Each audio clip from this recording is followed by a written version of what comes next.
creature with no skeleton inside your hands. Got no home address, I come and go as you command. And it's fine with me, and it's fine. I'm a bandit that you use to keep from bleeding out. I'm the lover you don't love, but love to keep around. And it's fine with me, promise that it's fine. Maybe I'm a fool, it's not like I'm expecting something new.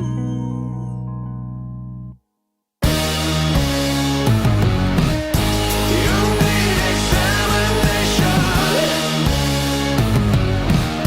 I'll be your medication. Whatever, whenever, I'll never tell you no.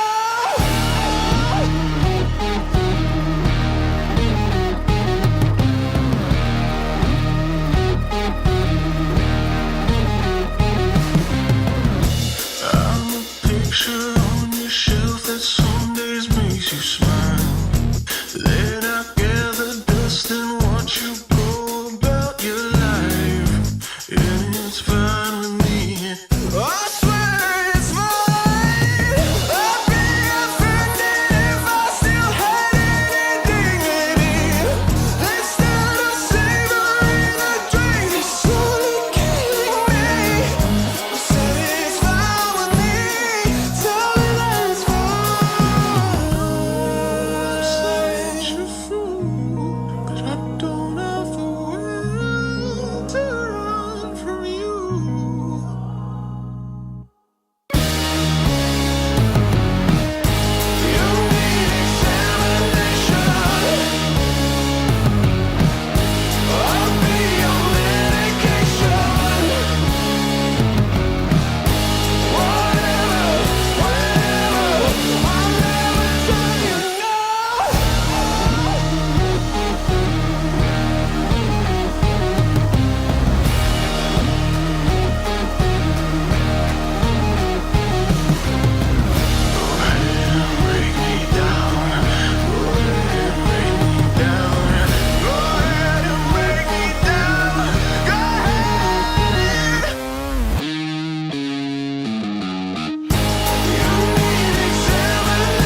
It starts with this, a person that you miss. My mind draws a blank.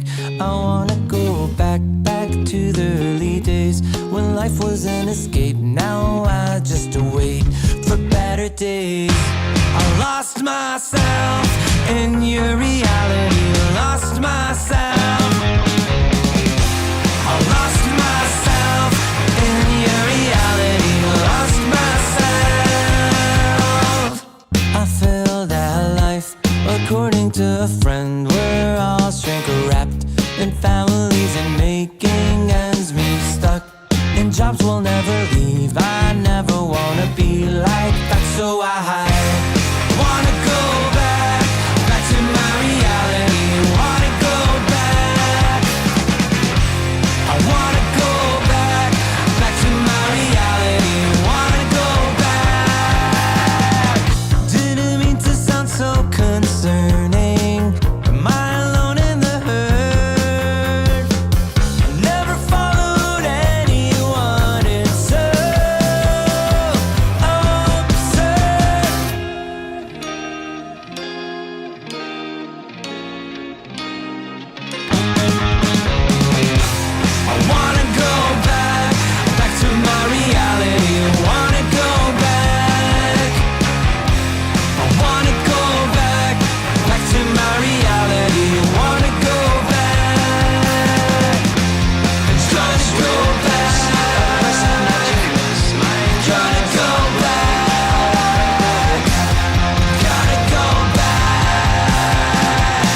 It feels like we ended the stream just a couple of hours ago, but that's just because we were sleeping all this time. But now we are ready to continue with the NA Close Qualifiers here at DreamLeague Season 22. I'm Harry, joining me is Milan, and we are gonna be watching probably the most hyped match of them all. Nouns versus Shopify Rebellion. Last time they met each other a week ago, Nouns did manage to get the victory after a reverse sweep 2-1 to the side of Shopify Rebellion. But now, what's gonna happen? We of course ask our genius analyst, the guy who knows it all, Milan.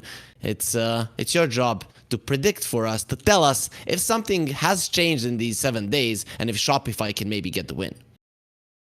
Yes, it's me, the genius analyst. What can change? Maybe Arteezy got a new color of his hair. That could help. Maybe he cut it like a Yatoro. Maybe he did nothing. We are yet to see. I don't know if they're going to be using cameras for this game, but this will be detrimental to this match. Okay, so the most important thing is hair color. That makes sense, right? So and that he didn't cut it. Okay, that's the most important. Because last time he cut it, it didn't go so well. It didn't. It really didn't go so. Did you try? Did you try this approach? But before we you answered that question, let's get into the draft. And well, we're not going to be seeing the color of the hair. Heroes that are going to be played. I did not try to cut my hair. I don't not fool myself with thinking I could be the Yatoro. There's only one. Jokes aside, we see the draft. Most important thing: Shopify bans the Meepo. They go with the Wyvern ban. Gunner busting that out, Wyvern and Centaur bans for Gunner, and they'll pick up the Chen first. No surprise. I mean, it's a bit surprising they let the Chen through on the Noun side, but they should know it's coming. Maybe, like, you pick your poison and you play against what you expect them to pick. Last time, I saw a lot of Crystal Maiden being played in the series between these two. Is that a hero that you would like versus a Chen? Crystal Maiden is fine against the Chen. I don't think it's detrimental like a full counter. I think it's just a okay hero. They will go with the Timber. That's hero I like. Yep, a lot of burst, a lot of laning presence. A lot of people are afraid of this hero in the lane as well, especially once he hits level 6. You and me talked about the Timber Saw just before we got into the series because it is being played in I think it was a qualifier for another tournament at the moment. But overall, when you see a Timber and you have a Chen, what kind of carries do you want? Is there something specific that is going to allow you to at least lane somewhat okay versus the Timber? I mean, there's like, first to mind are like Faceless, Luna, TA. Luna, TA being like a bit worse because of the Chen synergy, but both Faceless Void and Luna can do very well against Timber together. But yes, to pick up more on the Timber versus Chen, Chen doesn't provide much against the Timber, and Timber provides like very big damage, and it's pure damage. So Chen, all his auras cannot really stop it. So I like this response. Core to counter support is always nice to see. Definitely is, and Timber, he can apply that early pressure, help get the burst damage in, sometimes even before the Chen gets all of his heals off. We are going to be seeing a gyro ban, so Shopify don't want to be dealing with what I'm guessing would be a support gyro, right? Yes, I mean, it's Lely's signature. Yesterday they played it in the previous tournament. It's just something Nouns is very known for. Like, pick the gyro, Chen, like, just go and brawl together. 5 seconds remaining. So, what kind of a pick do you want in the second phase if you're Nouns, right? Is there something specific you get for that first pick that it cannot be countered? I mean, now as the 13th pick or the next pick they have, they'll probably pick up the support. They think it's really good against Chen. Like, knowing Lelis, it might even be like a Beaver. No, it's gonna be a Fly Venge for now. Just over all regions, a very stable support. Like, she brings all that you kind of want from the support. She can stack, she can deal damage, she has a lockdown, she has a save. It's just, it's just a very stable hero. Yep, all around the place. There will be a Doom. That's a great counter for the Timbersaw. I'm actually very surprised that Nouns let it through. I mean, if you get doomed, you're kind of dead. I guess the Vengeful Spirit does help, but this looks like a really decent pick to deal with that tanky hero of Nouns. 10 seconds. Yeah, I remaining. mean, they didn't ban it first phase, and when you have the second pick, the next phase you have only one ban. They decide to go for the Morphling, so it's just not easy to ban all the heroes. Like, if you want this Doom out, you probably have to ban it first phase. Makes a lot of sense. Shopify will get themselves the techies. We're seeing techies more and more being picked up. Some of those buffs, especially in the B patch, are making the hero very, very popular. And I like this. Shopify Rebellion, they were missing on the burst magical damage. Now they have that as well. They have solid laning stage. They have push. They have counter for a Timbersaw, tankiness from the Doom. Pretty much everything. Now you can take your draft wherever you want with the next 2 picks. Yeah, I mean, I think it will be very interesting now how the Nouns address this Chen even more. The Doom and Touch is just, we saw it yesterday too. It's just almost unbeatable lane, and they just together bring a lot of damage. Like, this Timber suddenly, even without Doom, can die so easy. It's gonna be Ursa for Yuma, like kind of his signature. Decent against the Doom, but it can go both ways. A lot of the times when they pick a Yuma hero, we're like, oh, it's a signature. Does that mean that he has kind of a small hero pool, but the things that he plays, he's very good on? Or does he still have a wide hero pool? He's just not as good at some of the other heroes. I think he has, like, every player has like a decent hero pool. It's just they're just more known, or like sort of a specialist on some of the heroes. And like when you think Yuma, you definitely think like Meepo and somewhat Ursa. And Batrider for Lawless, I assume. Although Stormer is like a super signature Batrider, right? That is true. Both him and Yopaj, both of the mid laners here are good on Batrider, though I would still be leaning towards a support Bat. What I do like about the Bat and what Techies player hates, now it's not that hard with the Flame Break to stop the blast off. So whenever you try to jump in with the Techies, you just get stopped by the Batrider, and it's hella annoying. Yeah, I mean, it's very annoying, but it's at the same time, if Techies does it from Fog, he can still get away. What would you think your Paj takes here? I'm thinking first instinct is Puck, you know? Like, I've been seeing this 18 pick Puck so much nowadays, and they don't have a real lockdown for him. And it's gonna be Invoker. I guess, what does it bring you over the Puck, though? Right? I guess other than buying a Spirit Vessel, I don't see many reasons to do it. I really like the Puck. I mean, it's more like not great, not terrible, you know? It kind of rounds their lineup nicely. But for me, it feels like more of a, like, these guys, like, give me Invoker, you know? I'll do well. Okay. How often do you listen to your cores, right? And not you, but teams in general, when they're calling out for a hero, do you just go with it? Should you always go with the feeling of your core player? I mean, definitely need to keep up the balance. Like, you should trust your core, but you should also, like, maintain the big picture of the draft and how the individual hero, like, complements the draft. So you just need to balance it out. But if someone is very confident about a hero, is like, give me the Invoker, I'm gonna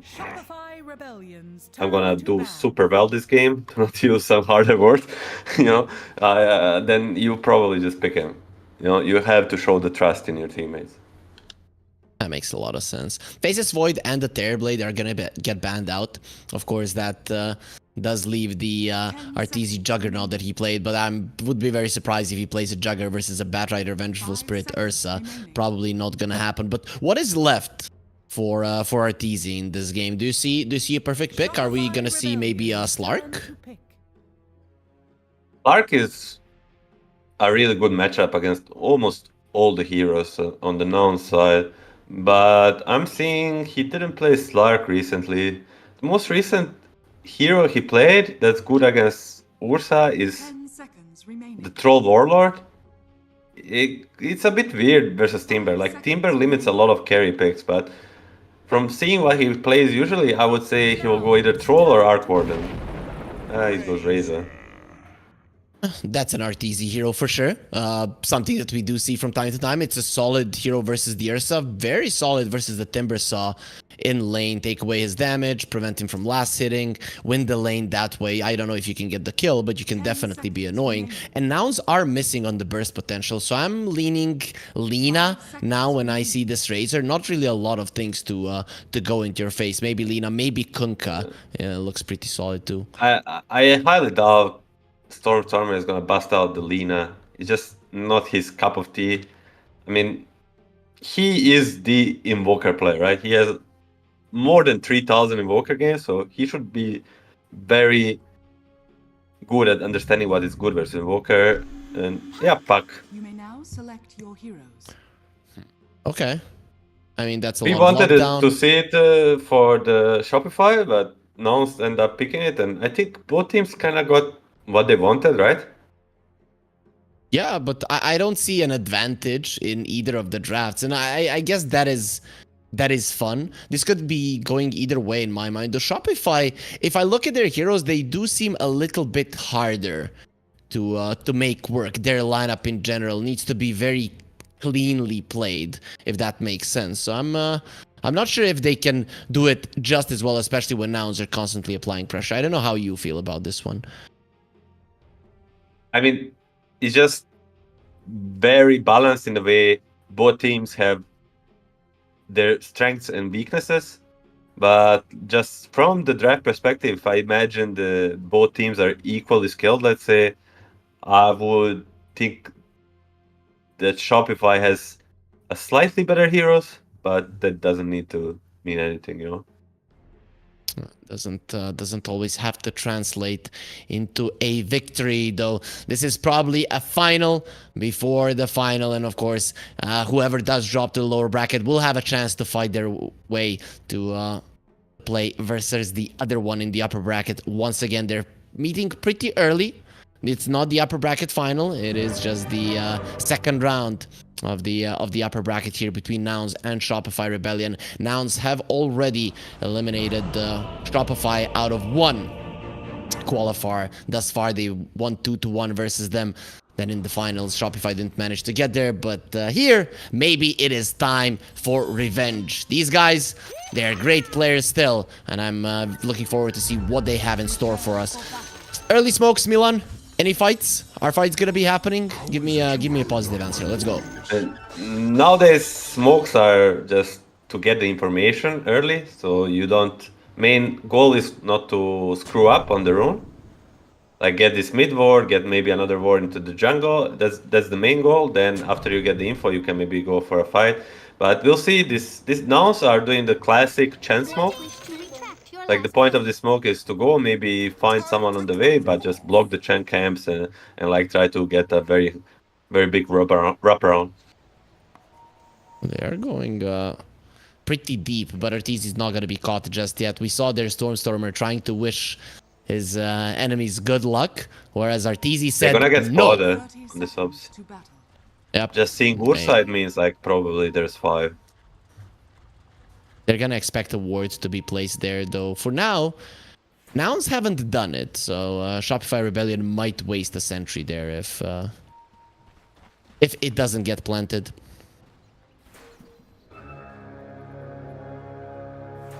Let's see. Let's see who gets the bounties. Who's gonna be able to secure them? Is it gonna be a classic 2-for-2? Does probably look that way. Kitrak would be foolish to try and do something while Yuma being annoying to Arteezy, though both of them just take a couple of hits and that's about it. Yuma will have to give a little bit of his mana to go back to the bottom lane.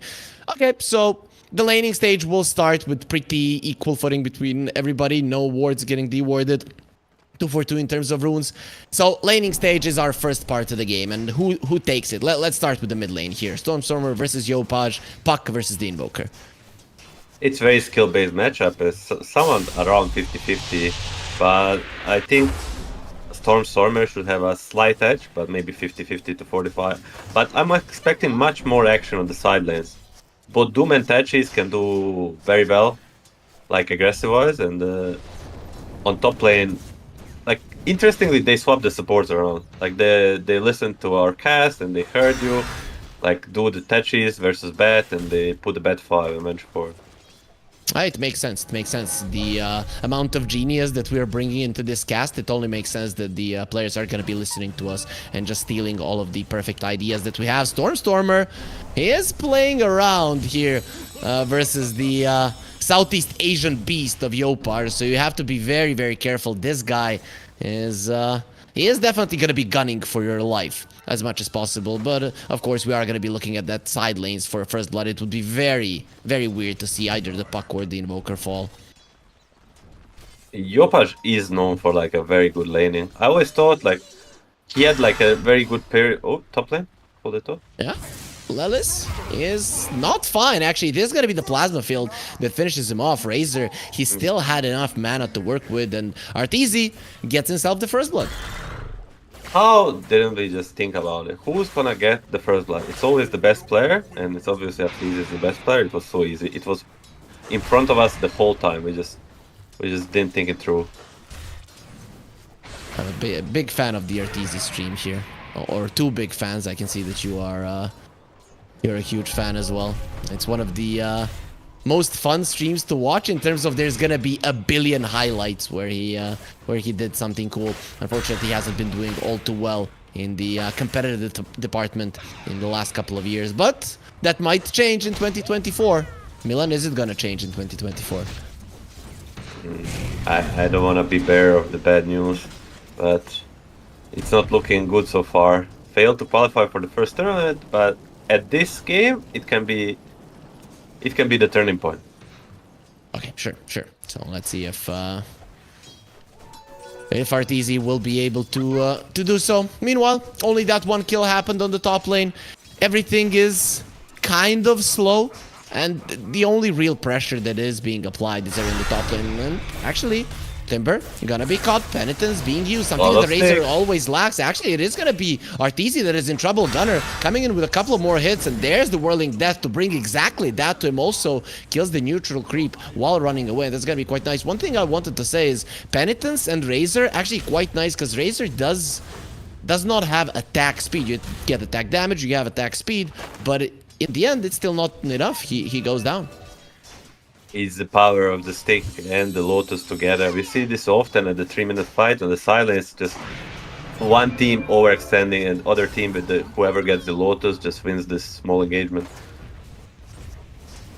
Yep, that is what happened in the end. Stormer, we're seeing him being slightly ahead in the mid lane, but yeah, it is very close between the mid laners, as you mentioned.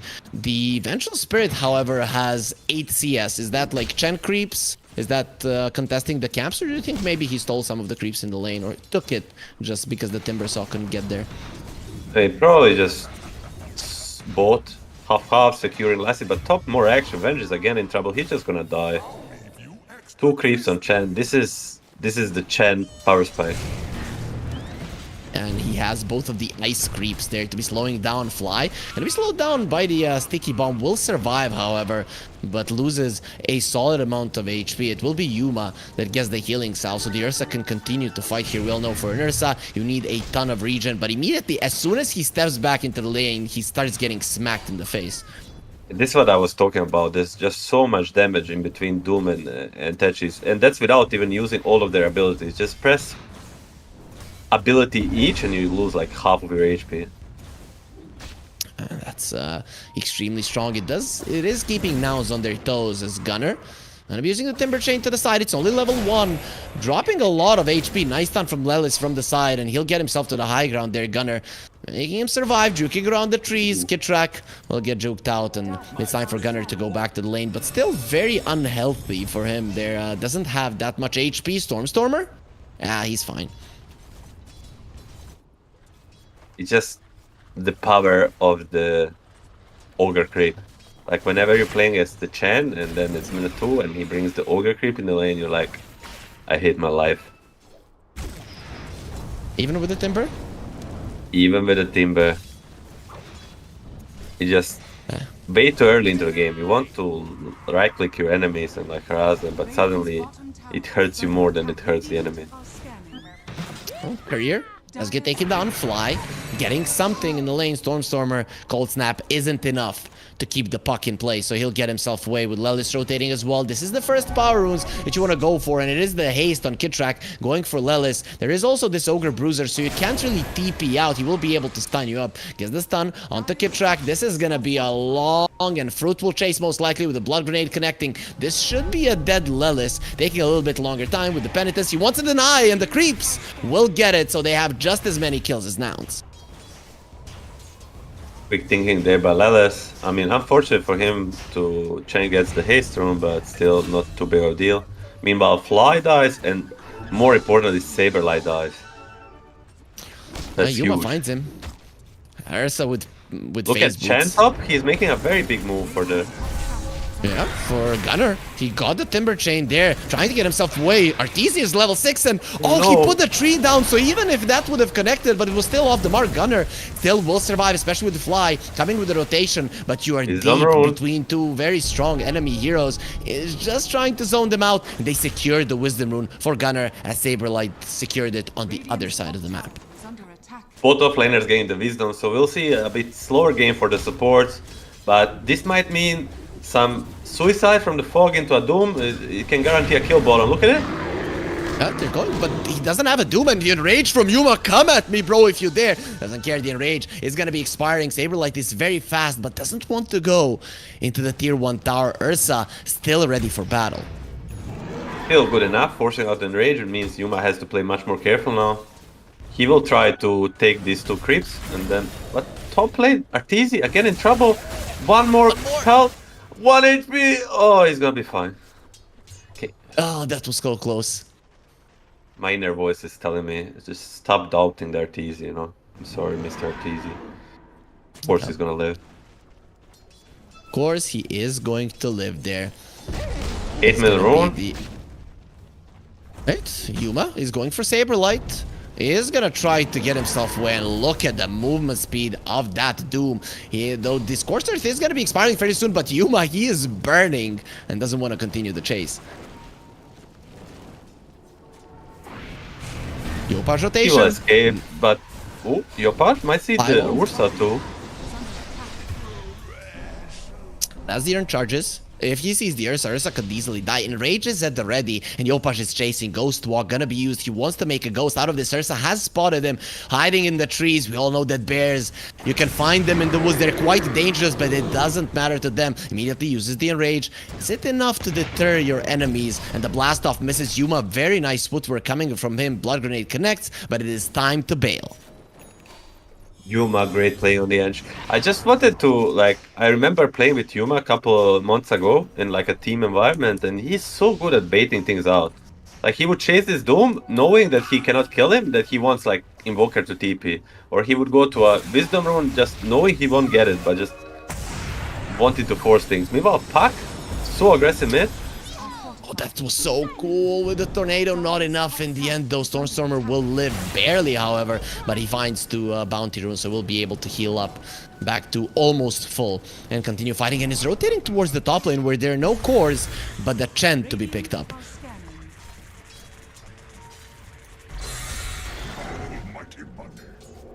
Scan was used. Chen going through the twin gate. And he's fine. A little bit late there from Stormstormer. Radiant's bottom tower is under attack.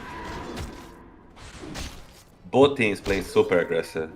Just being super proactive, trying to make use of their strengths 24/7. Very annoying for Yuma.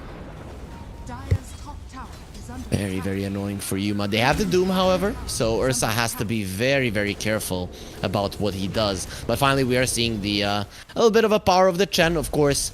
The Harpy, not the best creep to push with, but it's most definitely going to help, and that should be the bottom tower dropping, but also Nouns do get themselves a trade, so there are no pushovers either. They're going to be opening up the map as well.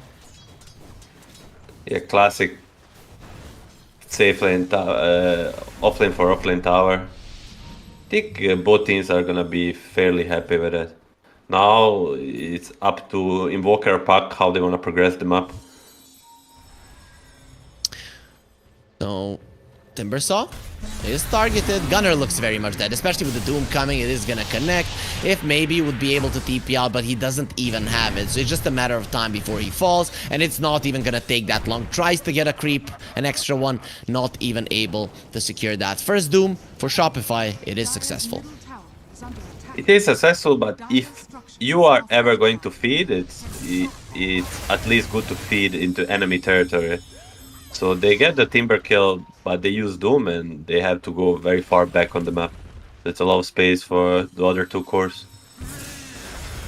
They are using that space quite nicely. However, Lelis, he's not on the enemy side of the map, and he is giving his life away. So this time around, much easier, much less commitment-based kill for Shopify, and it is on the enemy side of the map. So this tower is going to be smacked a bit, but definitely not going down just yet. Lales is definitely not having a good one at this opening of the day. Like, really struggling on this post for Avenge. Every support, I guess, other than the techies, was struggling. Finally, the Chen will hit his level 6. You talked about the Wisdom Runes being picked up by the offlaners, and it seems to have hurt Nouns more so than it has hurt Shopify Rebellion. Yes, because the Chen just, even level 4 and level 5, doesn't matter. He can just hit up the jungle creeps, get his farm back and levels back. But Venge, she needs to like either course to farm the stacks he made that he didn't do so much, or like he needs things to happen. He needs to kill heroes. Kitrak looks like he's gonna die, especially with the lasso being used. They still have a coil, which we haven't seen a single of in the game. Finally, it is gonna be used, making sure that the Chen dies, and Fly gets the kill. Tornado, Stormstormer gets himself to the side, but they know exactly where he is, and he's not close to home. Nowhere to run to. It is still a Puck, a very hard hero to catch. Stormstormer will be going to the orb now to the left, low ground, and finally TP out. Nobody to cancel it. Nice play by Stormstormer, showing off his Puck skills. He's actually very good at this hero. I mean, Is under attack. good again, very progressive play from both teams. Nouns make this gank bottom right after they kill a guy. There's Shopify coming back to strike on them. Like, both teams kind of going with their own ideas. Nice to see. It is okay for both teams, as you mentioned. The gold lead, non-existent. It is dead even at the moment.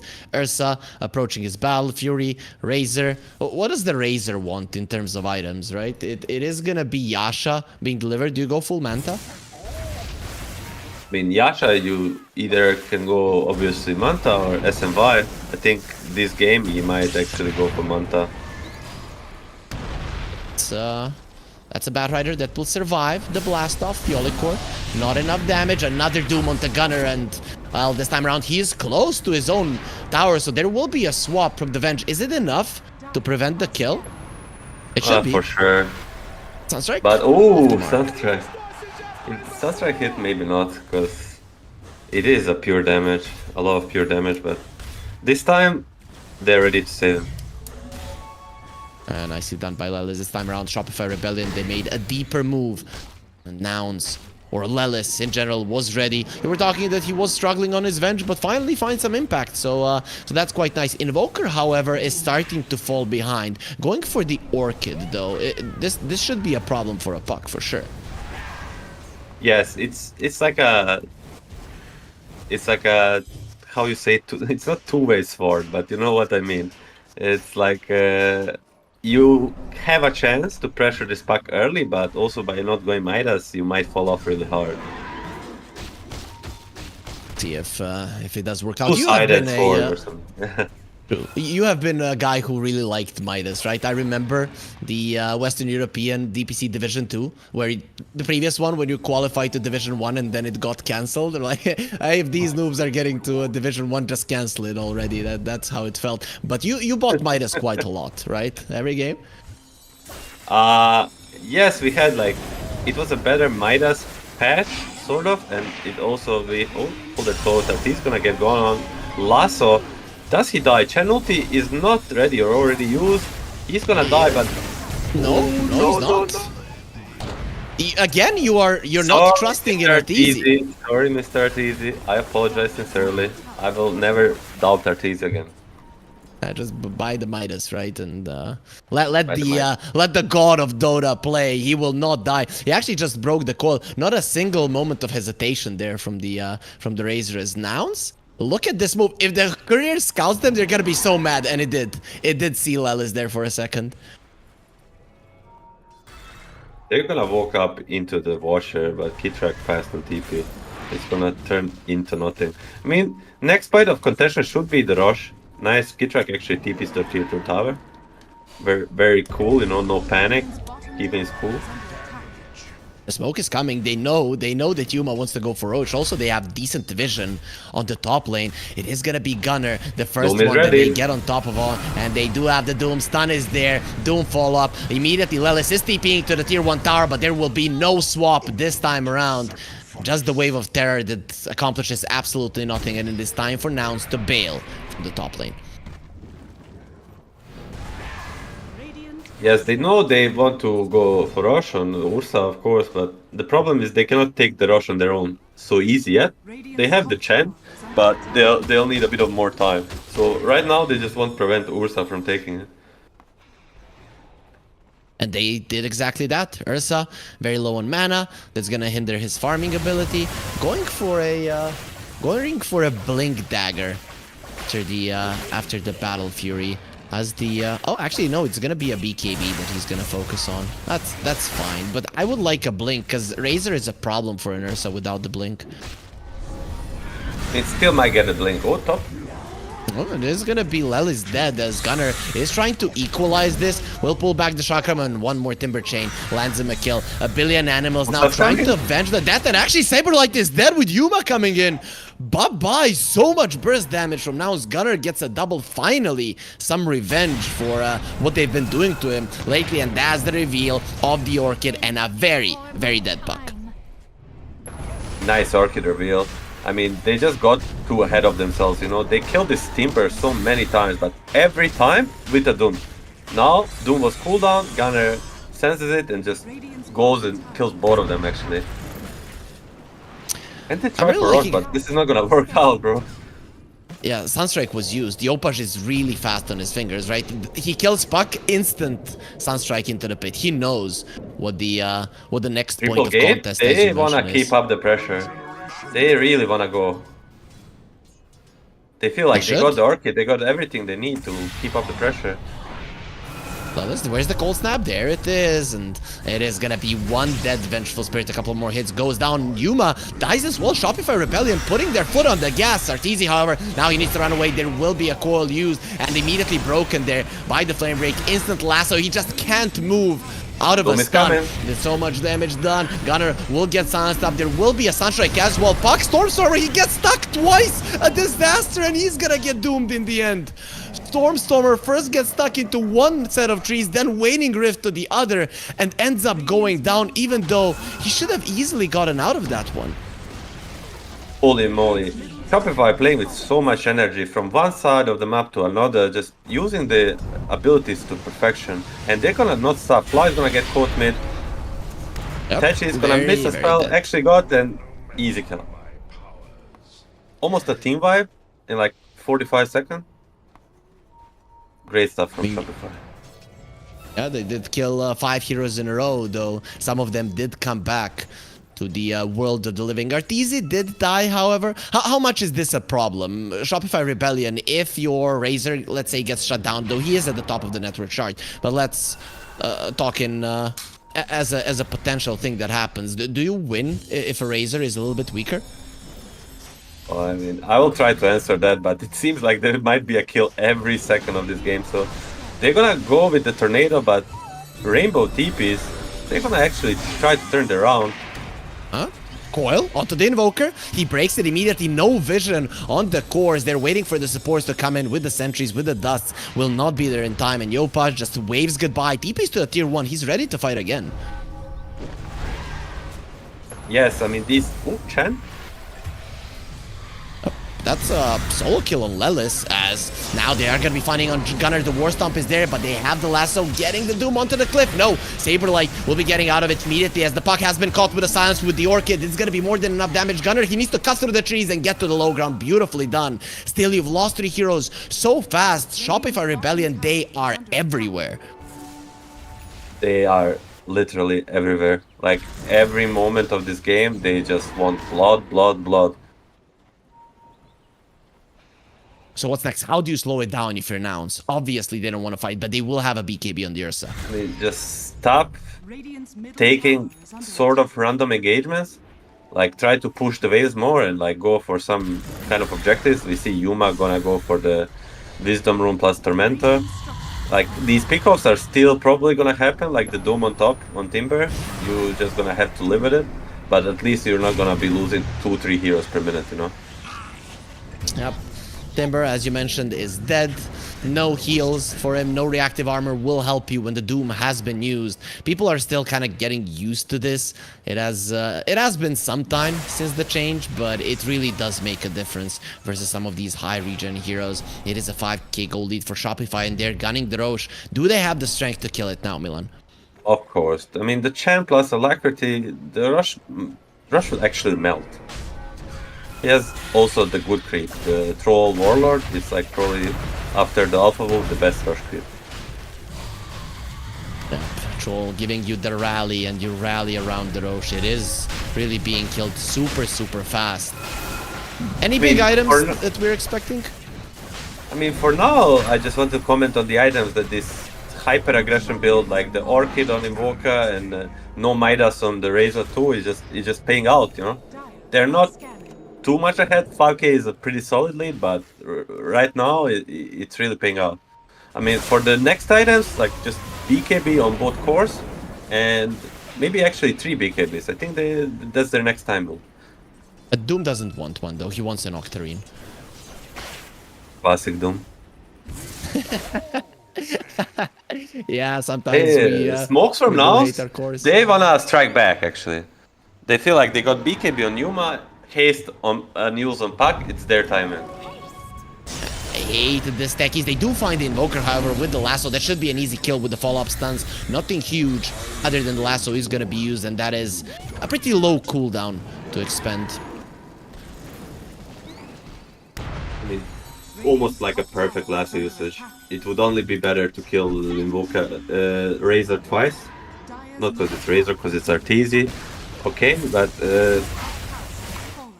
it might be a problem for Invoca if he doesn't find BKB very soon, like to play these fights against so many random things that can clip him. He's gonna have a BKB in 100 gold, so he should be fine. However, is not gonna be fine. He is gonna be burning down. And it will be Saberlight getting himself a kill, while Arteezy going onto the tower. He only has one more hero here. Pops the BKB, runs away. 9-second BKB down the drain, despite him having the Aegis. Shopify, do they want to fight now? They're gonna TP bottom on Invoker, but I don't think they want to fully leave this top side of the map. So, although he doesn't have BKB, he still has Manta and the Aegis. So, if on Vision, they definitely want to keep up the fight. But good move by the Naus, but also good reaction by Arteezy to pop BKB before the Aegis. He understood what's up. These proximity mines of Theolicor have been a problem for Nouns when going for their smokes. I'm actually surprised they were able to get that successful grab on the Invoker when there's just so many mines that are preventing you from going the ways that you want. Really, really annoying tech is still, even with all of the changes. Fly caught in the no man's land again. Should be another freebie, this time for the Opage. Doom will come in and secure the kill. Oh, no steal. No steal for you. No steal. The swap on Arteezy. Nice dodge there. You know that you can't use the stun on this guy. He dodges everything with his Manta and will just be killing Lelis, drains a lot of his damage. Now turns around onto Gunner. Blast off doesn't connect the coil. Will be nice, but Arteezy is still alive there with the Glimmer Cape. Has the Aegis still. Yules on the puck to keep himself safe and gets up onto the high ground. Still alive and dodges the Chakram. So Aegis still there for Shopify Rebellion. Footwork amazing. Staying alive, staying alive. I mean, Arteezy plus Manta dodge, name more iconic Dio. I will wait. No, I can't. I will wait. It's I'm waiting. it's impossible. It is Of course, impossible. it's So please don't impossible. ask that from me. 8k gold lead, 22-7. Aegis still up for a minute and a half, and Stormstormer. Oh, he has to be careful. He gets the silence on the Invoker, who has his BKB. Will have to pop it. That's another 9-second down the drain. Stormstormer has the heals and dodges on the Tornado. Shopify, they're starting to miss these spells. I mean, I love their BKB force, but if they don't get punished for it while it's on cooldown, it's not too bad. It seems like Now's actually wanna push for another round of trouble for Shopify. Let's see if they can do it. A minute on Aegis? He's running in, no fear. Look at how fast he is. There will be a silence. Puck is just keeping them at bay. Stun onto the Doom. Saberlight is being annoyed as Lelis is trying to get himself away. Arteezy all on his lonesome is doing all of this damage. Puck is still alive, however, very, very low. And the Sunstrike finds him. Yopaj with a beautiful snipe. He knew exactly where to gun for. Wow. See Sunstrikes. Whole another level. Very well done. When you're a Puck player yourself, I guess you kind of know how fast he's gonna be moving across the map, and that was pixel perfect. Radiant's bottom tower Yeah, is under pure talent by Yopaj. construction. Showcasing once again. Like he's like a S tier mid laner. Or at least like on way to become one. Sometimes he is inconsistent, but when he is consistent, it is insane what the guy can do. Usually when he has a good captain, he really does tend to shine. Though him and the Doom are in a smoke. They find Yuma. Yuma now knows he has been found. Instant blink to the side. Does have a BKB. Tornado will not connect, and Shiva gives you vision, but they miss on it. So close. If he only hits the direction where he's going, Shiva will show him, then Doom will catch him, and that means like a biggest skill possible for Shopify. Luckily for Yuma, he leads them into the wrong direction. Let's put it like that. Again, Shopify, they're not 50 seconds to stopping. wisdom. They know it. Both teams know it. Shopify, will they be there in time with all the movement speed on the Razor? Most definitely just goes up the high ground without any fear. Doesn't have the Aegis any longer. Wow. There's the Manta. You can't get the lasso. There will be a swap, however. Lelis saving his captain Fly. Does survive. Lelis as well. Jumping in. The Tornado is there to stop the initiation. Instant silence on the Timber Saw. Stormstormer now without the Orchid. He doesn't have anything to fear. He will stay here, not going under Orb as Gunner. Gonna try to do some damage to poke at Shopify, who will for now run themselves away. I know. I'm just here thinking about Arteezy using Manta. Is there a YouTube compilation of it? I'm gonna watch one after the game. But hold that thought. No, the BKB on Razor is on cooldown, but is it more important than Manta being on cooldown, you know? They will try to make a move on their own. Lasso at ready.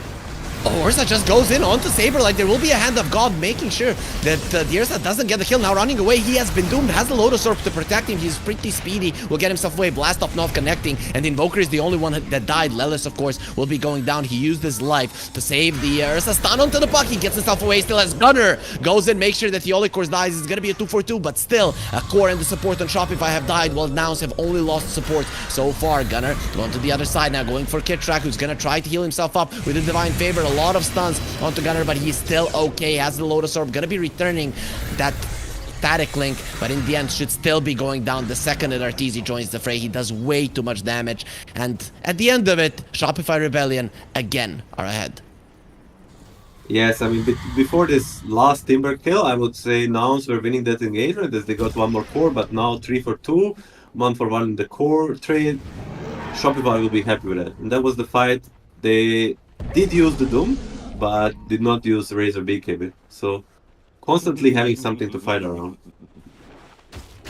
Ursa wants the Shard and the Nullifier. Do you think, I mean, seeing his items, I don't think so, but is there a chance we see that Octarine core? And he's not gunning for the build, but eventually maybe. Like the level 25 plus Octarine is really like a strong thing. At this game, there's like a hard lockdown into a Doom, so Probably he wanna stay away from it. That makes a lot of sense. The gold lead, 9k for Shopify. Fly has been four found. Fly. Nice push away there, but doesn't matter. Sunstrike's always on the mark, and Saberlight just sending out a tip. Thank you. Thank you for the extra gold, brother. Keeping his ex-captain, probably more of a meme than like a beef, you know. Always nice to see like a bit of like emotions included. It does help creating the story. Razor has a butterfly and the Elven Tunic. Ursa, nothing to deal with this. He's once an MKB, but it is going to be a long time before he gets it. And Arteezy, he understands this timing. Are fortified. Radiant's bottom tower is under attack. Yes, he How has do you- his spike, and he has, more importantly, like a lot of... Doesn't dodge this time. He probably lagged. Swapped There will in. be a swap now. Wants the bash, but you can't even get a hit in lasso onto Doom. Maybe they can finish him off. Yuma is losing damage rapidly. Those claws, they're not as sharp as they used to be. He's gonna try to finish off the Doom and the stun. Saberlight with the Ogre Seal Totem up to the side. He's alive. However, Yuma is not. At least Gunner will be able to finish him off. But the question is at what cost? The Cold Snap is not allowing him to Timber Trade away. He does finish off Arteezy. He gets a double kill. He just killed two cores. Has the Lotus Orb to survive. And it's gonna be turning it around. The only thing that you have to be afraid of Sunstrike. are the winds of change, and a perfect Sunstrike once again from Yopaj, finally killing this assailant of Shopify Rebellion cores. Radiant's bottom barracks. Oh, both teams kind of playing very well, like using their abilities almost to perfection, and it's gonna end up being again slightly in favor of Shopify, but it's not over. It's not over. Puck is coming in. Okay, that shouldn't be jaunting to that one. The Olicor was that was actually perfectly timed if Stormstormer decides to go in. Yes, Arteezy dies, but more importantly, both Yuma and Gunner die. So it will end up being favorable trade for Shopify. And they are... Hold it, thought. Every time I start calculating who won, then random Batrider dies. Yopaj pops the BKB, he'll be fine, turns around on Lelis, starts doing some damage. The silence, of course, not working through a BKB. This debuff immunity is gonna be expiring fairly soon, while Stormstormer hiding on the edge there. Cosplaying a ward, now he's back into the fight. There is gonna be a lot of mines there to go into with the Glimmer Cape protecting the Chen for the time being. Tornado gonna be covering for him, and Chen still alive, will be able to get himself away. Puck as He's well, ready. though it seems that he has been found with the Doom. Yuma, however, coming or wants to help his buddy. You cannot deny him, however, it's time to run away and just admit that your Puck, there is nothing you can do to save him. Puck just kind of has to play with the enemy, like the taunt them all the time. That's the nature of the hero, but right there he just got a bit over himself. Like the Doom was just with the too fast to connect.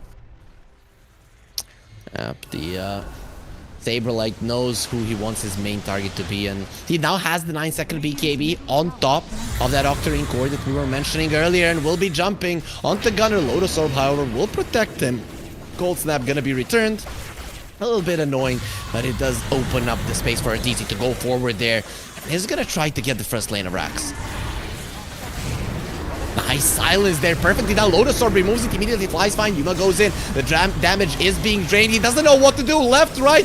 What am I doing in this fight? Well, you're losing all of your damage. At least he's trying to finish off Arteezy, which will not happen. The coil has connected. Gunner, he can't get on top of him. Lelis is dying as well, but he has the Aghanim Scepter to swap, and Arteezy finally dies. And that stun will be bouncing around, while Gunner, even with the Lotus Orb protecting him, will be taken down. It is only Lelis' illusion.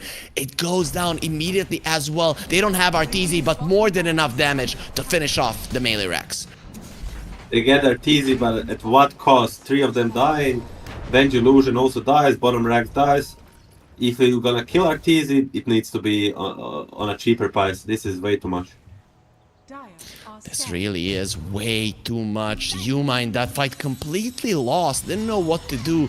Break the static link. Don't break the static link. Puck. Caught again. War Stomp. Saberlight is ready. They have the hacks. They have the silence. The Doom isn't even needed. You are not worth it. Not using that Doom. It might have just cost you this kill. He will be able to blink himself out. The question is, will they be able to find Stormstormer? Goes to the side. Pops the regen rune. Here comes the Olicor. The Sticky Bomb connects. Stormstormer will have The phase shift once again, no blink Blink will dagger not at be the ready. moment, so it does look very dangerous for him. Up to the high ground, up to the side, and the Sunstrike this time around off the mark gets the blink away. Don't use the Doom on me, and you will not get the kill. You need to use all of your spells to kill this guy. He is just way too good. Evil escape for the greediness of Saberlight, but I don't think they're too mad about it, you know? They still didn't lose anything for not killing him, and Razor will be up and they'll be ready to take this another 5-5 engagement. Do they try to burst the rush? They see it? 15 seconds? They'll just burst it. No, They'll not be, I don't they're think not so. even trying to contest. Roche will go to. Oh no, it's 35. I thought it was 34, 50. So it was gonna change. No, it's actually just gonna stay there. So the Roche is dead. My bad. And again, it's bugged. Again, it's bugged, Milan. What the hell? Somebody needs to fix this. Fix this. Please call somebody. I don't think it's actually hitting. It's just that visuals are bad. Yeah, that's true. That's So- true. You're seeing so RTZ losing. at least he's hitting. You know, it would be very game breaking if Russian was not hitting back. Gunner has been found, hexed up, they have follow-up stuns. Again, we are not seeing the Doom being used.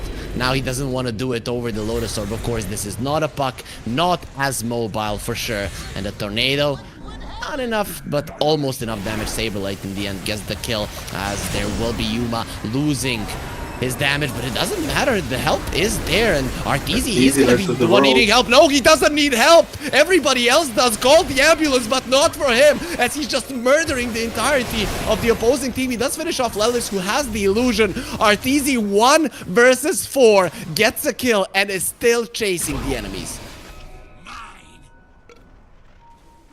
Uses the cheese, gets full HP. Arteezy is unstoppable right now. Tips from your Saberlight didn't part, get the you stun. love to see it. Lelis, kind of in a no man's land. Yeah, he's just It's gonna- only an illusion. Yeah, my bad. I mean, anyway, it's like Ursa the died in the Saberlight. base. just He died kill in base those in from the Doom. base. That's so annoying. Buck? Not using use. Tries to escape by foot. He had that shield rune, so he wasn't taking any damage, could blink away. I mean, they keep escaping narrowly apart, but still, like, it just, you cannot help but feel like it's all Shopify. Like, they are the aggressors, they are making things happen, and now just keep reacting, keep fighting for their life. Shopify is not letting them breathe. Definitely not, and we are hearing the deep, hard breaths of Nouns here, trying to stay in this game 1. Of course, they did lose game 1 versus Shopify Rebellion in the other series 7 days ago. They had won, but this is a pretty dominant performance coming out from the Dire side. Prowl plus Agonize on the Razor, so not only he's super hard to kill, now he's gonna be pushing your buildings so fast. Especially with Alacrity being used on him. Sunstrike in the backlines. Lelis, he gets the swap. They're trying to pull him into the fountain, but even there, I don't think you're killing this guy. Just walks away. There was a nice coil in the back. They had an idea. It didn't work out. They get the Silence Manta will be used. Arteezy still is gonna be alive and has the Aegis. Hand of God keeping him in it. Yule's on the puck. Gonna be hexed right after that one. And here comes the meatballs from the sky. Finally, they're gonna be using the Doom. 110 seconds on the sidelines. Bashes from Yuma. Not enough for a kill, but it is gonna be Gunner. Then gets into the backlines. Gets one. Another one. Maybe. Is it gonna be Kitrak that as well? The buyback from Saber, like he wants to rejoin the fray and bought the Boots of Travel will be regaining his position with 2 of the cores of Nouns being dead without buyback and no chances of getting them back. This is going to be the 3rd lane of Rax and most likely game 1 in favor of Shopify Rebellion. No buyback on both most important cores on the now side. They will still try to fight for their lives, but more than surely this game is looking out of reach. Pretty much out of reach. They do swap in Saberlight. He doesn't have a buyback, so you want to kill him, but there are gonna be 3 meteors coming from the sky. The lasso connects onto the Invoker, and that glyph really makes sure that everybody's falling low. They might even lose Saberlight. Gunner manages to finish him off and just going forward. Arteezy doesn't have the Aegis any longer. Gunner gets the triple. Lucky for Shopify that they're so fast, but that doesn't mean that they will be able to escape. Misses on the tree there. Gunner, who is now level 25, and the Manta dodge plus a TP out. Arteezy will be fine. You are still dealing with the Mega Creeps, but the game still not over. They live to fight another day. 2 buybacks on both supports, but more importantly, the game is not over. It really looked dark for them, but it's still looking pretty dark, to be honest. But at least they still have some chance. I'm looking at this double chakram as your main thing. If you had gotten it before the last lane of Rax fell, I'd be saying you have a really good shot. But versus Mega Creeps with this lineup, I don't see it at the moment. They need more time. I mean, definitely, like, there's 2 types of Mega Creeps when you're facing it. Like, either you're trying to win a game, like, right here and now, you killed someone and you go push mid, or you just, like, in this type of the game, you just accept, guys. If we're gonna end up winning this game, it's not gonna be very soon. But we're still in it, keep focus, and let's continue playing, you know? Yeah, with good focus, maybe they can get the victory. But what items do you need? What are you waiting for? Is it just stay in the base, play to the best of your ability, and if we wipe the enemies, then we go for the push? But how do you prepare yourself for that? How do you be even more ready to face the enemy team like that? I mean, it's just getting some sort of, like, protection versus the Doom, and, like, more importantly, like, getting the initiation. Like, the best protection of, like, spells like Doom is to actually kill them first. Because they don't have a real save. And, like, with the MKB on the Ursa and that new neutral item, he has a lot of damage, like, to work with. So if they end up getting, like, a lasso into Timber Ursa spells, they can just kill this guy and then move forward. Ancient Guardian on Ursa, for people that don't know, when you're 2000 range from the throne, you get 50 added damage, and now he gets an MKB. That's a lot of added damage, though there will be an Aghanim Scepter on the Doom as well. So an even bigger buff in terms of strength for Shopify Rebellion. Doom has been such a insane hero, and once you hit level 25, it is just stupid how strong he is. Yeah, I mean, at the beginning of this change, like, to the Doom spell, like, people were unsure if it's like a buff, if it's a nerf, but now, like, clearly, like, level 25 Doom is, like, it's hella scary. See, currently, the only thing Nouns can do is stay in their base. Does this mean Shopify are just gonna wait for Roche? Is there any reason to rush this now? I mean, there is no real reasons. The only heroes that don't have buyback on the side of Nouns are the support, so not like they have to go right here and now. They'll just try to play them out, wait for the enemy's mistake. If they don't make any mistakes, take the rush and then look for a way to finish this game.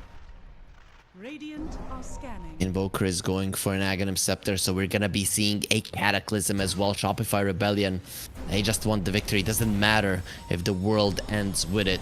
Level 25s, only the Timbersaw and the Razor so far, but there are a couple of heroes that are getting close to it. Smoke break. Oh, they break. Instant coil is gonna be used, and they break the coil. Beautifully done. You don't have anything to survive with the lasso. He's just dead underneath the tier 4s. They finally found him. The puck will probably pay with his life. Actually, Forstaff gets him away from the Doom. Instantly, Ursa will be jumping in. Without the Razor, Yuma is not afraid of anything. The Flame Break, it does stop them. Doom still going strong on Saberlight, but it will be expiring. Nice blast off from Theolicore. Yuma, however, he had the enrage, and he's a very mad bear. Has been cutted for the majority of this game, and Gunner gets the third one. Bash, not gonna be happening. Yuma, not enough luck, but you have killed 3 enemy heroes, 2 of which are cores, only losing the supports in the meantime. And Lelis, well, he still has an illusion to play with.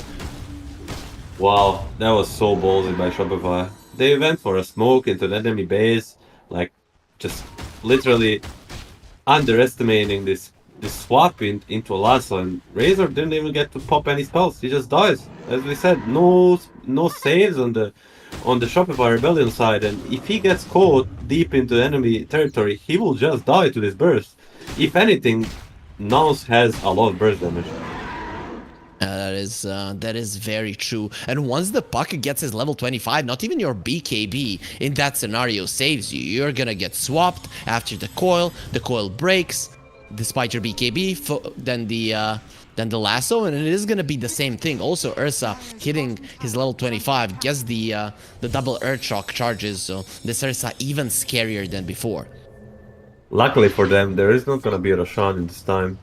Because if there was one, probably Ursa just kills it super fast. So they will still be able to secure it for themselves, and it being on Dire side, spawning on Dire, they'll get a free axe. Who'll get the axe? You give it to Invoker or... I mean, Arteezy already has one, of course. Without doubt, always give it to Arteezy, but since he already has one, who do you give it to? I guess there's also one on the Doom. There will be one on the Invoker as well. So, Techies? Puck, as you gotta get doomed. Goes in the phase shift. The Doom will get used and no blink for you. This time around, Saberlight is gonna be just using his ulti for a good reason. It lands them a really big kill. I mean, will they even go for Rush? Again, with the Puck dead, they might look for like a force into the base bottom. Puck has buyback and Doom is on cooldown, so this might hurt them again. Smoke up. Going, Invoker is level 25 as well. The Radial Deafening Blast is now available, going for Gunner. They get the Hex off. Here comes the Meteors and the Deafening Blast. But Timbersaw will be fine. Stormstormer coming forward. He gets the coil. Everybody just breaks it. Fly gets in onto Doom, swap in onto Yoshbash, and here comes the Cataclysm. How many heroes does it kill? It's only gonna be the Batrider, Puck still going strong into the backlines of the fight. Now jump in from the Olicore. That's Lilith, who even if he dies, he has the illusion to work with. There will be another Magic Missile, but it doesn't matter. Shopify are way too strong. Damage, AoE damage is overwhelming Lilith with the swaps, trying his best to keep the illusion alive. It is not gonna be enough, and now Yuma, him and Gunner are the only ones left standing.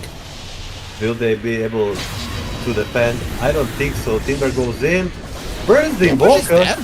And Yuma going forward. There is no static link. Nullifier gonna be used, but they use the Yule on the Ursa. No Enraged Fury's not gonna be doing all that much. The double Chakram, however, is gonna be getting Arteezy low E-Blade, however, protecting him from Yuma. Nullifier finally connects as Gunner will be losing his life, has a buyback, and Saberlight is buying back too. Finally, the Glyph was used. It's gonna buy you 7 seconds. They're just throwing their lives away with this Doom onto the Timbersaw. There is nothing he can do. The creeps are on the throne. We're jumping into the Doom, finally finishing off Arteezy, who will buy back. They smell blood. They smell that this game is theirs, and the Ursa, who just bought back with a blast off, is gonna be dying. One more time. Yuma is still alive. Uses the rage. It's gonna be able to survive. Creeps are not finishing the throne. It is still standing. Saberlight, however, gets the war stop, and Ursa has died. Fly will do his best to just make sure that the throne does survive. Yeah, they have 2 buybacks. 4 heroes are running into your base. This should be it. Fly is standing his ground. He is playing defense of the Asians. Has a buyback. Will be able to join the fight once again to get the swap. Get into the fountain. It is not enough. Arteezy wins the game and is standing on top there in the enemy fountain, claiming everything from Nouns in this game 1. Wow, what a ending. Shopify was like, screw you and your Roshan, screw your discipline, we are going for the end. And it might have looked messy, but it looked hella fun, and they get the game 1. They felt they could get the victory there, I guess. So they just went full on in and finally got themselves the victory. But if there was a way to lose the game, Milan, that's one of them. Yeah, it didn't look so clean, but I think they at least, like, at the end of the day, they achieved their goal. It doesn't matter clean or not so clean. They get this first game sort of convincingly. I'm not sure, like, the Nouns didn't play so bad, but Shopify just played for the most of the game with so much more energy and like momentum. And that really does make sense. They were all around the map. They were hunting all this time, and in the end, they got themselves a victory. But let's not forget, this is exactly what happened 7 days ago. Shopify Rebellion, they won game 1, and then the next 2 did go towards Nouns. However, this is not the same series. So let's see. For Shopify Rebellion fans, hopefully, they're going to be able to end this one with a 2-0, but we still don't know how it's going to end. So we're going to take a break, and then we'll be coming back with game number 2.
A very nail-biter ending to game number 1, but Shopify Rebellion, they do get the victory. Still, you need to win 2 games to win this series and push now to the lower bracket. Will they able to do it? We'll be finding out here with Harry, and of course, with me is Milan. Milan, we saw the first game.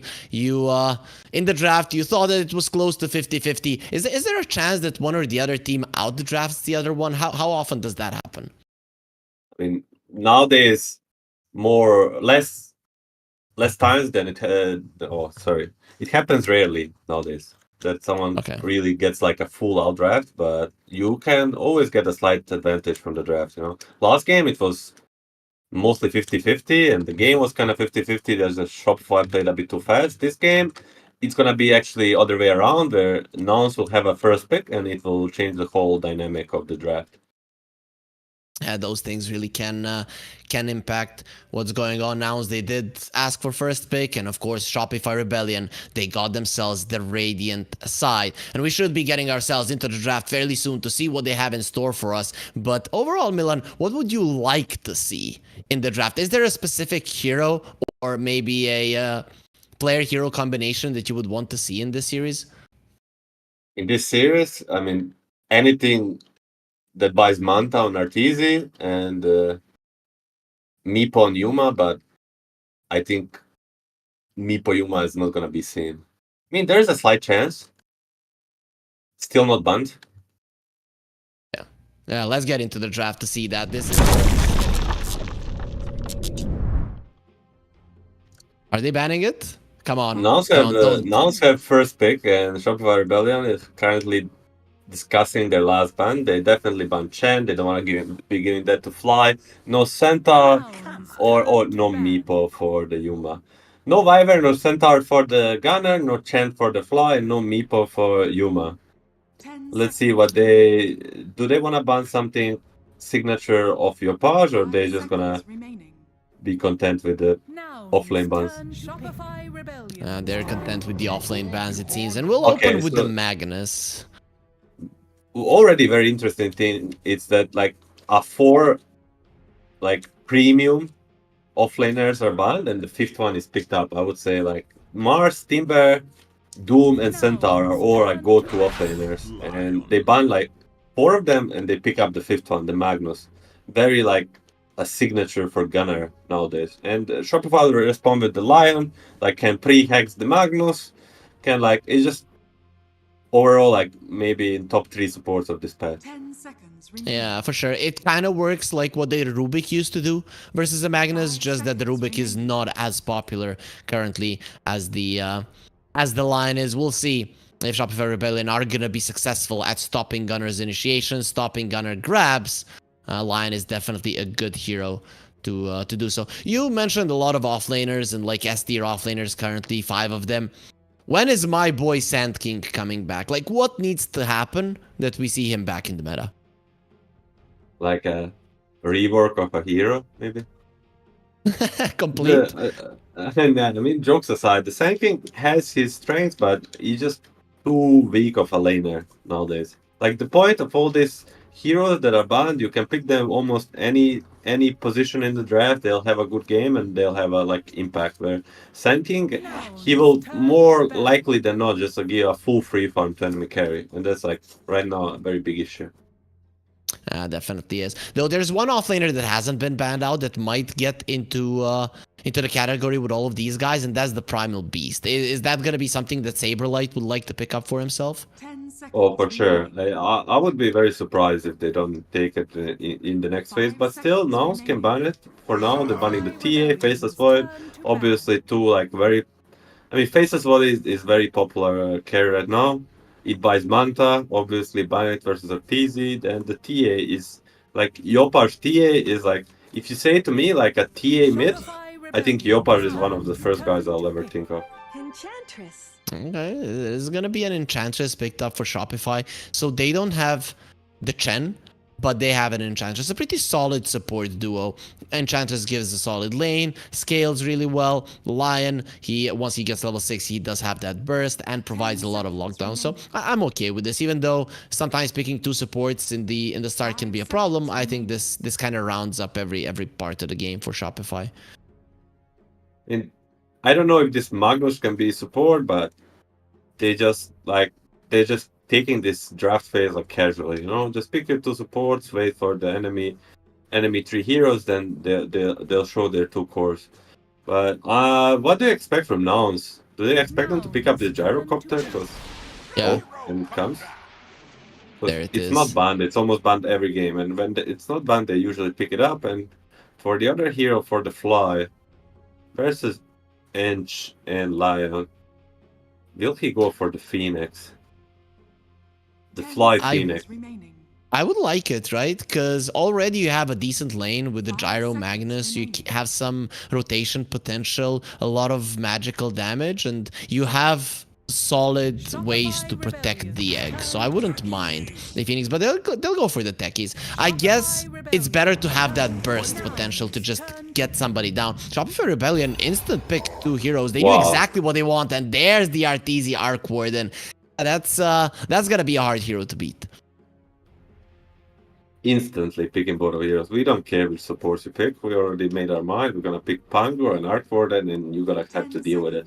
Interestingly, now what will they pick up? The mid laner to deal with it, or the carry? You know, it's like right now you're discussing with your cores, like with the mid laner, okay, who has more options? Because like what is more priority? Because you will have two picks in a row, but after the first pick, enemy will have option to ban two heroes. I'm thinking a lifestealer, right? Even though you don't see an enemy offlaner, it's most likely going to be something fat, something in front, and I feel like you need to run into the face of this Arc Warden. But they'll go for the Queen of Pain. That's something that does blink into his face. Can buy a BKB shard, pretty nice. You are kind of afraid of the Lion, but until he gets the blink, if you are careful, you're probably not going to get caught. Yes, and you can always track first on the line, you know, with the Sonic Wave pushback and whatnot. Like he can always do like all of his impact before he gets Call of the Lion. I mean, not always, but that's a possibility. And more importantly, like he should be able to do very well in the lane versus Pango. I think that's like the main idea. Yeah, for sure. For sure. We'll see how well Yopaj does in the previous game. In the laning phase, Yopaj did pretty well, but now there's gonna be so much harass coming out from the Queen of Pain. So I'm not sure if this Pango will be will be able to take it. Now, looking at the offlane bans, they'll start with the LC. I would be very surprised if they don't ban the Primal Beast, as you mentioned before.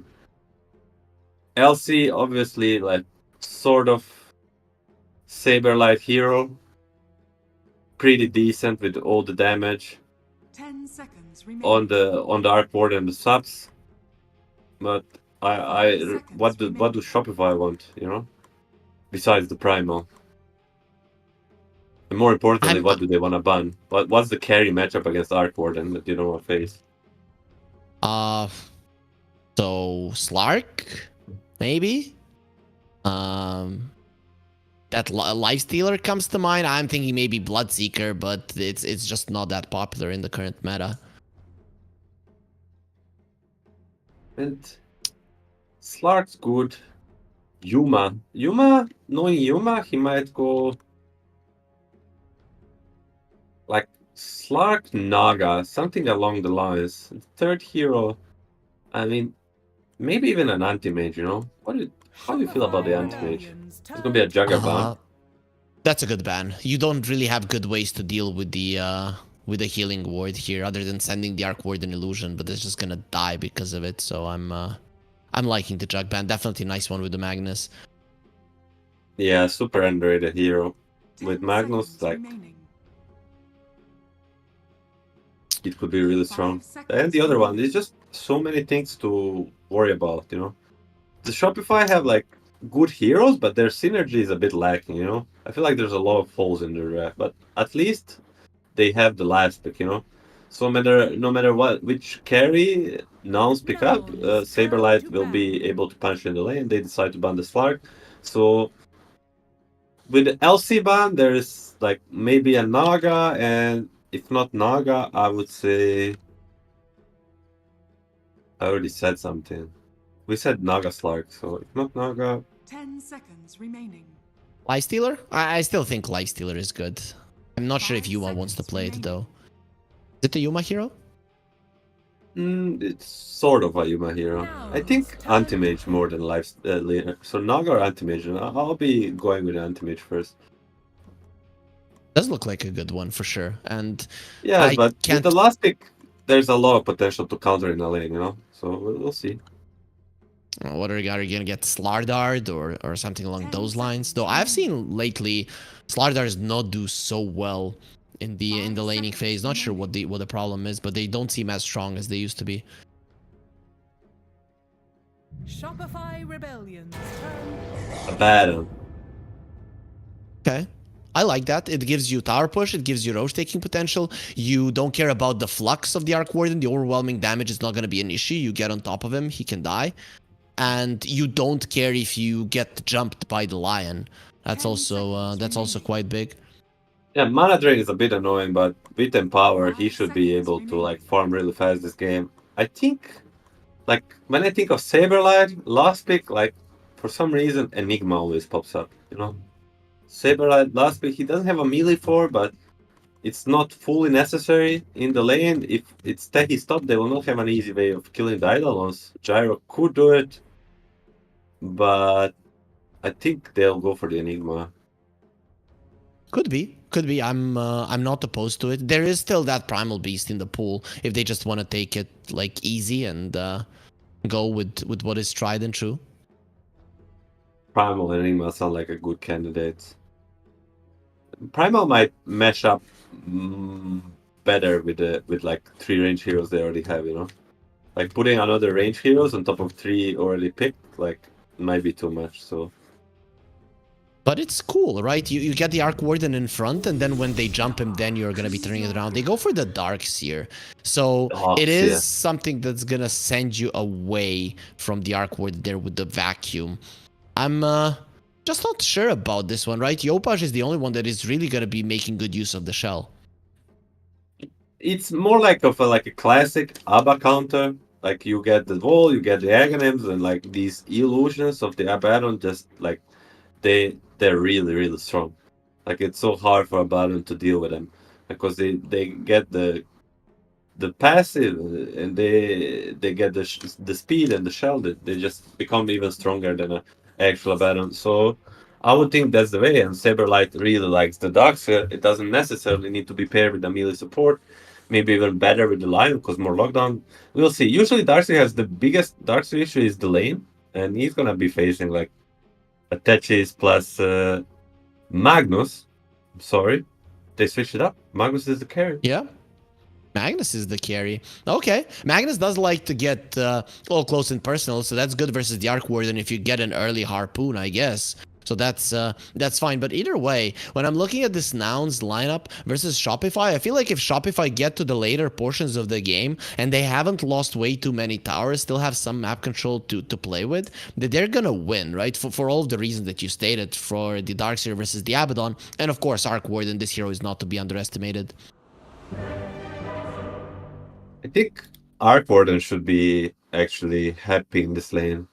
Although Arc Warden is on the combo from the Dream, he doesn't mind playing against like a melee hero because he can keep them at range. Yeah, but I guess he does purge off your flux. That is annoying if you are a Arc Warden. One of your spells in the lane is really not going to be doing that much, and the enemy heroes don't have to get together for them to nullify your first spell. So I guess he's gonna be fine, but imagine if you make a misstep and then you're gonna die. Yeah, I mean, for sure, Arc Warden is like this. Like, it's very strong offensively, but if you get on top of him, he might just melt. But there is an Ench. If he dispels the flux, Ench can dispel the shield and slow back, and like there is a high outplay potential on both sides. That's very nice. We'll see how that lane does go. Yuma, he wants to see if there are any wards in the mid lane, but Saberlight is already in a good position to make sure that their wards do not get scouted. And some high fives, both of these teams. Seems like they're very good friends. Are there any beefs in NA, or it's pretty much a chill region?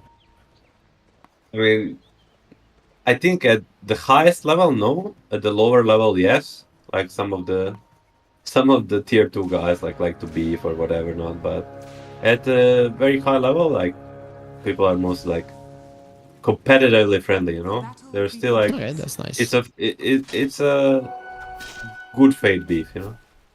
Okay, that's fine. That's the best one that we like when you want to play FIFA with your friend, and then you're like, I'm gonna crush you, you noob, and that's how it goes. That's the type of speech that we like between the players. The skid track is running away from Lelis. He is being smacked by this gyro and just running away like a coward. That's what I thought. Even without killing the rocket barrage, he deals like half of his HP as damage, and he will still have the third spell for the lane. He really didn't want to skill something else.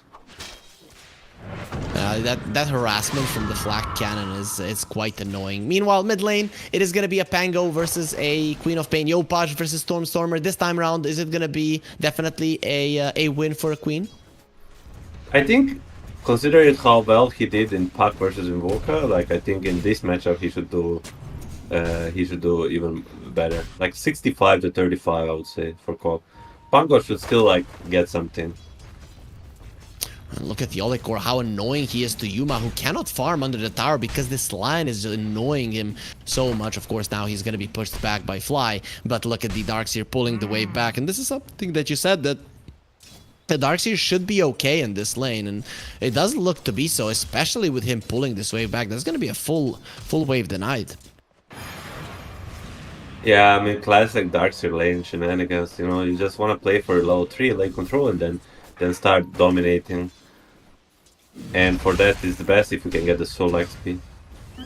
Well, the Olikor tried to keep the creeps away from the tower. That's gonna cost him a lot of his life. So maybe shouldn't have even tried. Was kind of greedy there. It is still gonna be some nice CS under the tower for Saberlight, who is not really going to be contested here by the side of Nouns.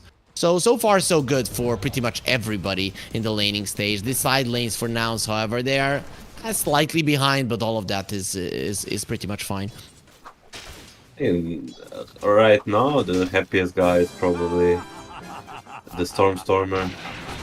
Bit of advantage mid, but we should look for like potential action bottom. Every time we see the side lanes, like a minute 3 Lotus Orb plus the level 3 Power Spike, that's when we are to expect first blood.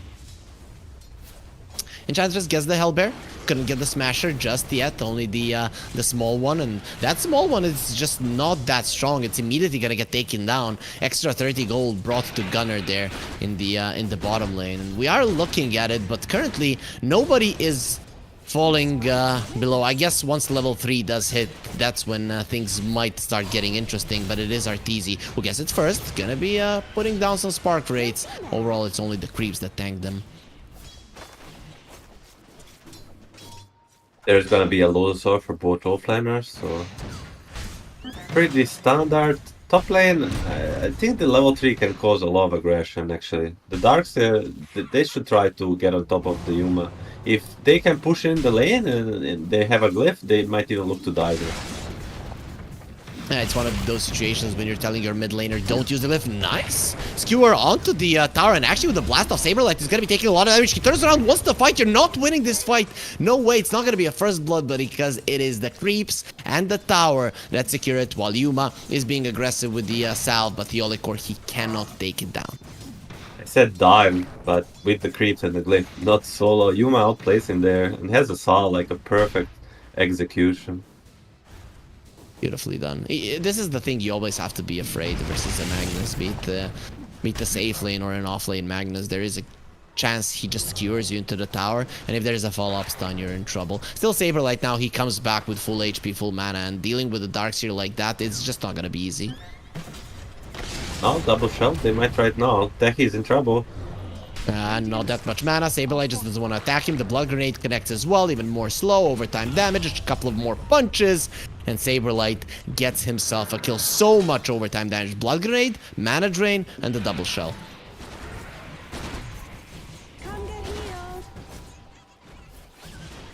Meanwhile, Gunner is low on the Abaddon, but he is farming well. However, they haven't pressured Arteezy at all. And how big of a problem is this when he's probably going to have a pretty early Midas if this continues? Yeah, I should be probably looking at the double Ray-Ban into Midas. I mean, it's, as I said before, it's hard to pressure Arc Warden or Side Limit like a melee hero. Like, if he had some guy that can bring him to him, like Snapfire, like the Cookie or something like that, maybe, but this way the Arteezy just does way too much damage before he comes even close to him. That is very true. Ooh, that was so close. Stormstormer playing with his life. The Oli Core doesn't have his life any longer, while Saberlight does finish off Fly at the cost of a lot of his HP. The question is, can he get towards the Magnus? Everybody's dying everywhere. Kitrak is dead, while Ellis is just coming forward. He still has the healing salve and the Aphotic Shield protecting him, so Arteezy cannot even cancel that one out. And Milan, what's the score after those fights? 2-1. Shopify Rebellion, they lose 2 supports. Yeah, they lose 2 supports, but, you know, as long as Arteezy is alive, everything is good and fine. Getting to his timing, Abaddon is very low, but it's the most important thing. And the 6-minute rune coming up, we should see more action here. Yopaj actually won the mid lane versus Stormstormer with the Pango. Despite being harassed by the Queen of Pain quite a lot early on, he has a big difference in terms of CS there. 38 to 30. That's pretty much 2 waves. At least the first power rune goes to the Queen. Yeah, that will help Queen a lot. I mean, this is what I said, like, yeah, Queen should do well in this matchup, but Pango, the good Pangos, they just find a way out, you know? And Yopaj showing that consistency, and when he's consistent, he is really good. He's amazing, right? He's If you look bottom, there might be a double wave into a dive on Arteezy. but also top, there is definitely a dive onto Yuma, who's hiding in the trees. Now they know where he is. Saberlight spotted him for a second. Yuma, however, very quick thinking there, finally does show himself. Will be turned into a little fishy, and Yopaj, he has a sword to fillet him, pulling him back, draining his mana, uses the sticks. Yopaj still finishes him off as Arteezy gets dove as well. Both of the carries have died, but there's gonna be Kitrak going down as well. TP in from Yopaj, Swashbuckle going on to Gunner. He still has the Rolling Thunder, is going for it, and still with an Iron Shell on him, should have enough damage to get this kill. Saberlight from downtown, the other part of the map, secures himself a kill. Yopaj, however, is pretty low, has the shield crash to give himself a little bit of a shield, and with a couple of hits and the Swashbuckle gets another one. Fly goes down as well. Very fast and quick thinking from Yopaj. Oh, he's gonna get his Red Ball refilled too, so he's gonna be in time to connect on this 8-minute run. No, he's going to the gates. Yopaj is just feeling it, man. He's not stopping with the pressure. He is just continuing with the pressure. Yuma needs to be careful. As the RP, but is that gonna save you on the top lane? They are going for him once again. Swashbuckle Yopaj still has some mana to work with. The skewer to the side, DP from the Queen. That is now dangerous. Yuma RP, he's gonna be using it and stops the shield crash, so no shield for Swashbuckle to the side. Is he faster than sound for now? It seems to be able to outrun Stormstormer, who won't be chasing with a blink, a little bit too timid. Yopaj still lives. So close, Magic One coming in clutch. What a actually close call. If he dies there without TP on Yopaj, like, the whole momentum stops. But this way, like, it's just gonna be Sonic Wave for a full harassment trade. So both teams kinda, I'm not gonna say happy with it. I would say both teams unhappy with it, you know? Okay, so everybody is annoyed by the result. Arteezy, however, halfway to the Midas recipe. Definitely wants it as fast as possible. Mid lane does feel safe, but now he's under vision. Ward. They want him. Yopaj is close to help, so worst case scenario, I think they're gonna get something in return, but they really want Arteezy to have more space. Like, 6th on the net worth is not where you wanna see him. Currently not. Sticky Bomb will connect. Here comes the homing missile. He uses the Tempest double. Will be a lot of damage done to him, but you do not have the Sonic Waves, so Fly will just be going down. Yopaj going into Stormstormer with a haste. However, the Queen of Pain more than safe. Fly just, you know, he just cannot get away from Arteezy. There's still brotherly love, you know. He feels like Arteezy 6 on the net worth, no money for Maida. He's like, here you go, my brother. Have some money. So he closed on it. I think he's gonna be on a path to recovery. Meanwhile, bottom. Yeah, Gunner now. He's gonna be dealing with his own illusion. Gonna be silenced up. Actually removes the The passive there for a second and is not going to be silenced by a Curse of Avernus, so Saberlight doesn't get himself a kill, but does force out the ulti, and that's going to be 60 seconds at which you can maybe threaten Gunner. Meanwhile, mid lane, Stormstormer just pressured a bit. Finger Wow. connects to Stormstormer. He thought he could live. That's the second time that he's playing with his life a little bit too much. They also secure the Invis rune from Pango, and now he knows that there's no Queen. That is not enough damage. These two supports can't do anything to Nice Yopaj, play. but they can do to the supports in the back line. Still a beautiful stun from Theolicor, and Earth Spike is amazing. Lel is dropping low as well, but Fly has already lost his life. Gunner comes over just to help his teammates survive as Yopaj, he is gunning for it, gets a double. Nice snipe. Wow, Yopaj just playing out of his mind, man. I mean, Theo's starting with a super good burst on the Stormstormer, but Yopaj is just playing with him. He's on the roll. He definitely is. They try to pressure the Darkseer a bit on bottom, but with just the Surge, Saberlight will be fine. And Shopify Rebellion, after all of this pressure, it just leaves Arteezy to do whatever he wants. It is gonna be a Midas delivered to him at the moment. Don't run off. Yeah, I mean, this is the best way to help your carry is not actually by like sitting around him, is by creating pressure elsewhere. So by creating pressure elsewhere, he gets a lot of space, and he's already 5th at the network, you know? He is gunning for the number 4 spot. Now with the double Midas, once he uses it, it is. What gonna does he be get for the, neutral item? Dyer's middle Does he get the bubble? No, he has a fairy trinket. Dyer's top tower A is bit under underrated item, but I think the bubble is the premium now. TP bottom? I It's think the just a Tempest clone. double just Dyer's top tower wants is to under help defend the tower. Will be able to do so. So just make sure that Saberlight is untouched, sends it forward, and everybody on Nouns will have to build their 3k goal behind. So looking really good for Shopify Rebellion here in the first 12 minutes of the game. Yes, I mean, you'll be super happy every time you have Arcorn and you're 3k ahead. Although he didn't do much, he just... The Yopaj and the supports are just connecting perfectly this Dyer's game. top tower has fallen. 12-minute rune, it's gonna go to Yopaj unless Techis tries something wild. He's not gonna... And Arcane Rune, Diffusal coming up. This man has been unstoppable so far, and now he's hitting even a bigger power spike.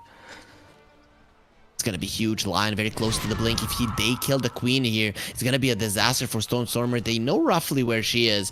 The Theolicor cannot do it on his own. Looking towards the Abaddon. Gunner has only died once in this game. Isn't really that easy of a target, so they will decide not to pursue. I mean, they don't need to kill him anymore, but they can just poke him without any risk, you know? Like this, before the Magnus dagger, this Pango can just pump the swashbuckle from a range, and there's nothing they can do about it. Keytrack? Keytrack. Is he a bit too aggressive? Very deep there. Has the Warpine Raider, however, to help him, and nothing to stop that TP. Lelis is fine. Yopaj in the vicinity with the Arcane Rune, as you mentioned. However, now they get themselves away.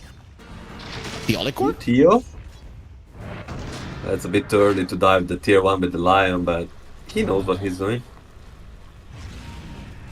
He's gonna be fine. No problem. Tier 2. I guess maybe Nouns get baited into using a glyph in that situation.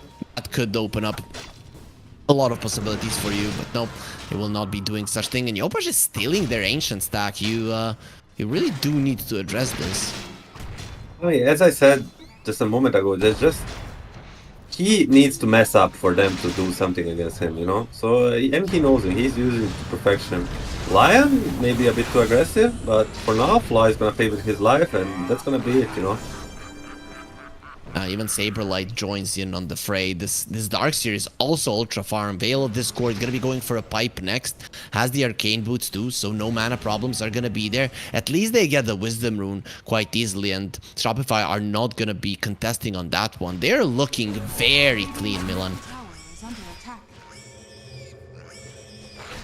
Oh, sorry, dead? No, he's fine. So, that was close, but nonetheless, pressure continues, you know? You don't want to be using active rune to escape and TP home with a Queen of Pain at minute 14. You really want to be making pressure of your own, but they're just not stopping with Shopify. Right after forcing Pop TP, they're gonna go in the smoke, and they know exactly what's happening. I don't think they have vision on them, but they're just game read just tells them everything, you know?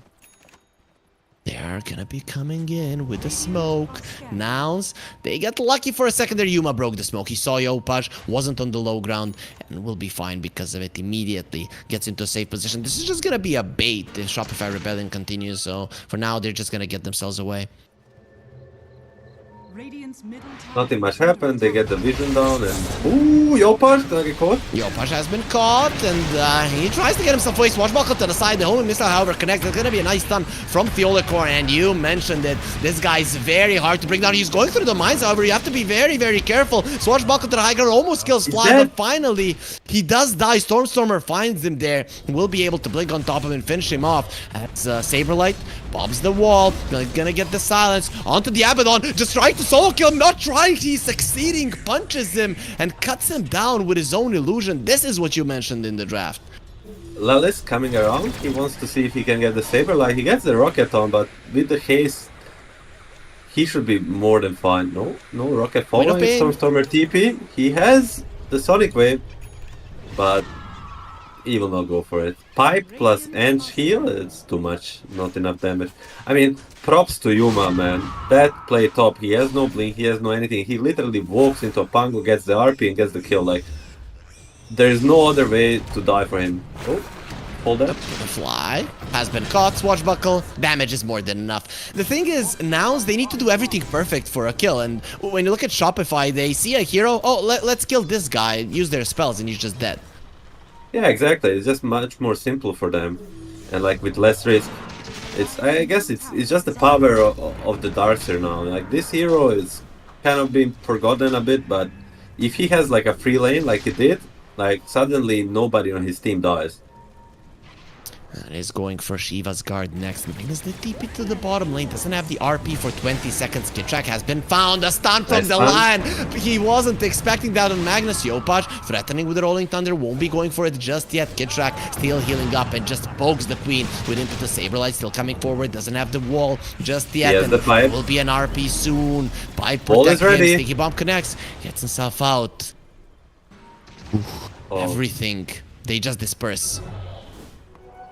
I mean, they think against it. They're gonna smoke up on the nose. I mean, Shopify wanted to take the fight, but they are at the end understanding Arteezy is free farming, so no need to take any fight. Yuma has the blink, sees two. Now Oh, gets Yuma. the double RP into the call down. There's gonna be some rockets coming from the sky. Yopaj rolling thunder. That's gonna be protecting him. Sonic Wave quite huge. Fly very low, still surviving there with the reactive taser. He manages to survive for a long time, but in the end still will fall. You lost your supports. Now the burrow time is keeping Gunner alive. Not for long. There will be beautiful body blocks as Yopaj is back into the fray, and with the shield crash, he gets the kill. That was a nice initiation from Nouns, but they are just missing on the damage and follow-up lockdown. Exactly, beautiful initiation by Yuma. Gets the two, gets them into his team, but just a little bit short on damage. Like, if Pango dies there, they maybe don't lose anyone, but with Pango living, it's a full turnaround for the Shopify. Is under attack. And Arteezy is still just hitting creeps. It's only a matter of time before he pops to the top of the network chart, or at least overtakes even this Magnus. And look at Noun's scores, the Queen of Pain and the Abaddon. They're just not having a game. Like, how did they change this? They just need a little bit more items, you know. Right now, it just as you said, they just don't have the damage. So need levels, need items. So when this RP actually hits, they can do something. Yuma is performing really well with his RPs. We have seen two good ones. One of them brought them the Pango kill. The other one, unfortunately, just baited Nouns into a bad fight. But they're going again. Who do they want? This is gunning for Arteezy, right? Yes, it kind of feels like the direction is just like, okay, we cannot kill the people around the Darkseer, but if we catch Arteezy alone, we will kill him. But Shopify smells something, I don't know. They're literally hunting them back into the smoke. Yeah, they're coming from the other side. Smoke from Nouns on 3 of their heroes, 2 of which are cores. Their wave is gonna be cut. Nouns, now they understand they won't be catching anybody. Stormstormer makes his presence known, however. Pretty ballsy from him, especially with the line coming in. The Hex, he finds him, misses on the stun. Stormstormer, this is still not gonna be an easy kill. He turns around, wants to kill Theolicor, pushes him away. And the Queen of Pain will be hiding there in that small river. Oh, I sometimes think that people like Stormstormer, right, wish they have been killed, you know. Now instead of being dead for like 30 seconds, he's gonna have to stay there for like a minute and a half.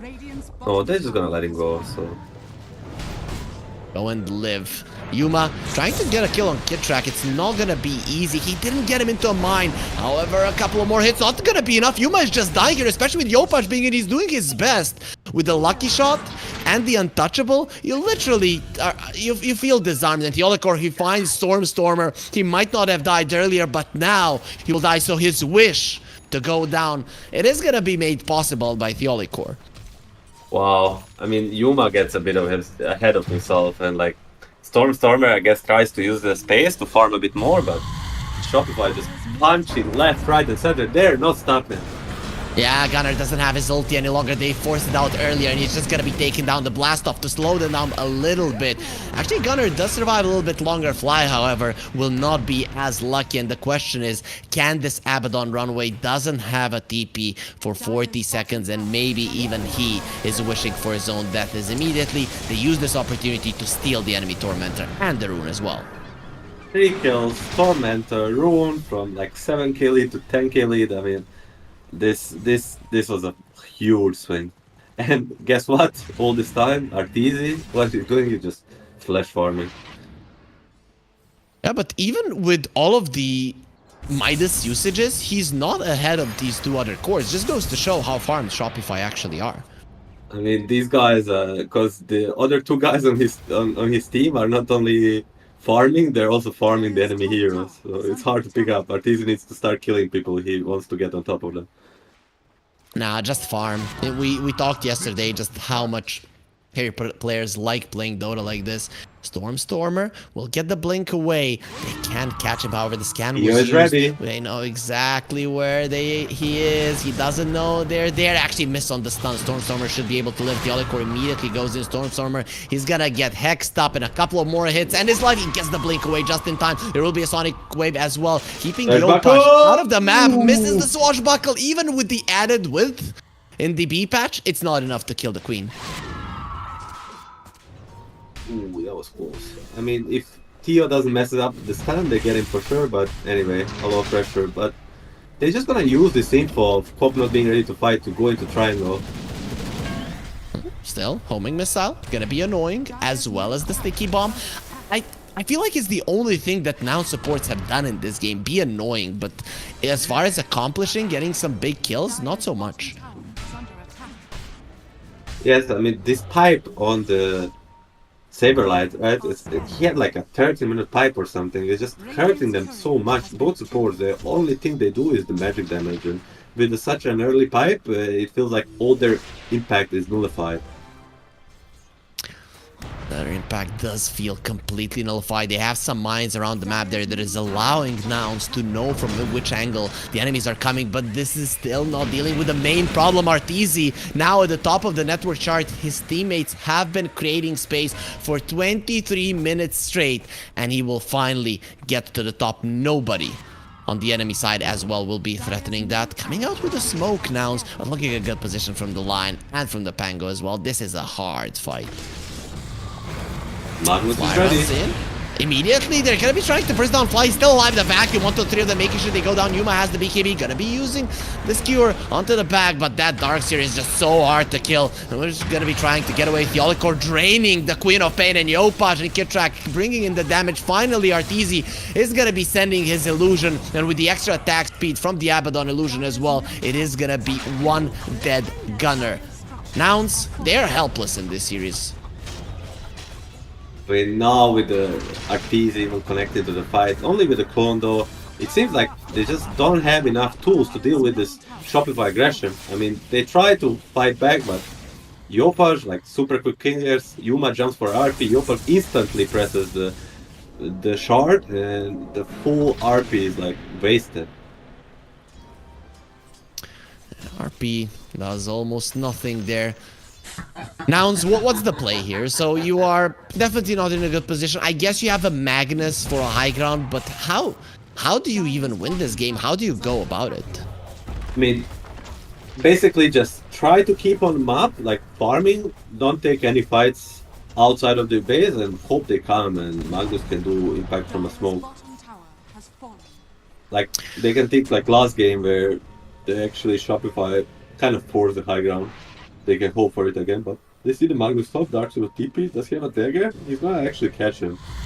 He has a BKB TP out, I guess. No? Yes? I mean, is there a Basher and Pango? They're not gonna even catch him, so...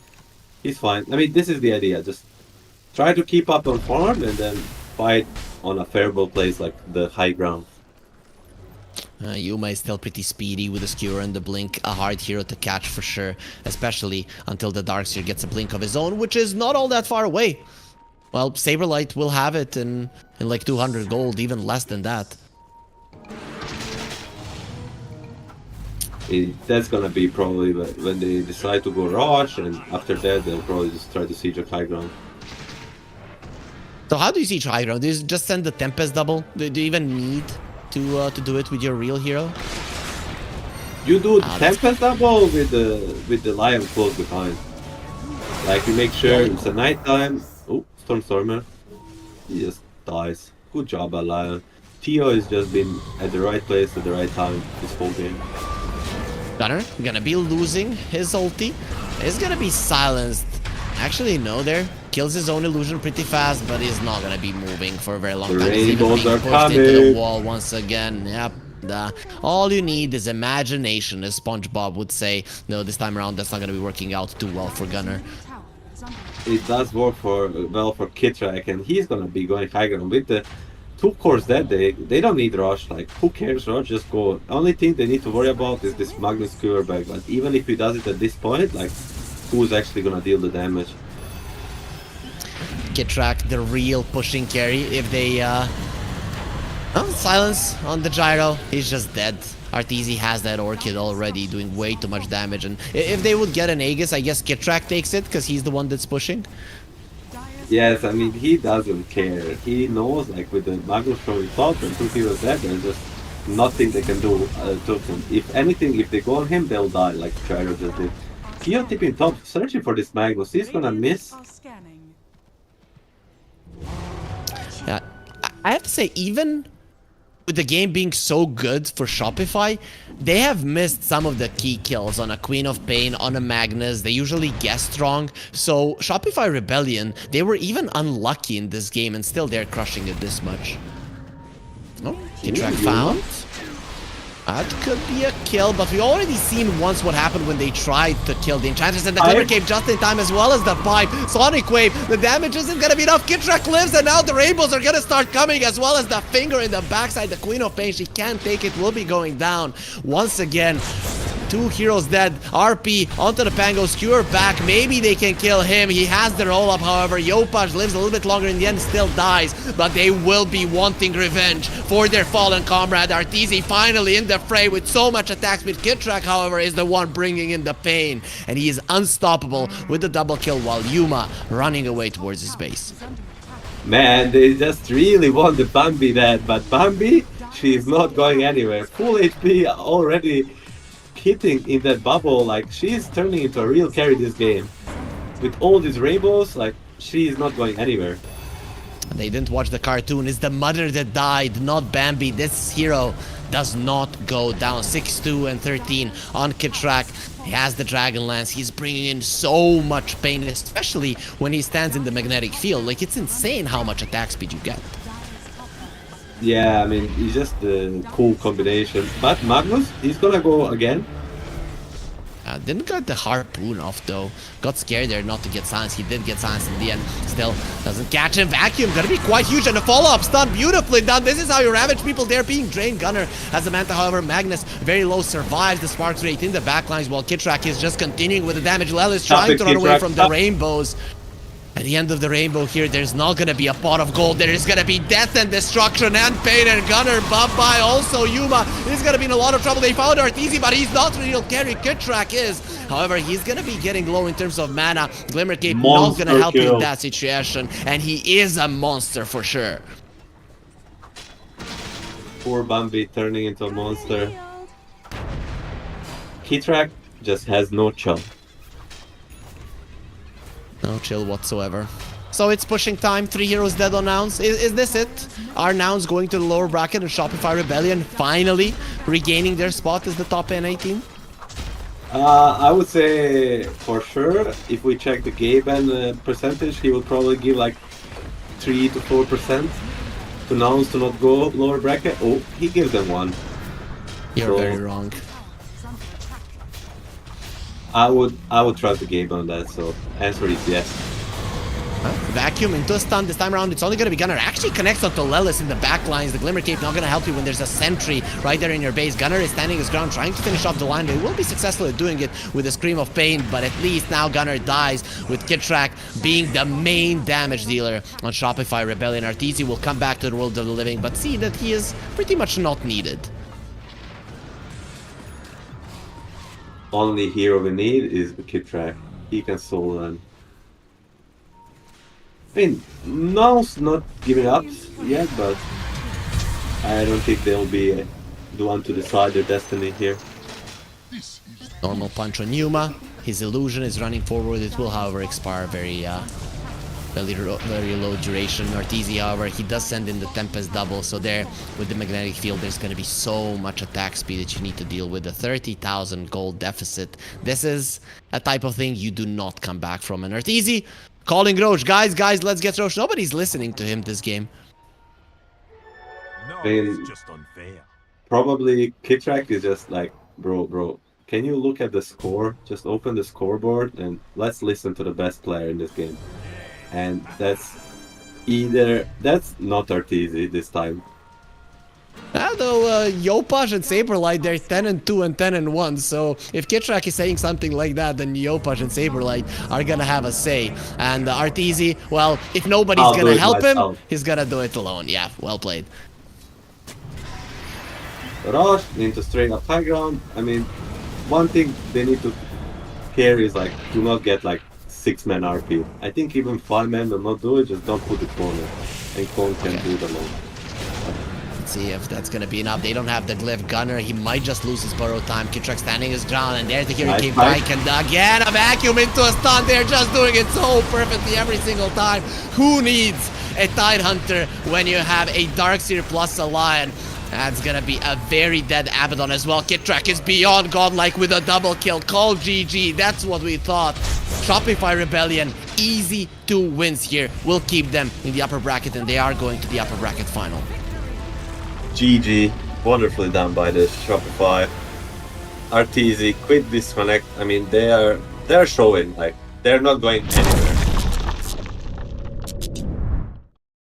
anywhere. They're not going anywhere.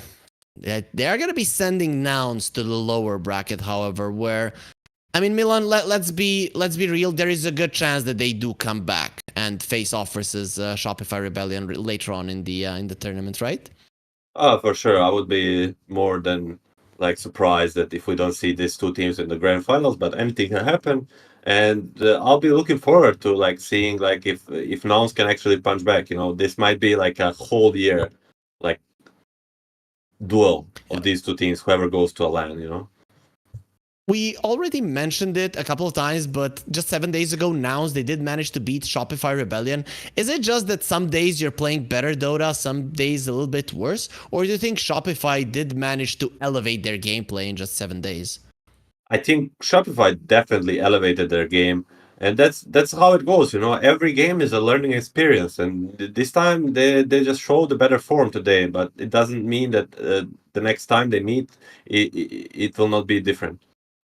That is very true. With that, we will conclude this series. Nouns will be facing off versus Far Studios later on in the day, but that is going to be happening in an hour and 52 minutes. You have the Tango stream if you want to watch Young G versus Bami Soigas, so be sure to check that one out. But we will be seeing each other in around 2 hours when the next series begins. It is going to be the lower bracket elimination series of Nouns versus Far Studios, so be sure to tune in and see you then.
creature with no skeleton inside your hands. Got no home address, I come and go as you command. And it's fine with me, and it's fine. I'm a bandit that you use to keep from bleeding out. I'm the lover you don't love but love to keep around. And it's fine with me, promise that it's fine. Maybe I'm a fool, it's not like I'm expecting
It starts with this, a person that you miss. Mine draws a blank.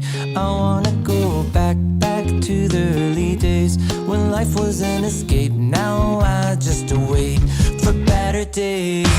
I lost myself in your reality. Lost myself. I lost myself in your reality. Lost myself. I filled that life according to a friend. We're all shrink wrapped in families and making ends meet, stuck in jobs we'll never leave. I never wanna be like that, so I wanna go back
again, we are gonna be having these long breaks as it is not a rolling schedule, but finally the time has come to continue with the NA Close Qualifiers here at Dream League Season 22. I'm Harry, joining me is Milan, and we are gonna be watching Milan who? We're going to watch the one and almighty best carry of NA all time. It's not Arteezy, it's the Fear. Fear playing for Fart Studios versus Bammy Soy. It is a bit of a problem though, unfortunately, because he's probably gonna get smacked, right? I'm not sure.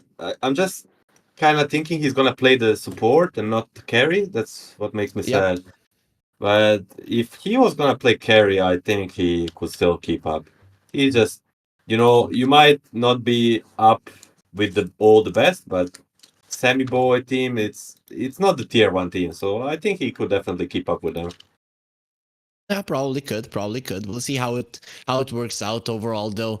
We know that Far Studios, they are kind of a meme team. So are you expecting them to pick something new, or are they staying with the Pudge Spirit Breaker type of lineups? Well, I mean, I think definitely.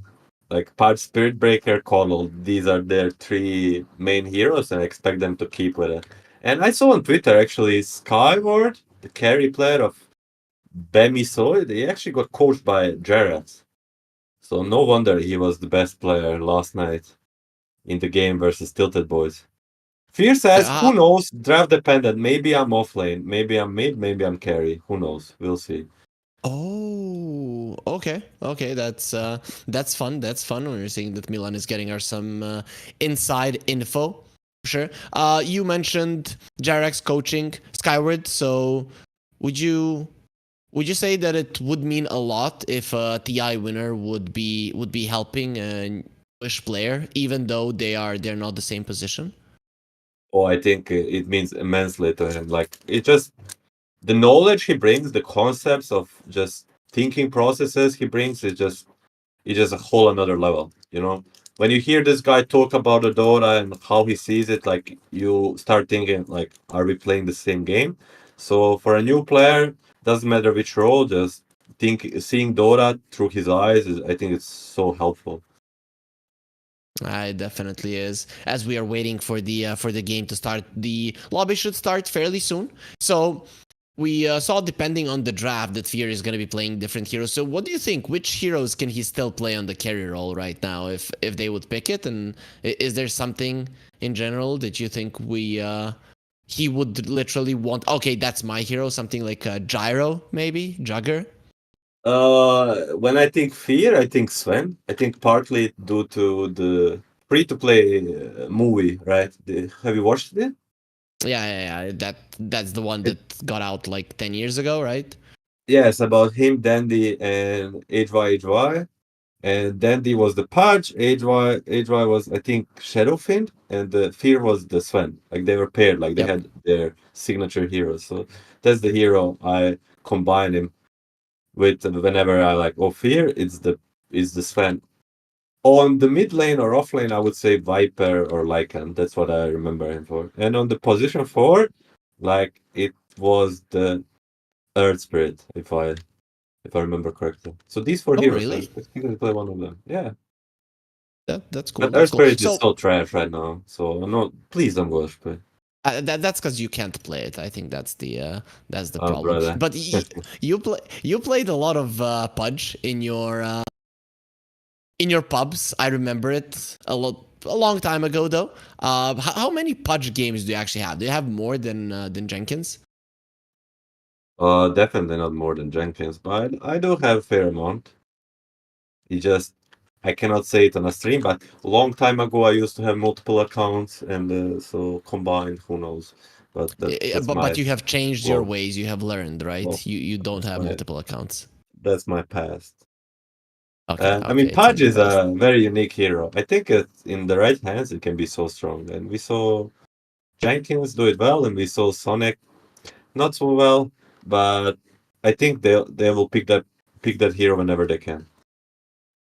Hopefully that is gonna be the case. I can't really imagine a game being boring with a Pudge in it, because any repositioning hero, and he is probably the best one, always brings so many variables to the game and just can open so many possibilities to win, even if things are not going too well. But Far Studios, you mentioned they're a meme team, so we mentioned those three heroes, but they're just gonna be swapped between Sonic and Jenkins.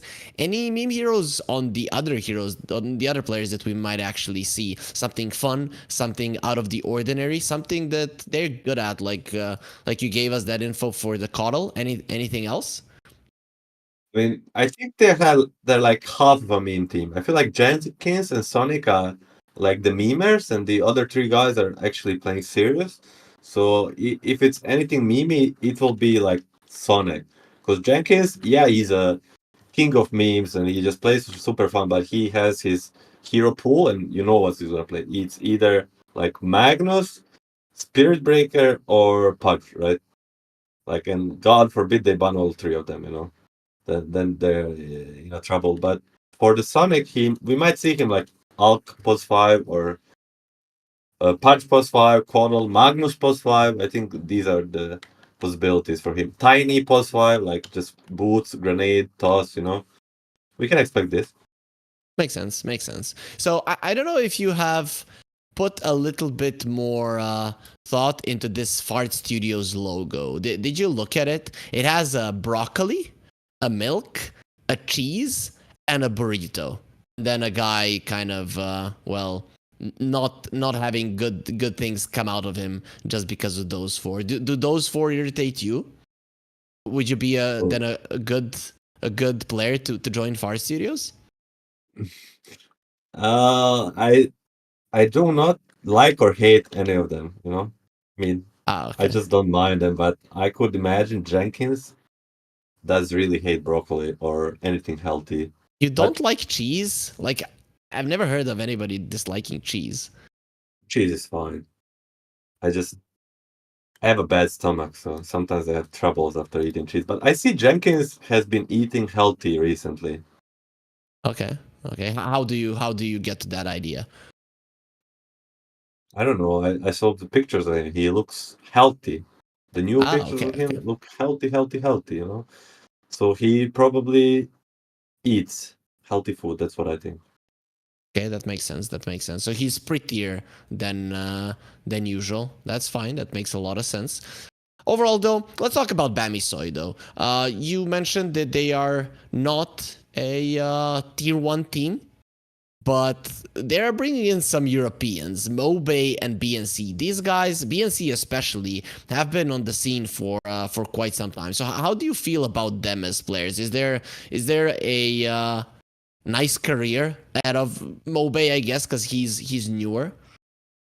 Yeah, Mobe is sort of newish player, although he played maybe 1 or even 2 seasons already professionally. I think he has a lot of potential. Like, he reminds me of like a Stormer from before, like some earlier days of Stormer. So if he could get a team, not to say maybe Bamiso is that kind of team, but probably not. If he could get like into a team like Team Tickles or something like that, like he could get to grow to his full potential. Where from BNC, he changed position. Now he's playing position 4. I think he's a talented player, but also depending on a fit. Sometimes these players just can grow if they're set in the right conditions. Okay, that makes a lot of sense. We'll see if those right conditions do happen. As we are still waiting for the game to start. It should have started 8 minutes ago, so I'm not really sure what we are waiting for at the moment. One of the admins is asking for the game to start later on. I'm not really sure what the issue is. If our production can give us some info, then it would really be nice. And Okay, yes. maybe Okay, they production, thank you. maybe they just want to listen to our beautiful voices, like our stories. That makes a lot of sense, right? One of the things is Dota is probably a male-dominated environment, and then when you put two studs like this, then you are going to be attracting the female audience as well. So I think that's most likely the main approach here from ESL, from DreamLeague, to keep us on camera a little bit longer. Wouldn't you agree? I agree 100%. I couldn't have said it better myself. No way. That makes a lot of sense. Yeah, it has been a long moment. We have been given one moment before the draft does start, so we are still waiting here to for the admins to give us a thumbs up, and until that happens, you're gonna have to be stuck with me and Milan, just giving you some info on these players. But coming back to Bamisoy, so Sammy Boy, we all know about his writings on Twitter from time to time. He has stopped lately, right? Maybe he came to his senses, you know. Who knows? I mean, I personally don't like this type of like attitude. Like I still remember him flaming jerks like so hard before in one of the DP seasons I played. Like they were Sammy boys are four zoomers and they won against EG and they went out and said like whatever. I don't know if it was for memes or whatever. I just didn't enjoy like the attitude. So I'm all for drama, but some respect should be held against the old powerhouses like Fear or Jerax or what's not.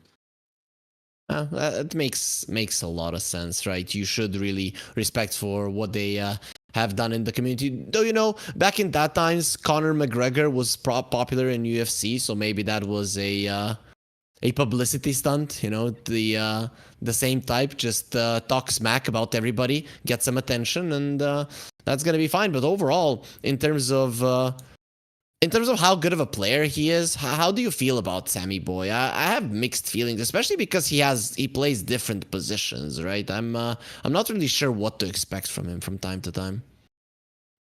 I mean, it's just the main problem of tier two players is like inconsistency. I think he has potential and not bad player, but it's just you don't know what kind of a game you're gonna get. But definitely, at moments has shown like a really high potential, and then at moments again like just a pure inconsistency. So you know, just try to get somewhere in the middle. You know.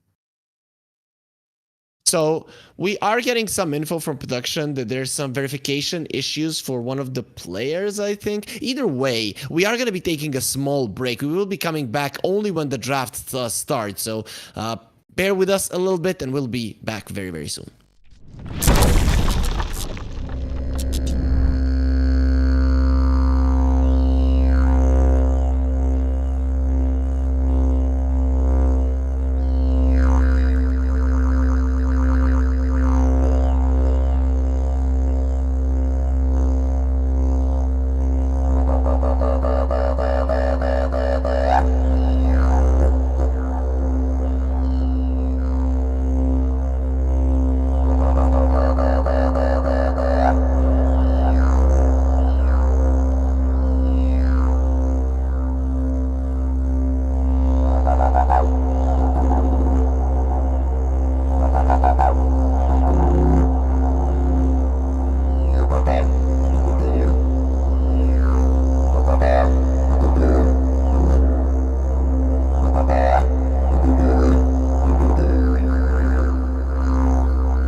And I'm pretty sure you're glad to see our faces back here as we are ready for the draft. So let's get into it. Bammy Soy versus Far Studios.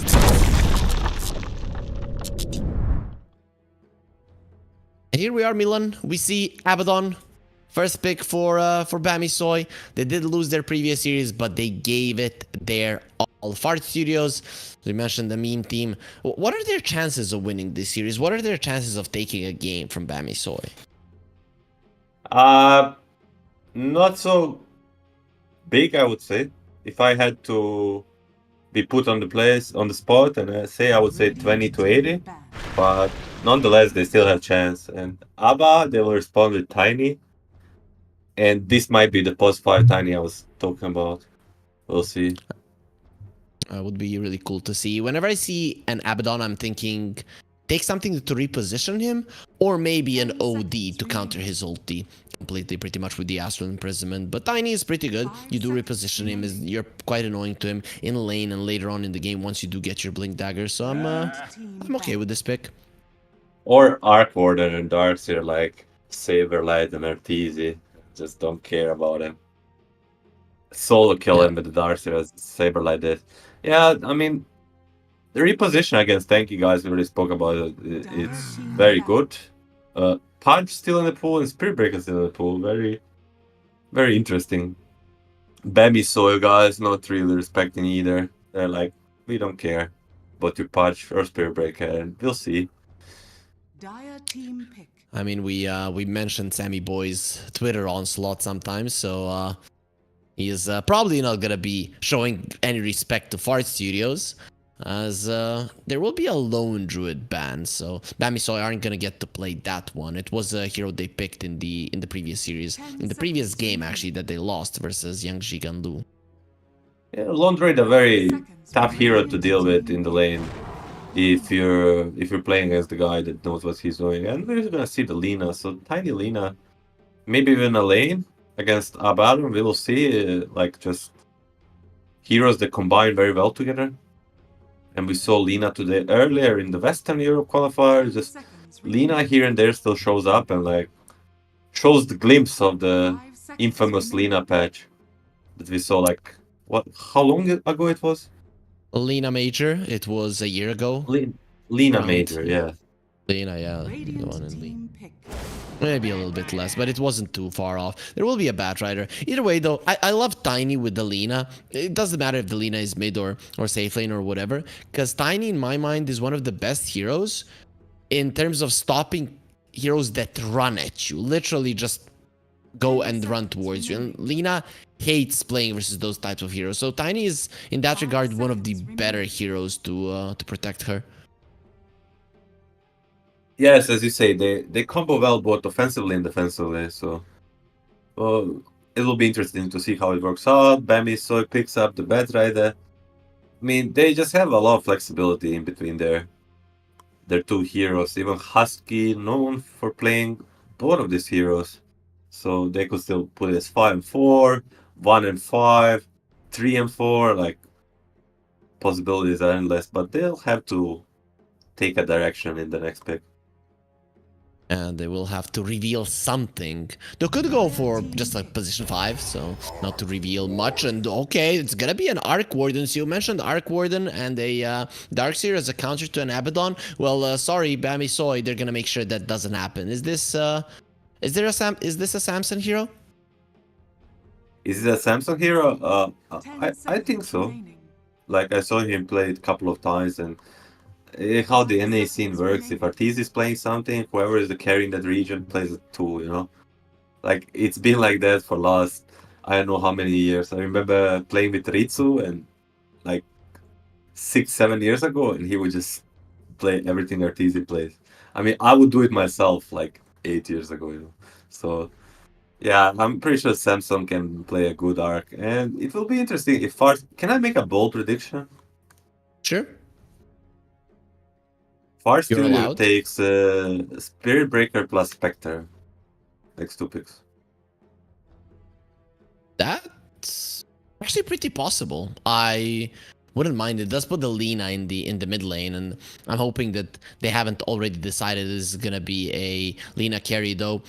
Fear is one of the first analysts in tournaments that started talking about the carry Lina and how strong it can be when it started getting popular around the Lina Major. So it might be so that he wants to play it himself. Yeah, I mean, I think he will not play the carry though. I think he will play either Or offlane or position 4.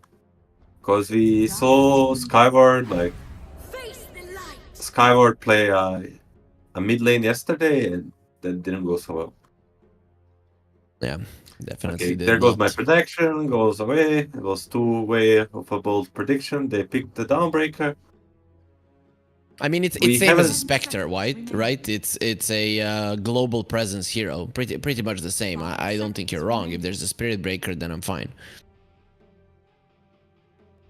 Yeah, thank you. Thank you for making me feel better about my bold prediction. I mean, they're taking their time to pick these two heroes. They only have... Yeah, you were right. So- You were 100% correct with your predictions. Good job. This is why we get professional players on the cast, because they always know what's going to be coming out. And it's not going to be a Samson Arc Warden. It seems to be a Mobe Arc Warden. Or actually, hold on. I played a pub versus this BNC guy, and he played Arc Warden. I mean, I did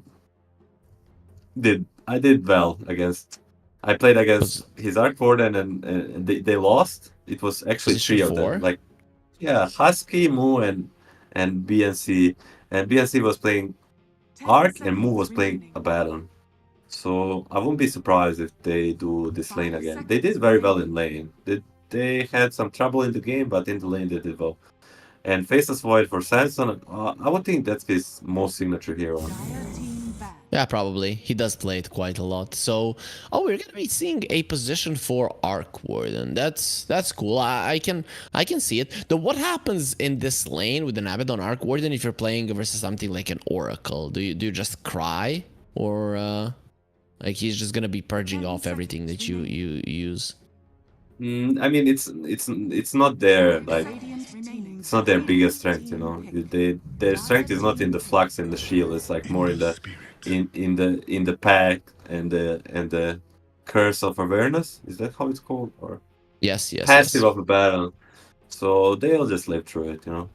Like Oracle does purge, but he also hits for like 40 damage per hit, so you know it balances out. Sure, I get it. Fire Studios, they still have one more hero to pick. They could still pick up the Spectre, you know. No, they'll go with the Broodmother. Is this the Fear hero? No, it's It Skyward. is a Skyward hero. And Fear Fear is is gonna play playing Lina. Lina. You're right. But the question is, where does he play the Lina? I'm guessing versus an Ember. It makes a lot of sense because the Lina will trash the Ember in the mid lane. And Broodmother, that's an interesting one. It's a good hero versus the Arc Warden, though it is going to be Husky playing the Arc Warden and BNC on the bat. Position 5, Arc Warden. At least he has a cool set, so Yeah, interesting. he's Something new. we saw it. Arteezy has the same set though. I don't know why you weren't paying attention. He has the same one. You already told us that everything that Arteezy does, everybody else copies. So how could you imagine that Arteezy would have a set and then somebody on Bamisoy wouldn't have the exact same one? I agree. My bad, but Bamisoy, they're rocking the cosmetics. You know, their cosmetic game is real good. Yeah, insane. Look at that Faceless Void. A couple of $100. In the sets alone. Ember Spirit, he doesn't have the rapiers though, nor the nunchucks, so he kinda sucks there. Yeah, kind of sad. Okay, I mean, interesting draft from Farsus. I'm very interested how they lane this. Maybe Skyward will go mid and they will do the tiny Lina safe lane. Like I would expect them to do that, but then again, up to see. Is Sky? Oh, he's low 30 Broodmother. Okay. Now, Interesting. Has he Grandmaster. gained? Has he gained or lost your respect after you have seen that? Seen what? Level 30 Broodmother. Oh, I gained my he gained my respect. He Okay, showed okay, dedication. Huh? Who's mid, okay, by the okay. way? They're asking. Yeah, they're not responding on the side of our series. Just I'll need a mid if you second. mid go.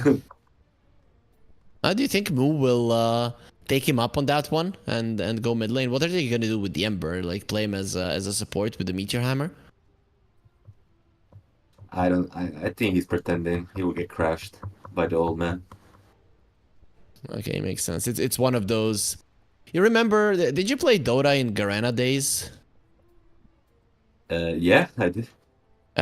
You remember the I'll meet you in river next to Roche for a fight. For people that don't know, Roche used to be close to the triangle of Dire. Nowadays, it was a very long time ago, and people would meet there for a fight, for a fair fight. Usually, somebody would bring friends, though.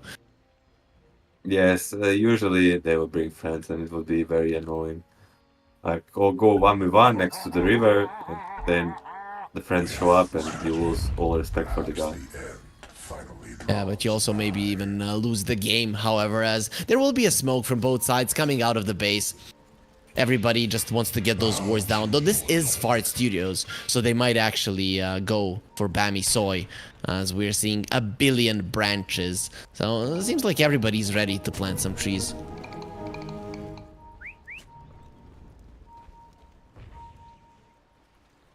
Save the planet. That's the... Plant a tree, save the planet. Plant a word, save a life.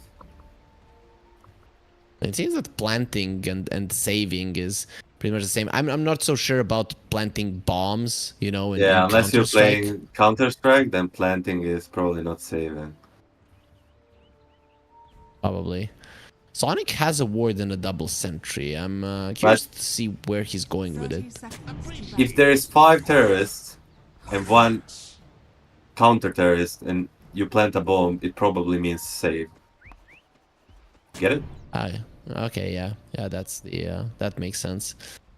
But you saw what the ward that the Tiny plays, so he's going for career kills. Melee heroes now one shot those careers, so Sonic is most likely gonna be able to do so. Yeah, I mean, it's a classic Sonic, like, full... like, you saw in the old chat, like, they said, like, go 1v1 mid, but no Sonic ganks. And then Moo said, like, I know he has a boots and grenade, you know? He's famous for that. Just boots and a grenade and just full YOLO ganking stuff. Oh, Fear? Are they gonna give him a welcome into competitive scene? Welcome back. We kill your range creep and we don't let you enter the lane.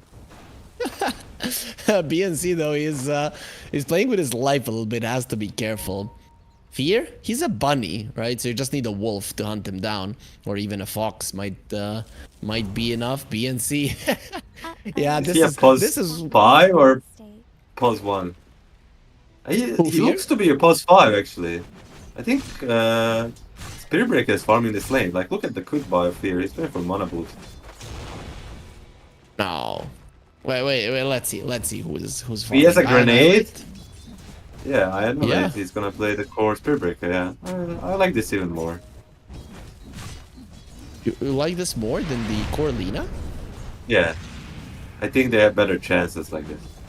Just YOLO it up. I think in a normal game against Bambi Soy, their chances are slim. But if they make game pure chaos, Spirit Breaker, Broodmother, Dawnbreaker, cores fighting 24/7, I think they got a chance.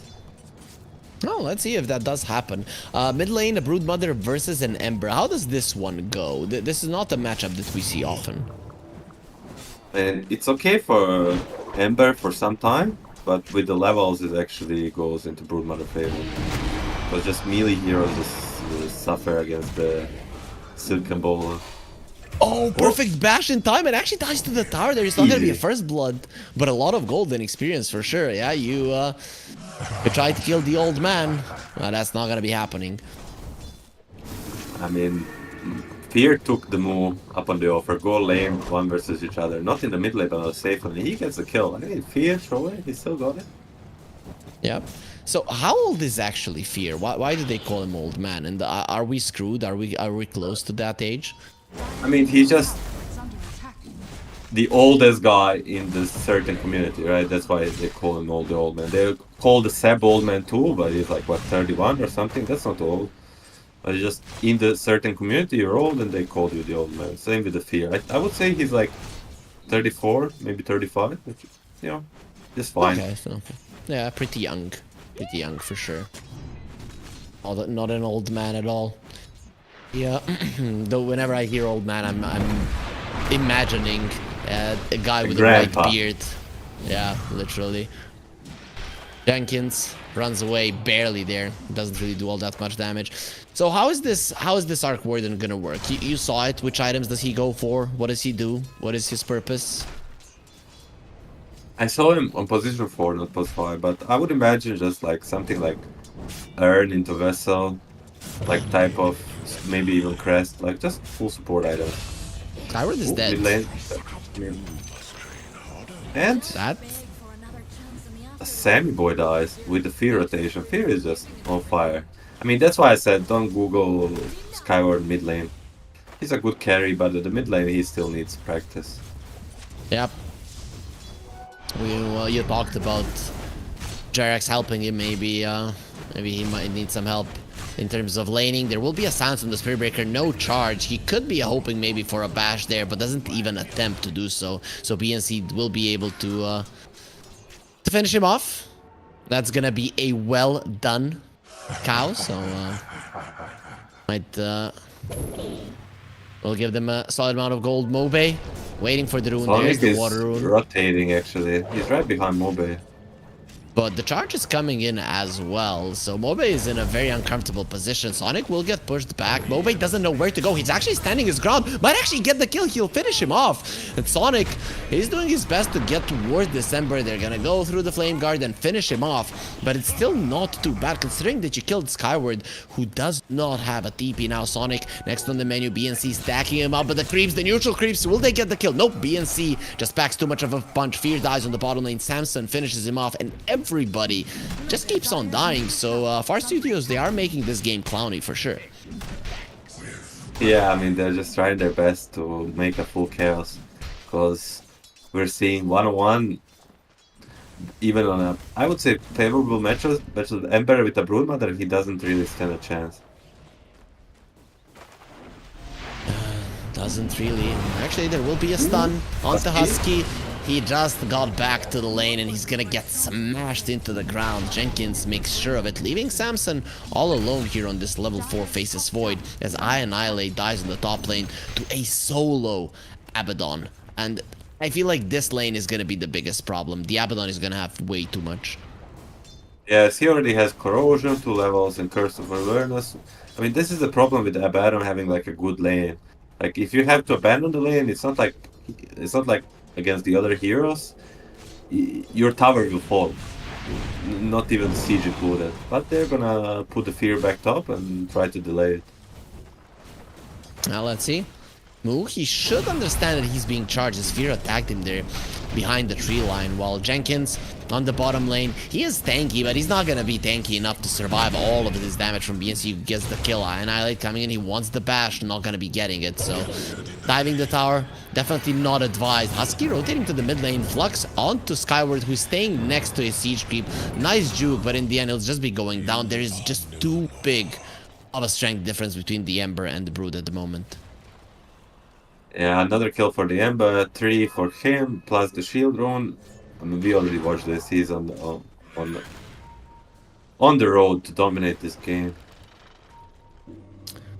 Mobe is a pretty good mid laner, and seems like Skyward, he's just having troubles there laning 1 versus 1 as Jenkins doesn't get himself to the low ground. That's going to be quite uncomfortable. Also gets bashed immediately after that. Starbreaker is trying to run around. Finally, the Firefly will be used, but immediately damage is being done. Here comes the charge. It is going to delay this kill a little bit, and Jenkins, this time around, he got himself away. Beautifully done. Beautiful toss. As I Annihilate, though, however, he's going to be the one dropping down. Skyward dead in the mid lane. Once again, Mobe just bullying the Brood Mother. And they did find the Faceless Void double stun, connecting there onto Husky. He's gonna try to run himself away, has the Flux on Jenkins, but the rest of them don't really care. Jenkins will stay in the creep wave. The rest of them continue the chase on Husky, who has no mana and very soon will have no HP, as Sonic has found BNC, who goes for the Firefly. The stun does not connect that LSA off the mark. Jenkins gets himself out of the Firefly and into the safety of the jungle, while Sonic secures a double kill. Nice rotation from both Sonic and Fear, TPing bottom, getting actually 3 kills. But meanwhile, Broodmother is struggling. He's second Dire's top tower from the is bottom under on the attack. network. For a mid laner, it's not looking good. What the hell? Is he maybe starting to sell some items and just turn into a support? How would even a support Broodmother look? I guess impossible. I mean, Dire's top tower like, is I don't know under about you, but my brain gets very annoyed seeing the Broodmother webs just on the screen. Like, Why? I don't know, my head starts hurting. Maybe it's some certain cosmetics, because it's not happening right now, but it is just... So, even with the 2k net worth in minute 10, like, it's still having impact if he's playing against me. No charge for Annihilate. He tried to get himself away. Has the Bulldoze, however, so he's pretty speedy. Slower Guardian gonna be used. Annihilate goes in. That's a lot of regen that will allow him to live. But Ember has an Invis rune, so you can definitely kill him or punish him for his aggression. Sonic, very deep next to BNC. Lasso at the ready. They might decide to go for it, but for now, just stacking him up. And he has found Annihilate Mobe in the backline. Sonic very low. Gets the toss into the tower. Immediate goes for the Lasso, but Laguna Blade makes sure that BNC finally does fall. Now the Arc Warden pretty deep, unable to get a kill on Sonic, but the Ember will be if he just spots him nighttime. Of course, the Fog of War is going to be protecting Sonic for the time being, and Fear gets a double. I mean, Fear has been part of Dire's bottom tower 9 out of 10 kills so far. He's 3, 1, and 6. He's literally solo carrying the Fart Studios. I mean, they're still 3k down, minute 9, so Dire's top it's tower not looking is great, but if there was no Fear, they would be 5k down right now. But they have a really good farm distribution, right? Jenkins is the only one who is ahead of the pack, but everybody else has pretty much the same amount of net worth. It's BNC wants to go high ground there, start stacking up the sticky napalm. Starbreaker, very nice on BNC, still alive, however, and with the Aphotic Shield will be quite healthy now, turning around onto Fear. Finally, they want to bring him down as well, and his hair is going to be on fire, but not from the Arcana, rather from BNC and Mobe, making it so 14 to 10, suddenly a 5k gold lead. Yes, 2 kills in the 5k goal lead, because not only they're killing, they're also farming at the same time. I mean, he just... The gap is too big, I would say. Like, it looks like a meme team versus a professional team right now. Does look that way. Jenkins, Star tries to get away with the Celestial Hammer. Starbreaker slows down Mobe, but there's a Flux. Sonic coming over to help. It will just be hugging. Mobe doesn't do nearly enough damage there with the Sleight of Fist. And it is time to bail Tower Falls, however, so it is still a win for Bami Soy. 6k up, minute 10. I mean, the problem for the Far Studios is they want to play fast, but Bamisoy, they also have like a really fast hero. Ooh. Nice kill. Solar Guardian, LSA, charge. All those things coming in handy. Faces Void. From 100 to 0. He will be brought down. I'm wrong guy. Didn't want him. Funny. Jenkins? This might be the right guy, though. He is a little bit too strong in the Sparks Rake. Will be following Jenkins across the map. I guess he wasn't expecting that. Would have died anyways, however. And Husky gets taken down by Annihilate. Famisoid, they're definitely not respecting their opponents, just always in their face, and sometimes you're gonna get punished for it. Yeah, I mean, they're not playing that clean, but again, I think they're a bit more relaxed than usual. And you can tell the Fart Studios, all they care about is having fun. Makes sense, but at some point when you are losing, the fun just kind of leaves. Can you have fun in Dota if you're losing really badly? Sort of, you know? Like, what other option they have? I think they're very aware their chances in the normal game is limited, so they're just YOLOing it up, and like even like they're losing 6k, but the score is 15-12, so there's some sort of fun in killing people. Radiant's bottom tower is under attack. Yeah, definitely. Especially if you feel like they're better players or a better team than you are at the moment. Well, it's a definite fact. The only thing is if art studios are gonna admit that it's a fact. Jenkins, he is being hunted, BNC Flame Break. He gets out with the Celestial Hammer a little bit away there while Mobe using the Haste Rune, making sure that the Fear goes down. Laguna Blade doesn't even break the Flame Guard, and Jenkins now next on the menu. Silenced up by the Curse of Avernus. Will try to go for the Starbreaker. Dies even before swinging the second time as Mobe gets himself a double. He was waiting for a perfect moment just to secure that kill.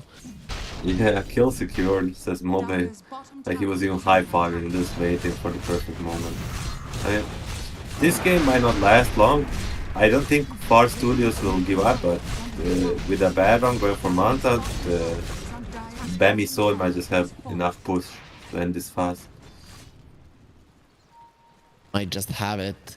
17-12 in terms of kills. We haven't seen a kill from the side of Art Studios for quite some time. They want to go for Mu. He was very hard to kill in the previous series. If you guys were watching that, he was at center with 10k HP. Of course, once the shard kicks in, BNC gets the lasso onto Jenkins, and Mu will be finishing off the Tiny first. Now the bash comes through with the charge. Mu still has the borrow time. Not an easy hero to kill. Here comes the Spark Rates and Mobe as well. Why are so many Spark Rates flying towards I Annihilate? Husky really got a lot of them in. Fear will get a nice stun on the Emerald Spirit, but in the end, the Sleight of Fist will finish him off either way. You've lost 3 heroes. Your Broodmother, however, is farming, and Skyward is coming back into this game. I'm not sure about that. I mean, he's no longer second from bottom on the network, but he's only gonna finish Midas in like next 2 minutes, so it's his start of a comeback. I mean, he's the first in his team, so you know, if he's not having a game, then who is on Fart Studios? Well, good question. You're the analyst. You need to give me the answer. So good luck, really. I'll tell you the answer. Nobody has a good game on the side of the Far Studio. Maybe a Fear, but then again, he's like a post-5 Lina. is under attack. That's a lot of his chains. And Sonic, he has the stun. Mobe this time around, he's not going to be able to dodge it. The Avalanche slows him down, but another Sled Fit finishes him off. Sonic doesn't even have 1 point in grow, so still 0 armor on the Tiny, meaning Slide of Fist pretty much destroys you.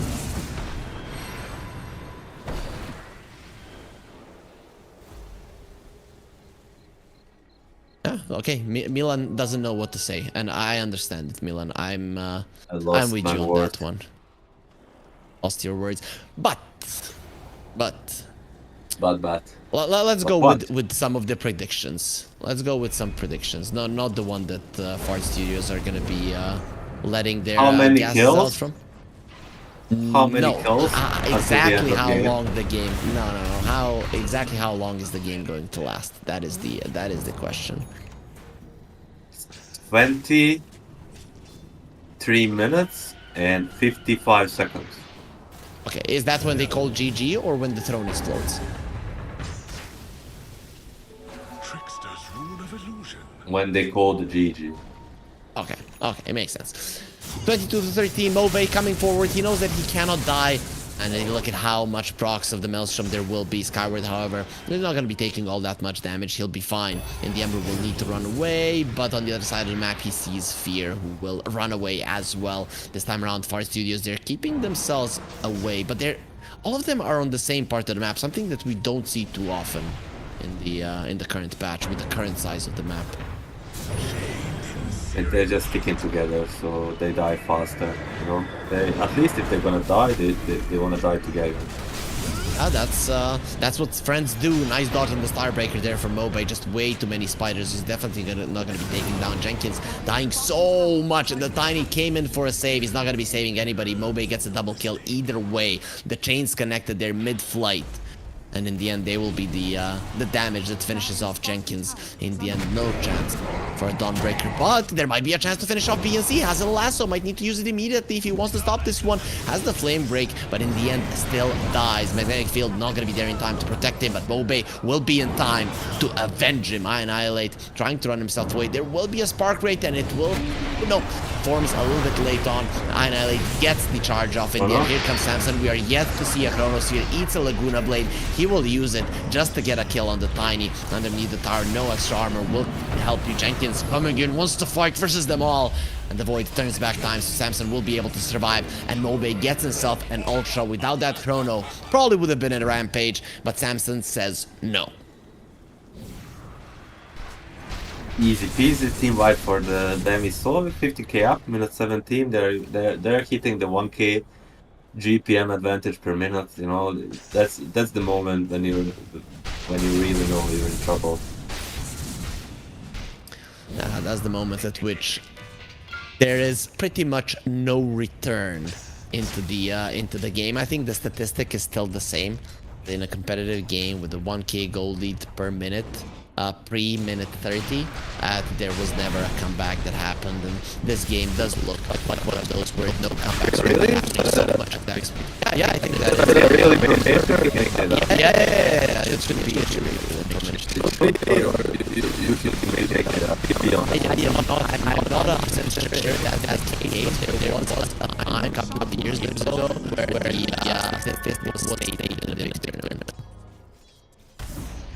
My prediction is kind of shaking, you know. My prediction was based on them taking Roshan bottom, but now that they took top. Oh, never mind. Not doubting myself. I'm a strong believer, self-confidence guy. Let's go. It's gonna be 23-55. That's all I'm thinking about now. Okay, that makes sense. Annihilate, all he's thinking about is not getting his head smashed. But we know that cows, they have a really strong forehead, so this Faceless Void is going to be needing a stronger mace. Yeah, I've seen in the build there. Dire's middle tower is under attack. And we can talk about the build. The Ember Spirit going for the now very standard build. I think this is the part of the reason why Hero came back. He didn't really got buffed like as a hero too much. It's just the items he buys are the patch items. Mage Slayer, both Mage Slayer and the Maelstrom are very popular items in this patch, and now that he really likes going both, like he's suddenly like one of the better mid laners. Annihilate gets taken down. One thing I'd like to ask you, since we have you here, talk to us about the difference between the Radiant and the Dire Arc Warden. Are you acquainted with the differences? Radiant's I am not. are fortified. You know Can that on Radiant you have one set of abilities and your clone has the other, and then on Dire you have the other set of abilities and your clone has the first one. You know about that, right? I'll pretend yes. Okay, sure. Yeah, I was hoping, because I have a professional player here, that he's gonna be giving me some professional info, but he just doesn't want to share the secrets. Sammy, boy, he does dodge the avalanche. Meanwhile, the Abaddon is really deep, so Sonic is just gonna be going down. He sends Mobe, go kill my teammates faster. Sure, bro, I'm gonna be doing it. So Sonic, he feels like he's playing for the side of Bamisoy, like he's playing for the winning team. I'm trying to kill the Abaddon. Finally, he does pop the borrow time as Mobe gets himself a triple kill. Does want every single one of them. Moo, he steals it. They will not allow it for him, but still so many heroes for him to finish off. Moo, however, he gets a double, so it's gonna be a triple double for Bamisoy as the Chrono gets used on Skyward. Some stuns from Fear, making sure that it takes a little bit longer of a time. Mobe got a double ultra kill in this game, but no Rampage for him. I'm just sad my prediction didn't go through. I'm off by 3 minutes and 4 seconds. It's all because of the Sammy boy. Like, he called the rush top instead of bottom, and he messed up with my calculations. Okay, yeah, he's really. He ended the game a little bit earlier, though. Bamisoy, they win in 20 minutes. We saw that Far Studios, they couldn't really match up. They created their chaos, but it still wasn't enough. So any ideas how to create even more of it? Or do they maybe try to play a normal game of Dota? Pick Pudge, Techis, Rubik, Mirana, and let the time go off and random the 5th hero. Yeah, so pretty much the heroes that we see in our pubs, though those heroes usually lose us a little bit of MMR. Hopefully, this this little group of heroes Milan proposed is gonna be giving the victory to the side of Fart Studios. But of course, we are gonna find it out after a short break, so stay with us because game 2 is right around the corner.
Bammy Soy and Far Studios Game 2 is going to be happening right here on the NA Close Qualifiers at DreamLeague Season 22. I'm Harry. Joining us is this beautiful guy with a beautiful smile and a deep gaze staring into your eyes. Milan, we saw Game 1. We probably both agreed that this is going to be a very rough, if impossible, game for Fart Studios, and they are going to get eliminated. Is it fear? Is it fear joining here and it not being Newsham with Fart Studios to lead them to victory? I mean, I have a inside information from their Discord that right now they're discussing the diet strategy. Like, Fear is suggesting to have more broccoli, to fart less, and Jenkins is just all the way on the burgers and full fart mode. And we'll see who prevails. That makes sense. That makes sense. We all have that one friend that when we go to let's say skiing in the mountains in the winter, they just bring a ton of beans and then you just have to kick them out of the room. I don't know if you, Milan, have had those kind of situations, but I have. I've been in a couple of those. I'm sure. that friend. Okay, so we are not gonna be going skiing or to the seaside together. doesn't matter. At least we can have fun from a distance here. I'm 1 hour drive from Milan, and I think that's a fair distance to be. We're close enough, right? You know how many beans I can eat in 1 hour? If you told me that you're coming right now, I would eat so many beans. Okay, makes a lot of sense. I would become a captain of a Far Studios in that 1 hour. No. I think you're not getting it from Sonic. Sonic is way too good. Sorry, Milan. You're a decent player, but you're not on the level of the Far Studio captains. Oh no, of course. I'm just talking about the number of beans I could eat. Okay, that makes sense. But we do have a draft on our hands. Some of the bans are already out, so let's get into it to see what these two teams have in store for us in Game 2.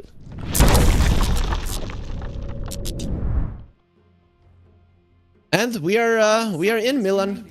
Looking at the bans, there will not be an Abaddon. Definitely one of the issues of the previous game, though. Is it really a hero issue? Most likely not, right? I mean, probably not, but Abba is one of the favorite Mu heroes, so just removing his comfort is just fine. They'll ban the Magnus, Koro, and Meepo, the 3 Far Studio signatures, and just go with him. But do they pick the Pudge? Please pick the Pudge. Of course they do pick the Pudge. It's so easy to hit the hook on an Ember if you're a good Pudge player. So there's no way that Far Studios aren't going to be picking it right now. This is probably their last game of the tournament. We all know that they like to have a lot of fun.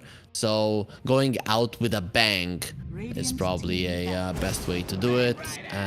And they got the Bat Rider, so no Pudge. Mini bang. And no Pudge for now. Never say never. They still have 4 heroes to pick. And Bammy Soy, they're playing for the viewers as well. We all know that North America has had some issues with popularity in terms, like Dota really hasn't been that popular in the region. Quinn escaped it because there's just not that many players to pick from. So it makes sense that you want to have these meme teams to at least get some players into the game. 5 seconds remaining. Will it be Pudge, man? That's all I'm thinking about. I was listening to you, but my mind was like, Pudge. Or they're gonna go back to good old Spirit Breaker. I mean, they did play the Spirit Breaker in the previous game, but it was I Annihilate that played it, and it wasn't Jenkins. When you started saying Pudge, I remember the Simpsons episodes and the little monkey in Homer's head. Is that how it looked like in your mind? Yes, he's like clapping these whatever instruments, and he's saying Pudge. Symbols. Symbols? Symbols. Yeah. Symbols? Yeah. That's how you say. Okay, I will make sure to forget it. Write it down. 5 seconds remaining. Every time I AFK say a 1 new minute. word in English, Milan is writing it down just to make sure that he learns it properly. But we mentioned, you know, keeping the Dota scene alive. Have you, throughout your competitive years, maybe gotten some new people, inspired some kids maybe around you in your family or whatever to play Dota? Have you helped our community in that way? Not that I know. I don't know. Like, I think all the people I met that play Dota have played Dota before. So I don't think anyone was like, "Oh, this guy's playing Dota and I'll play it." But maybe Yeah, but you maybe never you know. had a younger cousin who is like, "Oh, that game is not fun." Then you grab him by the hand and like, "You're gonna play this game." That didn't happen. Dire team pick. No, usually when they say this game is not fun, I would say, "Yeah, you're right. Please don't play video games." Yeah, and that is why our game is not as popular as some of the other ones, guys. Just kidding. Dota is the most popular game in the world. There will be a Winter Wyvern and the Centaur for Bami, so they're not playing around. They really want to do well in this one. We saw what Moo did versus in the previous series, right? So he really did a good job with the Centaur. He did lose in the end, but he was a boss. Yeah, he was almost turning the game around with the Centaur Shard, as you mentioned before, 10k HP. He did very well. I'm curious if maybe they'll switch up the roles. Like, I'm sure they also like are feeling a bit memey about this game. Maybe they put Centaur support, Wyvern core, or something. But we'll see. Far Studios picking up DP and the Storm. I think this time, no, there'll no be surprises on mid lane. I think I and Heliate will go mid Storm versus mid Ember, tank it up, mid player versus mid player, and the DP, will it be a Fear DP? He's kind of, 5 seconds it's his remaining. known hero. I wouldn't say signature, but he's known for playing it. Yeah, for sure. So what happened to the Storm versus Ember matchup? I'm seeing Embers actually come out on top in the mid lane nowadays. I mean, it was always skill-based matchup, but I still think Storm should have the advantage, especially with the few buffs. A few buffs he received recently, and we'll see Anti-Mage. 10 seconds remaining. So-called the biggest counter to Storm Spirit, right? 5 seconds Yeah, you remaining. make a mistake, you go too deep, then you explode from the Mana Void, and maybe even all of your team explodes as well. There is some catch for the Anti-Mage. Avalanche is one of the toughest spells, I'd say. You really have to be careful not to get caught by it, and then during it you can't use the counter spell, and you're probably going to be eating a lasso or an electric vortex, or even a silence from the Death Prophet. All of that is a problem until you get your Manta. Dire team back. Yes, until you get your Manta, but right now he's on the track to have a good lane. And then Manta should be coming out fast. Wondering still what Fear will play. I mean, I think now watching the heroes, like Jenkins should pick up the 10 DP, seconds remaining. play it into Anti-Mage, and Fear should get the last pick carry, you know? 5 seconds remaining. Let's see, Yeah, Fear Pro Dire Tracker. team ban. You think he's going to be the Death Prophet into Anti-Mage? Is that then a good lane for the Anti-Mages you mentioned? Jenkins should be playing deep into Anti-Mage, and I think it's a decent lane for Anti-Mage. Like, sure, two range heroes, but like if he's playing it smart, like he can get like equilibrium advantage and then like use his timing to burn the mana and make 10 DP sad. seconds remaining. Yeah, you get a couple of hits onto the DP and suddenly she can't really last it all that well. Though this hero does have a decent amount of right-click damage, right? Yeah, DP is one of the strongest laners right now. I mean, like ever. Like both mid lane and off lane. She just has this slow 3 timing that's super strong. But Anti-Mage can break the Siphon very easy. That's a huge deal for sure. Monkey King banned out, so that is one of the melee heroes that can actually play versus a Centaur. They ban out the Pango and go for a Visage. Okay, I'm guessing that's a position for Visage. Centaur, Visage, that really does hurt. Whatever you pick here, you're gonna be in a world of pain. Yeah, it's probably the offlane duo. We'll see who plays what, because 10 BNC seconds is remaining. still... It must be his best seconds hero. remaining. Like he used to be a flame player, and like if you think of this guy, you would think of like Visage and like him. So he might take it as a post 4. Maybe we see Fear play it and BNC go on that post 4 Centaur. All options are open depending of what Far Studios pick up last and what will Fear play. Will it be Sven? Will it You be? think it's his hero last? I think they need a carry. Like who's dealing with the anti-mage even remotely so far? Well, then Fear gets the Death Prophet, and it's Skyward that plays a carry, right? Isn't that the more I obvious forgot. choice? I forgot Skyward is carry, and he gets his Spectre. We should have known that. I mean, he just keeps playing mid every game, so my bad. Apologize. We'll see the Spectre. No Spirit Breaker this time, but it will be the Jenkins DP, Sonic on the Tiny, and Fear on the Pulse 5 Betrayer. Do I would swap assume. the lanes out now, send Sonic to the offlane with Jenkins. It kind of makes a little bit more sense for him to be laning with the DP. Yeah, like melee range combination. Although Bat is like pseudo melee hero, right? He's tanky, a lot of HP and armor. He can tank it up, but probably want Tiny in that lane. It Yeah, will be probably gonna Mu the on key. the Centaur and BNC on the Visage. So we'll see probably level 30 Visage, the Grandmaster. BNC used to play this quite a lot in his offlane days, but even so, this is gonna be a rough lane for a Spectre. I'm looking at the center and the Visage, and I'm just thinking burst, hoof stomp, double edge, and soul assumption. That's your HP pretty much gone.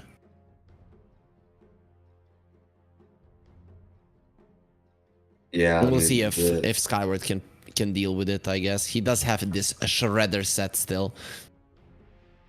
the amount of burst in between them is gonna be hard to deal with. But last time he played Spectre, he had more kills than last hits, so who knows? Maybe he outplays the enemy this time too. Yeah, I remember him diving like a madman, having 4 CS in the early laning stage, but still getting a first blood, so it kind of made it okay coming out of the laning stage. Looking at the heroes here, we're seeing them gonna be landing on the battlefield. Both of the teams ready to go, and that's a lot of wins on a Spectre. Only 3 MVPs of the last 20 matches. Yeah, that's pretty low. But the game does start, potentially the last game, or probably the last game of Far Studios here in the NA close qualifiers. But they had a fun run, right, Milan? I mean, I think I saw Jenkins write a tweet. If they qualify for the closed, if anyone wants to sponsor the team, that's gonna instantly lose. So they didn't instantly lose. They won 1 series. They already exceeded their expectations. So I think they had fun. Yeah, they probably did. And they're definitely raising more and more awareness of the NA region. There's also that NADCL PPD is getting more involved than ever. So there might be something good coming for NA in the future. Do you think there's a possibility we get some new blood, new players, kids actually starting to play Dota more? 30 seconds. I do not have sufficient information to answer this question. Like maybe Fear has a kid, so in like 5-6 years, maybe his kid gets into Far Studios. Or hopefully not. Hopefully in some better team, but you know, When you have future is. kids, But I certainly didn't deserve When you I'll have tell them kids- to not play Dota. what? I this is how my kids are gonna be doing it. They're gonna be like, "Daddy, can I go outside?" And the follow-up question from me will be, "How much MMR have you won today?" If it's less than 75, no, you can't go outside. Of course, it's obvious. Hoof stomp onto the Tiny. There will be another soul assumption, and he does get taken down. Do you think that's good parenting? I think that's great parenting. Okay, that's good. That's good. I would assume I'm gonna be a great If parent one day. if they end up having a nickname Sonic, it will be your fault. Okay, so a little bit of love here spread towards the position 5 of Far Jokes, Studios. Far Studios already feeding top, and one thing with this lane is like if you start feeding early, like and Visage just uses this gold to get like more mana and like look at him, he brought a Bazi and a Mango, like the soul assumptions will never stop. Doesn't seem like he wants them to stop anytime soon. 2.7 mana per second, so he's gonna have even more of it. And that's before the double edge comes out. Once it does come out, imagine then how much damage this Skyward is gonna be taking. And we saw that Spectre with 4 CS. I'm not sure he's gonna have a lot more.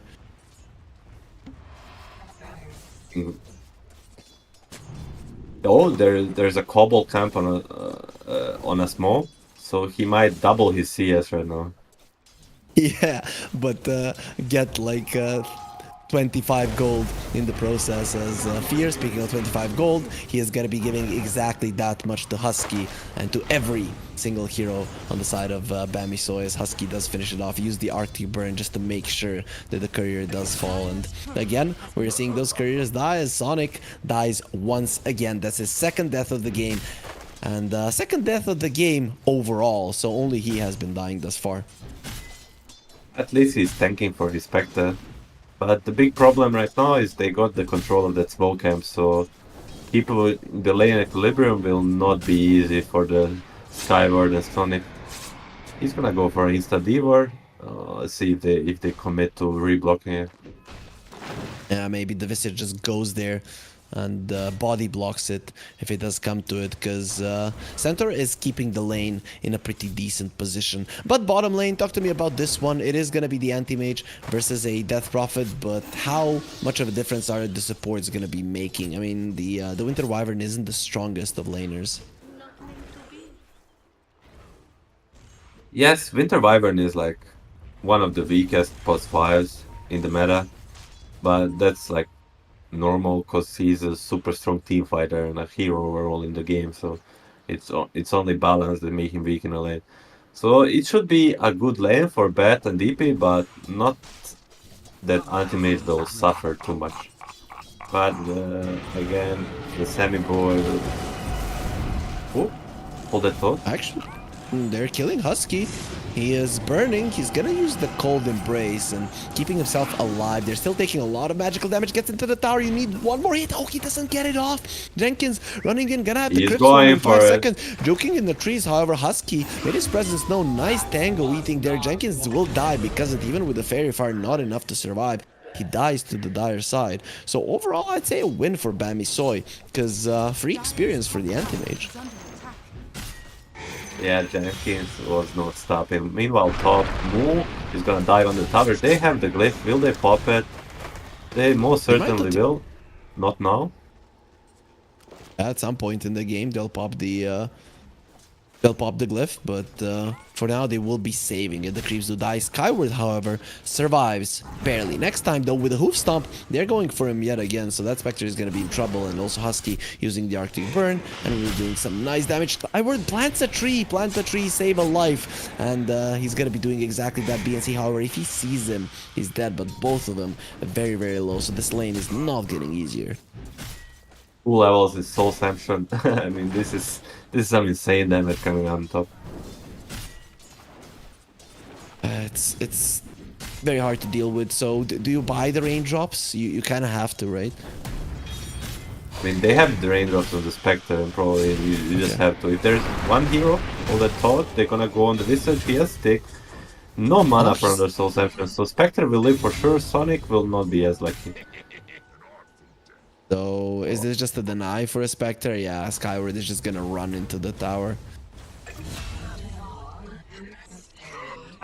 That's when you don't want to live any longer and you just end it all. Skyward definitely didn't want to stay in this lane all alone. Wait, this allows Tiny to not TP instantly top or Raffle bottom mid, and maybe can make something with. But we see Storm doing much better this game mid against the Ember than the for Broodmother sure. did last game.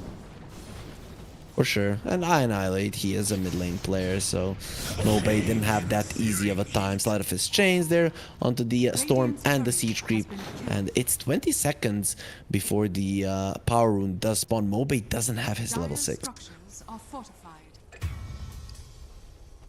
Ooh, bottom. Another kill for Jenkins. I mean, they're certainly doing better in the lanes than they... I mean, they did okay for 6 minutes last game too, but it's just the mid lane is a whole different.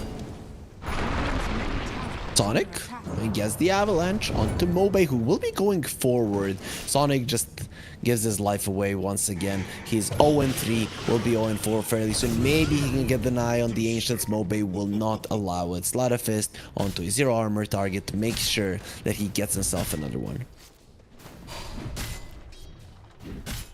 Interesting build by Centaur. I mean, I guess against 2 melee heroes, like maxing the stun first, makes sense. Just Veil into max stun and the move is ready for full aggression.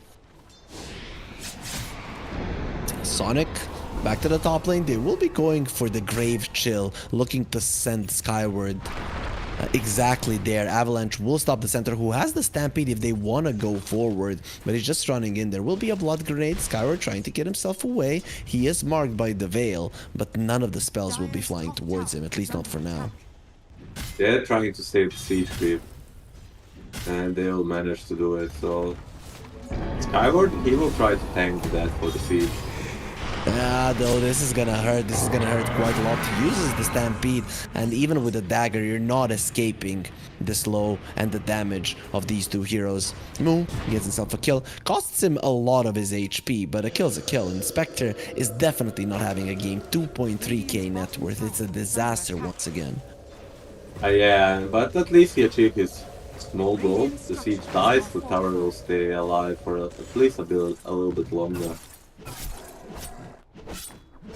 It will. That is something that can help the game, especially because Jenkins is pushing the tower as well with the exorcism. This bottom tier one, it is actually gone, and TP's rotations coming in, they'll be late. Here, I mean, they still can slowed get down. the kills, but it's gonna be a 3-on-2 exercise. And Jenkins doesn't have his own Never team mind. over to... Actually, it has. It's going to be expiring fairly soon, however. Feel gets taken down. Jenkins next on the menu. He's trying to finish off Husky, and he will be getting the kill there with the Spirit Siphon. Though, of course, you get the kill immediately. He'll get punished as well with Mu. Well, he didn't win versus Young Jigan Lu, the Centaur, but he is most definitely going to be doing just, or maybe even a better job in this series, as well as BNC on the top lane will just be left alone and very soon sent back to the base. Nice rotation by the Storm Spirit. I mean, I think Jenkins has something personal versus Husky. Like, he's literally Radiant's top tower full-on is under Suicide Squad mode onto him every time he sees him. Is it just Husky, or do you think he might be doing it to any position 5 that he's gonna play against? Oh, I haven't noticed. I mean, I'm pretty sure if he was playing versus Sonic, he would do the same. I'm not sure, like, on average.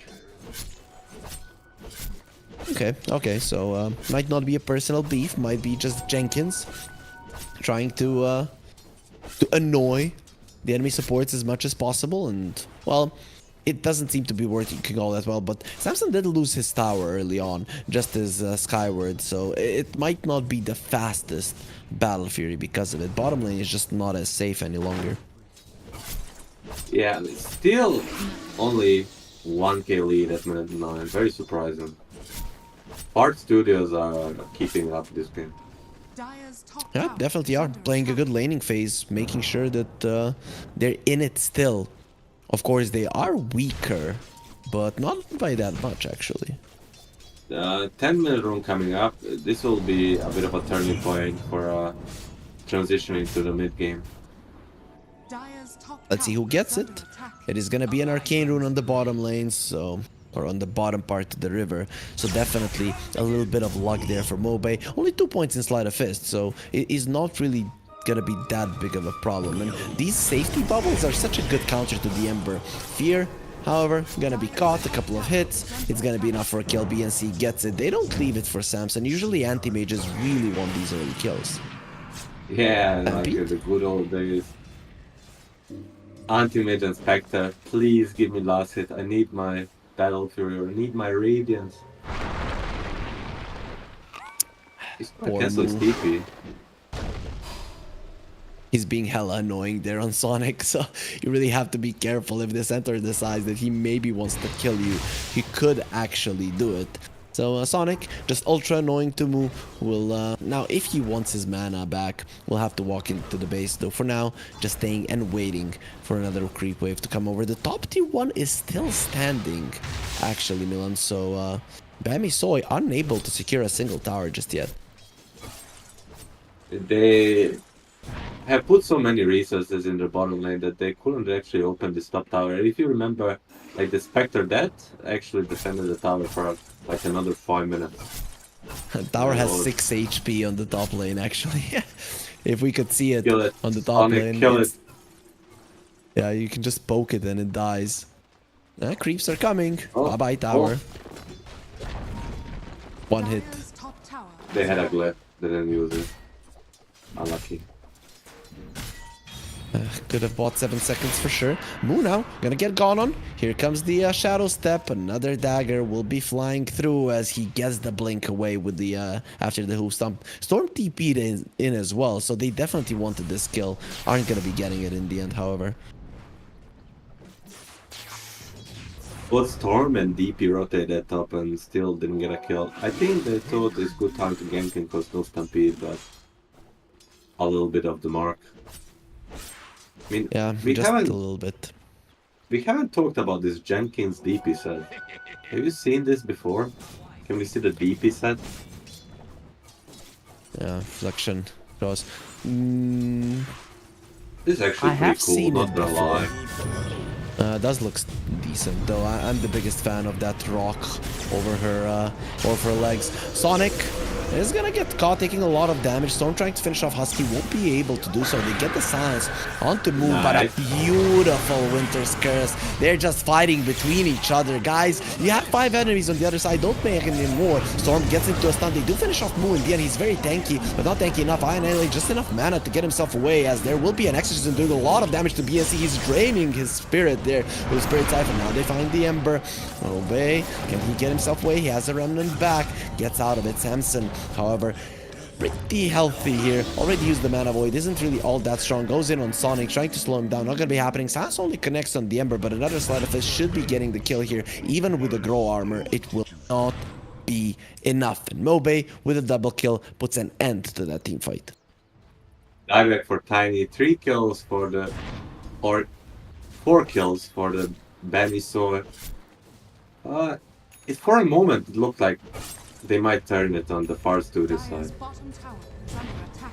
It didn't look so for a moment. So, anyways, back to the DP sets. So, you know the one yeah, where she of course, has a important. rock. Are fortified. You know the one where she has a rock tied to her legs. It is there's old folklore that they would tie a rock to a witch or to a woman that they thought was a witch, throw her into a river, lake, or whatever they had, and then if she comes out, they kill her because you're a witch, obviously. And if she drowns, then oh, screw it, she wasn't a witch. But yeah, it is what it is. We at least now know.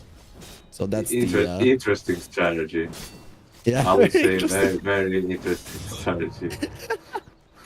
Yeah, I don't know how truthful it is, but it is some folklore and stories and legends that's what people used to do back in the day. I mean, I love the trivia. I'm not sure if it's true or not, but I'm glad I heard it. It's it. Probably our viewers are. Spectre is actually catching up a little bit. You know, he's going for the first item Orchid, Dire are scanning. which will Yep, work that- very well against these supports on the Bamisol side. I mean, it's gonna work versus the Ember as well. If he's not careful, he can very easily die. Storm, however, gonna be found. Moo, Stampede to run himself away. Doesn't have a Blink Dagger for quite some time, but Stampede will allow him to get out. Husky takes up flight. Gonna be using the ulti. They're gonna have some follow-up stuns. Hoof Stomp. It's gonna be there just in time. Beautiful combo of stuns. Skyward does come over in for a kill, so Husky gets taken down. Sonic from the side.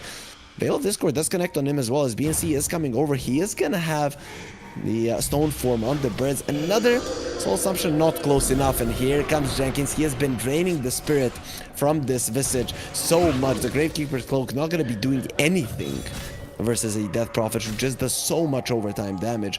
They lose 2 of their supports, but yet again are getting some of these cores kills, and without the cores being alive, you're not getting back into the game. I mean, it's classic, the trade of this series. Like, they're getting some kills on the far side, but the network advantage is growing for the Danny story. Chains connect. Storm still quite healthy, has enough mana as well. Zips to the side. BNC has one familiar here. Will turn it to stone, however, so no resummon. So that should be another 100 gold towards his enemy. Samson just burning some mana and blinking away. We're not done though, are we? They found the Tiny, dropping low. Sonic gets the avalanche off before dying. Nice cold embrace, but still not enough to survive. It is going to be Jenkins and get the kill. You can see how finishing off Sonic, and no mana on the Storm, as you mentioned. He's just dead, and now Jenkins surrounded from all sides. No more Spirit Siphons, and this Witch not going to be drowned, but is going to be killed anyways. 4 kills for Bambi, so only losing Husky in the process. They'll be very happy with this. Let's play another trivia. I think it's time. So let's go. You How had many something? kills will Hard Studios end this tournament with? How many kills they're gonna end the tournament with? Oh, that's we're counting every game that they have played, right? No, this game. This is the last game they're playing. How many kills will they have? I'm gonna say let's look at their heroes. They're killing supports quite a lot. I'm gonna be saying 18. 18? Yeah. That's very generous, I would say. Yeah, because they're a very good team. Avalanche toss, Sonic, 12 easy. Solo kill for a Tiny. I'm not sure it's all that generous. Sonic will probably pay with his life, but that's a pretty cool kill to get. Radiant's middle tower is under attack. Any solo kill this far behind, or Moo is taunting, even makes Moo to mango. Any solo kill at this point just gives so much, the XP and the gold. I mean, Tiny almost like doubling his network with this kill. Spectre has the Orchid, Milan, so these poor supports, they're gonna be in trouble on the side of Bambi. So I mean, even some of the cores might actually die. The anti-mage doesn't have the Manta just yet, and he's gonna need to I mean, the problem work is a little bit harder. when you play against Centaur and you go like this Orchid on the Spectre, like you cannot kill anyone solo. You need the lockdown, otherwise they're just gonna stampede away. Well, going for the Roche again on the Dire side. This kind of screwed over with your prediction in terms of how fast the game is going to end in the previous game. And Bambi Soy, they feel like they can do it again. It will take a little bit of a longer time than it usually does, but with Moo tanking, they should be able to finish off Roche, who is again bugged. Yes, they have less damage than previous game, but they have Lash, they have Veil, they have combination of both magic and physical damage, and they'll do it fairly fast. How funny is this Roche just turning around and now he just gets eaten by the ground, will literally just dump himself into all that lava and melt. So that's gonna be Aegis on Tomope. He just kind of falls asleep. Yeah. Hopefully our Lord and Savior Gaben does something about it, because I just don't like seeing Roche like this. It feels like there's something wrong with him, and there definitely is. I mean, it's a weekend. Normal people are not working over the weekend. Really? But we are working. I mean, we are not normal people. Okay, if you say so. Chains connecting on the Spectre. Stampede gonna be used, and nice shadow step there to the side, going towards the Anti-Mage, trying to maybe kill him. Anti-Mage, however, he survives the Orchid, and now Skyward, you are caught between a rock and a hard place, and hard place being Samson. Sonic gets tossed out in the end, and Manta will allow him to survive. Sonic, he tried to get a solo kill at the exact same place, but this time on a core, so his ambitions, they have risen, but because of it, he's just gonna be losing his life and not getting anything in return. Holy moly, that was so close. Radiant's I mean, middle if I tower was is this under Antimage, I attack. would be like so surprised. Like, look at their vision. They actually have like they were seeing everything around, and then suddenly the wild tiny appears, almost kills you, but almost. A wild Samson appears, a wild Mu appears, a wild Fear disappears as they will be taking him down. Jenkins runs in as well. Has the Spirit Siphon, wants to get it off, but he's gonna be losing mana rapidly from the Anti-Mage. Tries to get it back. And will be Skyward coming in with the silence from the Anti-Mage. The Orchid damage is definitely not going to be enough, especially with the Bullwhip being used. Now Jenkins without mana, his HP is going to be taken down fairly soon as well. Anti-Mage Illusion's not doing anything, but the Double Edge doing more than enough. That was actually closer than I expected, like Antimage dying. He used the Manta to burn all the mana, but Jenkins had like a big Lotus and a full wand. So they almost turned it around, but in the end, just another kill for the Centaur. It turns out to be that way. The goal lead is 11k, and well, those 18 kills look very much impossible as we're diving more into this game, and Bamisoy are becoming more and more powerful and of their heroes. Despite that solo kill, one Sonic is still at the bottom of the net worth chart, and Smoke immediately broken by the Sleight of Fist. Fear dies right after it. They thought they were hunting, and it's just not gonna work. I mean, it's just kind of a Sonic role, like a full tank, Dire's middle tower crazy is under roamer. attack. You don't get much goal by just running around not doing nothing, you know. So at least they're gonna try to go for Tormentor and Street. Do they have what it takes? Yeah, they do. They look tanky enough, it seems. So, since you are you a fan of running around the map and not farming too much? Is that the type of Dota that you're fond of? That is Dire's fun to you? middle tower is under attack. Not exclusively, you know. I'm very Dire's happy to top do tower is something under with attack. my power spikes or with my abilities, like try to use them to pressure on the map, but the Dota is the game of balance between doing things on the map and efficiently farming and maximizing your scaling. Yeah, okay, that makes sense. So Sonic is he's a fun player to watch. There's also one player in the European region. I don't know if he plays high MMR pubs any longer. To be savior of meta, you know. Did you ever have him in your team? Was it fun? Or I mean, could be. You still see him here and there. He's like the carry pos for an inventor. Sonic dead. There will be a Winter's Curse. Nobody next to Jenkins is not really going to be lasting all that long, but they're trying to burn the Witch and will be able to do so. Mobe gets a triple. Maybe this time around they're not going to deny him a rampage. The Storm, however, running himself away. He will not allow his brother, the Emperor, to finish him off. So 3 heroes dead, all 3 picked up by Mobe. Dire's middle tower has fallen. Mobe once again with his Ember Spirit just Dire's middle tower fully is under unstoppable, attack. doing whatever he wants on the map. You thought you were winning? And it doesn't seem like that's going to stop so far. Studios, Under attack. we're most likely saying goodbye to them, but we probably knew that even before the series started. These 4 directly invited teams into the close qualifiers. It's very hard to see them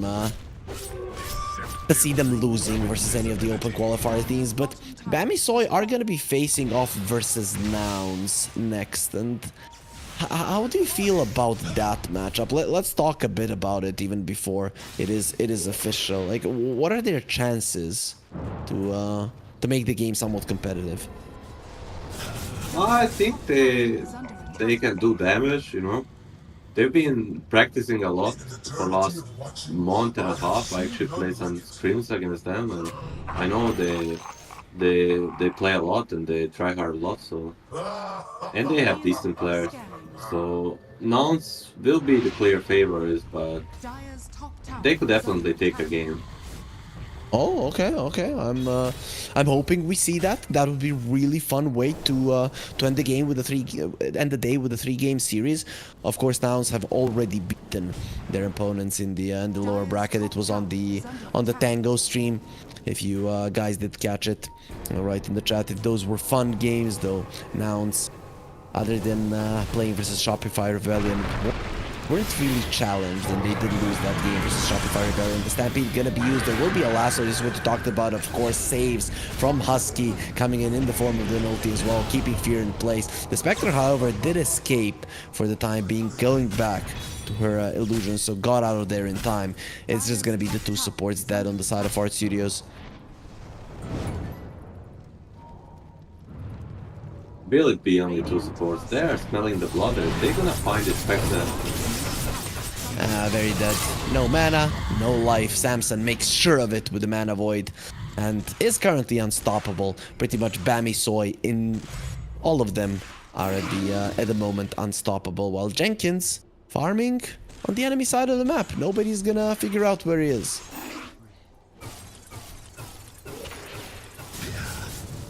Slowly but surely getting that Shroud, trying to tank up against a lot of magic damage on the Radiant side, but unfortunately for him, they have way too much damage.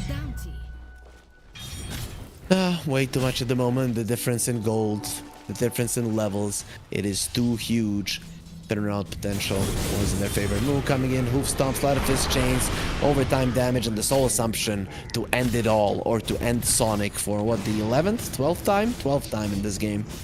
Dire structures are fortified.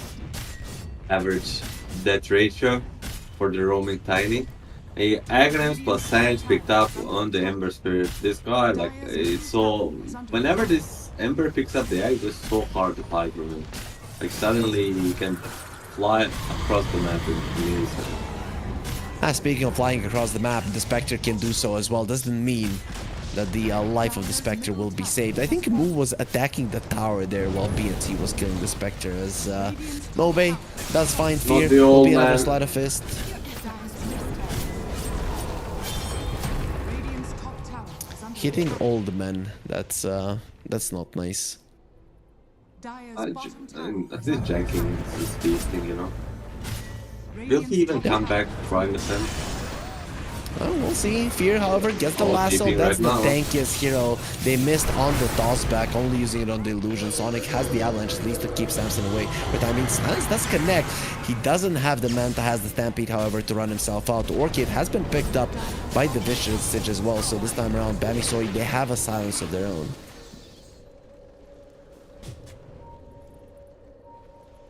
Interesting enough, Bambi so they're actually gonna retreat. They're not gonna go for the Morag, they're gonna respect the Fear buyback and DPU usage. They'll just get the Wisdom Rune and probably come back to push again. And the Exorcism should be expiring fairly soon. Like a couple of seconds left on it, and the spirits will go back to their mother, going towards the DP. And the second lane Rax has Fallen Storm. Going in, gets silenced, stop BNC fast on his fingers. He knew exactly where we were gonna come. I annihilate. He was too predictable. Nice reaction by BNC. And they get a Storm kill, and they're gonna not bother with the last sides. His tier 2 is up, so they're just gonna go for the end. And Emmer sends the spirit up front there, or the remnant has the shards. No blink are gonna be coming out. That is pretty annoying to the Batrider, who's on the side, doesn't have the lasso.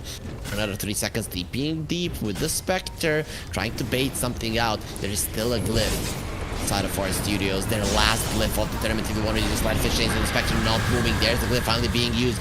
On the ulti from the Winter Wyvern, the 2 supports just fighting each other, and they're now gonna start dying. BNC gets one, Moo gets the other, and finally the GG will be called. Fart Studios, they are out of the close qualifiers, but as you mentioned, beating expectations, they did manage to win a series in this qualifier. Exactly, like they did win against Tilted Boys. They tried to fight the big boys, both Shopify and the Bamiso. Unfortunately, they didn't manage to take any games from them, but I think they're happy with what they achieved in this term. Yeah, and they brought Fear, so we got to see him in action once again. I'm guessing there's a lot of Fear fans, especially in North America. This is probably the guy who popularized Dota the most. Is he? Maybe Arteezy? How do you feel about that one? Who is the I mean, bigger guy of the region? I mean, Fear did win TI, and he's That is the true. grandpa of the scene, but Ortiz is for sure the most popular guy in the NA.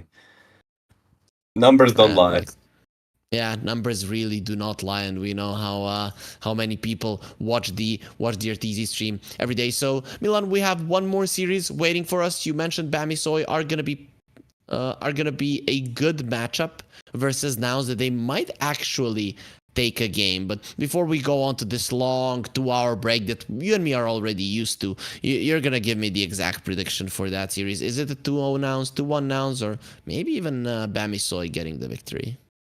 It's gonna be 2 Nouns, but there it's not like set in rock to say so. So Okay. anything can happen, but I'm very confident Nouns will take it 2-0.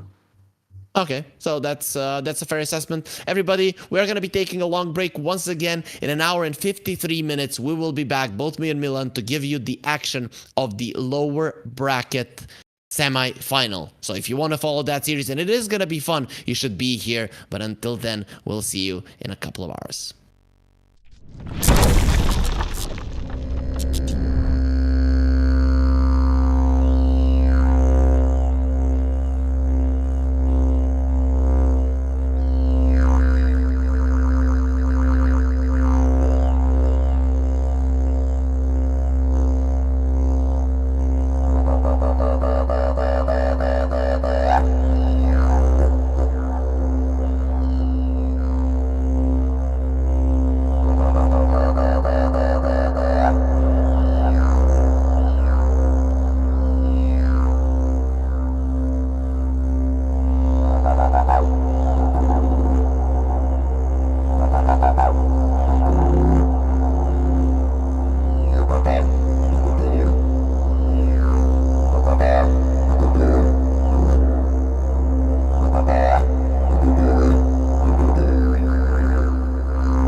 creature with no skeleton inside your hands.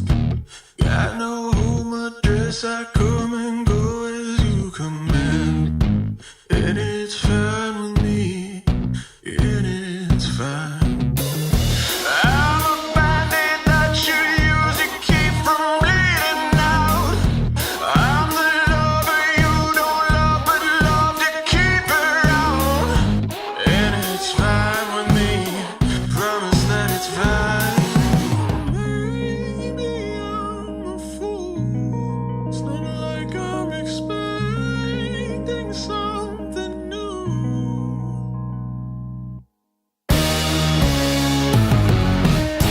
You need examination. I'll be your medication. Whatever, whenever, I'll never tell you no.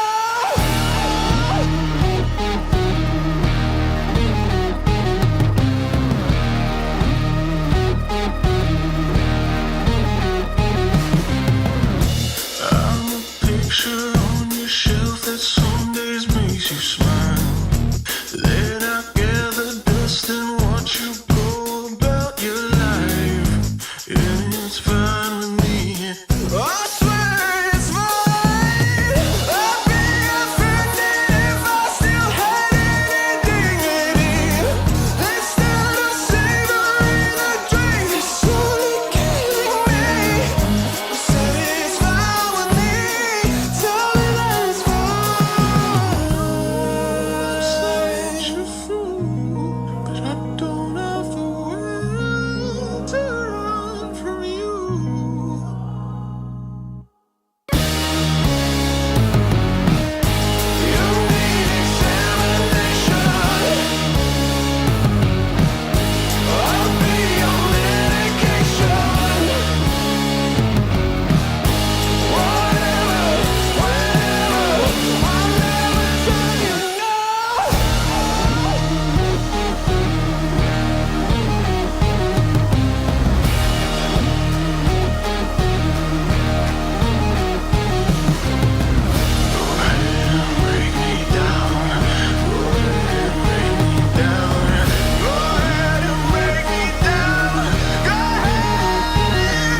It starts with this, a person that you miss. My mind draws a blank. I wanna go back to the early days when life was an escape. Now I just wait for better days. I lost myself in your reality. Lost myself. I lost myself in your reality. Lost myself.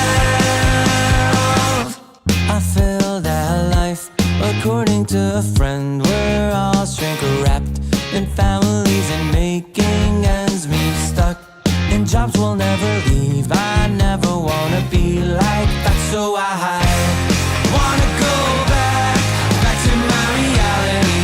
Wanna go back.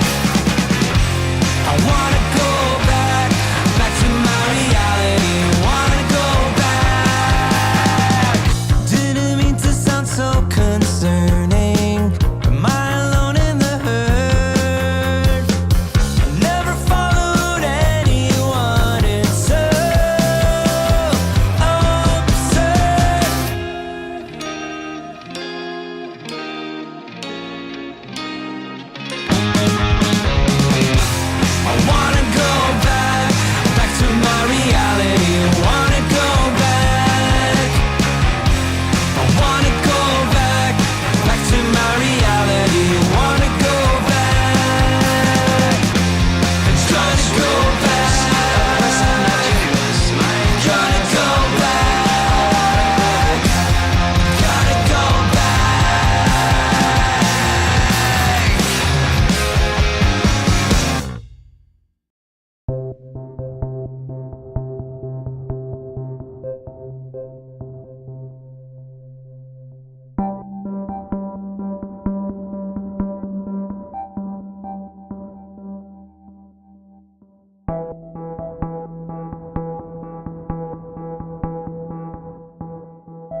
will be going to the grand finals. We find out today here at the NA Close Qualifiers at DreamLeague Season 22. I'm Harry, joining me is Milan, and we are watching Yangji Ganlu versus Shopify Rebellion. Whoever wins this one is going to be playing a best of 5 grand finals, Milan, and Shopify are coming in as the favorites, but Yangji are not to be underestimated, right?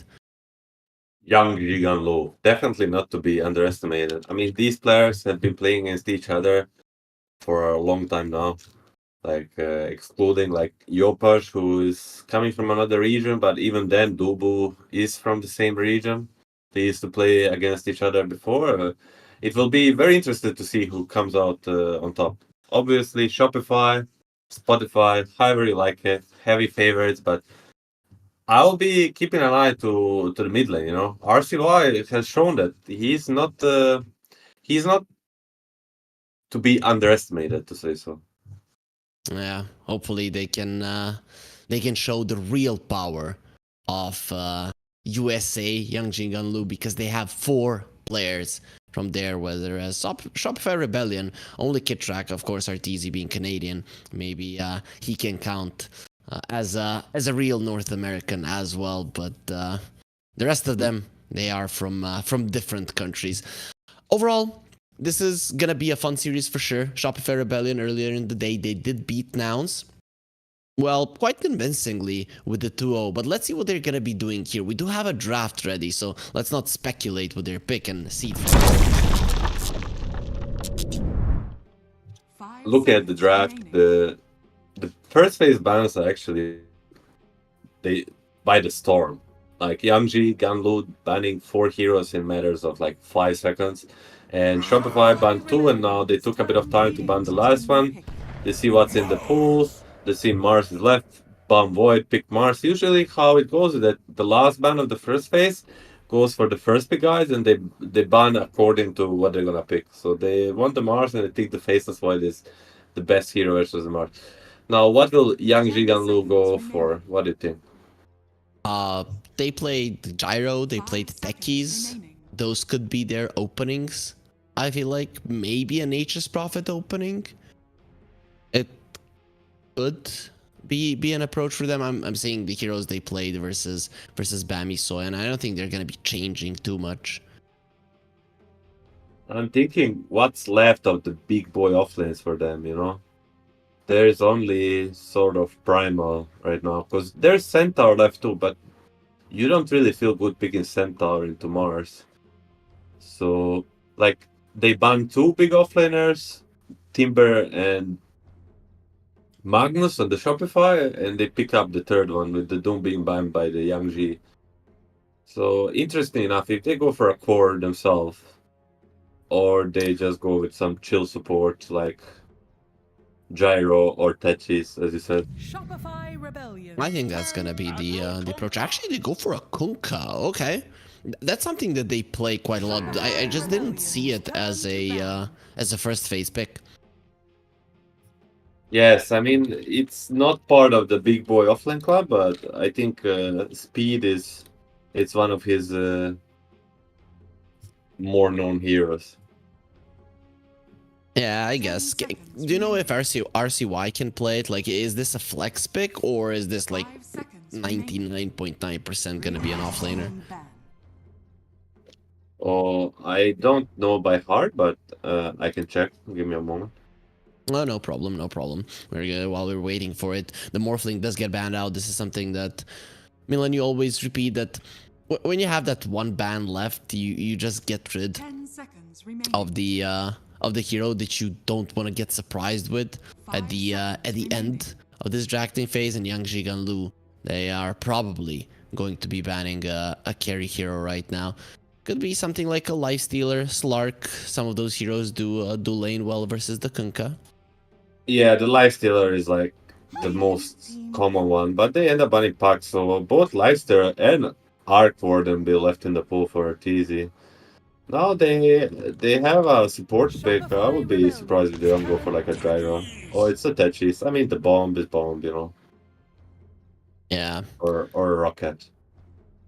One from the sky and one is planting them. Either way, these are the They could still get a technicians. Gyro, right? Yeah, for sure, for sure. If Shopify don't get it, because it's not too bad for Shopify, to be honest. I checked for you. The RCY does not really play Kunkka, so this should be the off lane.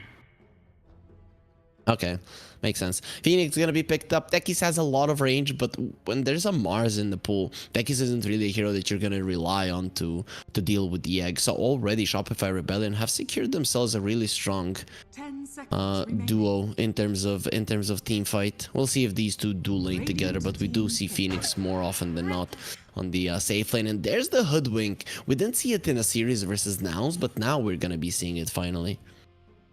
Hoodwink a very stable post 4. We see it more in the West Europe.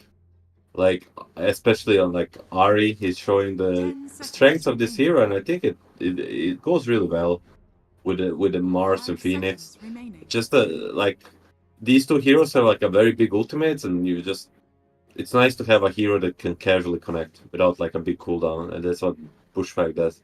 I mean, Phoenix is definitely going to the position 5. I would say Kitrak made his name last season in OG playing this Phoenix almost every other game, and it's already good in a lane versus Kunkka. It's pretty solid. So Hoodwink, this is a specialist hero, right? Not a lot of position 4 players play it. He just fallen out of favor for a long time out of meta. When it first came out into the competitive, like a lot of people played it, and it got really popular. Then some nerfs here and there, he got forgotten because he like stopped doing any damage, you know. But Yeah, that is now true. it's back. Now Pango for the RCY, it's his most played hero, 50 games, impressive 70% win rate. They're getting everything they want, and Pango is one of the better ones versus a Mars. If there's an arena going on, he's just gonna be rolling through, doesn't really care. Of course, Egg is kind of annoying, and you're not good at taking it down, but you can at least create space for your teammates to run away, and you're pretty mobile yourself. So I'm loving the Pango here, and the Silencer. Ooh, that's a Okay, good one. so huge versus Phoenix versus Mars, pretty big. Also, the Hoodwink cannot fire the sharpshooter until the end of it if the global silence comes out, so it kind of counters all 3 of these heroes. Oh, it's Yopaj meet the Bounty Hunter. I've been waiting to see this. This first came out in the C region. We already talked about Mac. About his Mars mid. He popularized the Bounty Hunter mid, and I'm really glad to see it come out. I don't think it's like OP or whatnot, but in some games he did really well. And to continue the silencer, like the Chinese players, like at the last big tournament that was won by Azri, help me out. Which tournament was it? Oh, it was ESL Kuala Lumpur, right? They would usually, whenever they're first picking Phoenix, they would 7th ban. So last ban before pick, it would be a silencer. Like they were the only teams that like prefer this counter pick to a Phoenix. So I'm really glad to see it come out. But it's not that good against Bounty, you know. Bounty likes this slow, squishy supports, and without stuns and silencer, certainly is one.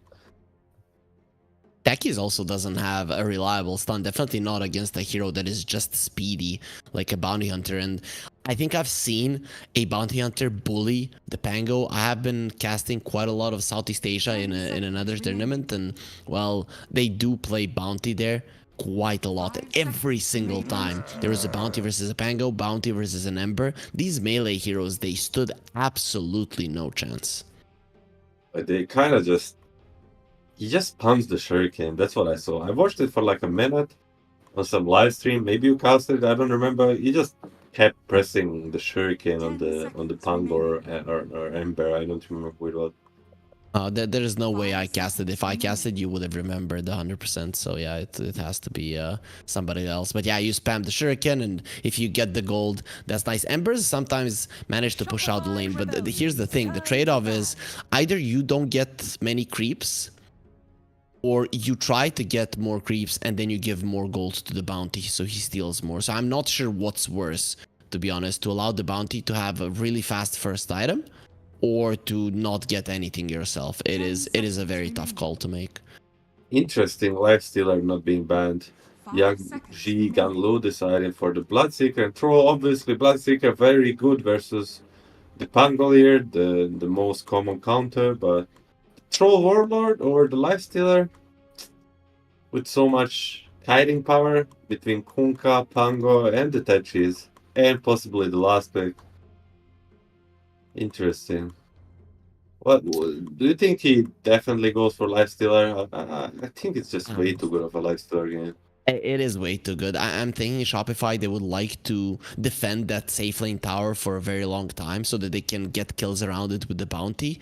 So Lifestealer is it's just amazing. I would be very surprised if they don't go for it, but I don't want to say 100%, you know, there might be some other things you are lacking in the pushing department, so maybe they get something that's going to help with that. You don't really get a pushing power for carry. Oh, they ban Lifestealer themselves? Oh, maybe Arc Warden after all? Radiant team pick. Yeah. Ah, there it is.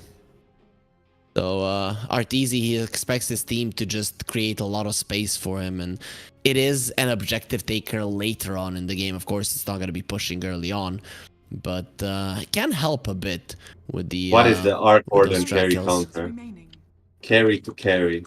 Arc Warden. 5 seconds. Like, what's the first thing that comes to my mind is the Anti-Mage, but PA, besides... Phantom Assassin, that's the counter. If he... I mean, we're talking heroes that are heroes, you know. PA is not a hero for a long time, unfortunately. Yeah, sure. Sure. but- Sven? Select your heroes. Rogue Knight calls another. Yeah, I'm Something not... like that. He still gets into the face of the Arc Warden and does have a lot of burst damage, so that's nice, but you are versus a Phoenix, which Sven isn't really good at. You want to use those limited amount of hits that you have in a fight versus something that you can actually kill. Still, I'm okay with this Young Jigan Lu lineup, right? Because now you finally do have some armor to help protect your supports, and that might keep them alive enough, but... I'm thinking as Shopify are a better team, they should be able to, with this lineup, just constantly force out fights, and that's where the silencer is gonna suffer. Yeah, but Silencer is... If the game goes stable, he can still contribute without the global, you know? His abilities are very nice once, like, the X starts coming out and the Pango, Difu, but before this, like, from like minute 8 to like minute 11, or like more like minute 6 to 11, they might struggle a lot. Like both, like these small engagements might be favoring Yopaj quite a lot. But Sven is like a Pango mid for me, you know? He's just a dude you pick on safe lane that's gonna get his thing no matter what. Will it be enough? We'll be seeing it, you know, but you know, Sven is like, you know the Serbian mid, like the solid, you know, a solid Okay. Chad.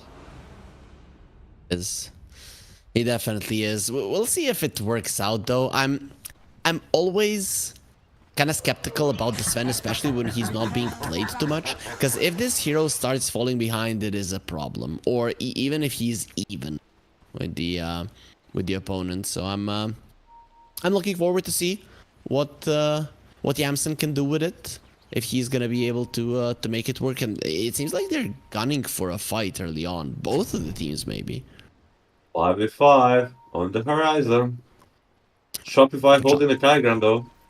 Yamsen just running in like a madman, gets the stun onto the Mars, but they've only used some of these AoE spells onto him. Yamsen is going to be taking a lot of damage with God's Rebuke slowing him down. He's just dead. Kitrak is the one who picks him up with the Fire Spirits, and RCY with a Water Grenade. He already used the Shield Crash. He's looking very much dead himself as well, especially with the Spark Rays just connecting over and over again. The Core finishes him off. Lucky for them that it's only the supports that are getting kills.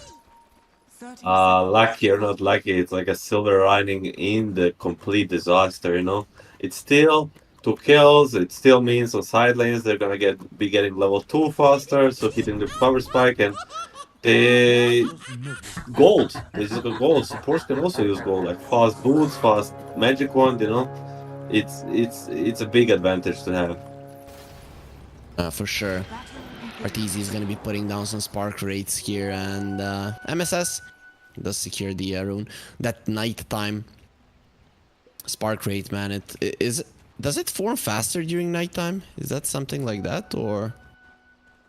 No, we talked about this today. It's not a Radiant or Dire. It's just the Tempest double has a different, like, Oh, the abilities so are a bit different on the Tempest double. It just, yeah, it does lower damage. Like if you go to a sparkling rate of spark or whatever the third ability, it will say it does less damage when it's casted by the clone, but it slows more and vice versa, right? but it used to be that it And was the activation did they delay is also faster, right? On the clone. Yeah, sure. But did they fix it? Remember when the Arc Warden, when this little thing was added, that it was different on Radiant and Dire in a sense that on one side it would be the Arc Warden normal, the hero that has the changed abilities, and on the other side it would be the clone. I don't remember this. I think you were dreaming. No. On the side lanes, I mean, look at the mid lane though. First and foremost, like Yopaj is already dominating this matchup. I'm not sure if it's supposed to happen. You're the expert, but RCY is already struggling. It is supposed to happen. It really is. Because level 1 Shuriken, it is so nasty. Look at what he's doing to him. RCY, he even wanted that range creep. Well, it can cost you your life, my friend.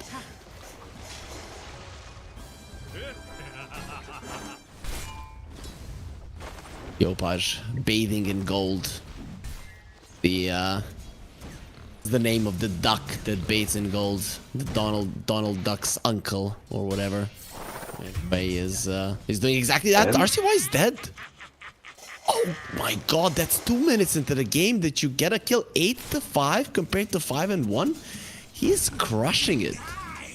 And it's only gonna get worse, I assume, with the kill advantage. Like he doesn't even use much resources for it. I mean, this is the thing. Like, this reminds me of Thompson, like when he came into the scene with all his like weird hero pool mid. Like, it's not that Bounty is so OP mid. It's just that the opposing mid laner probably has never played against Bounty under mid. He just has no idea what to expect, you know? Yeah, he's really having a tough time. Some of the Chinese teams in a different qualifier, they started adjusting to the bounty and how to play versus it, but it seems to be something that the Southeast Asian players mostly do. And well, Yopaj, coming from Southeast Asia, he definitely knows how it's done.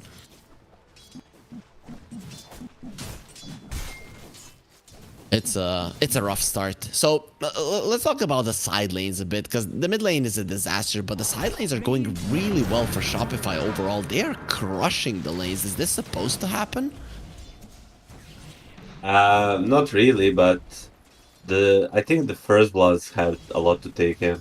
I mean, bottom lane it's going kind of even, but the top lane it's really bad for the Kunkka, and we already know if you have techies in your lane, like you're supposed to have a decent time.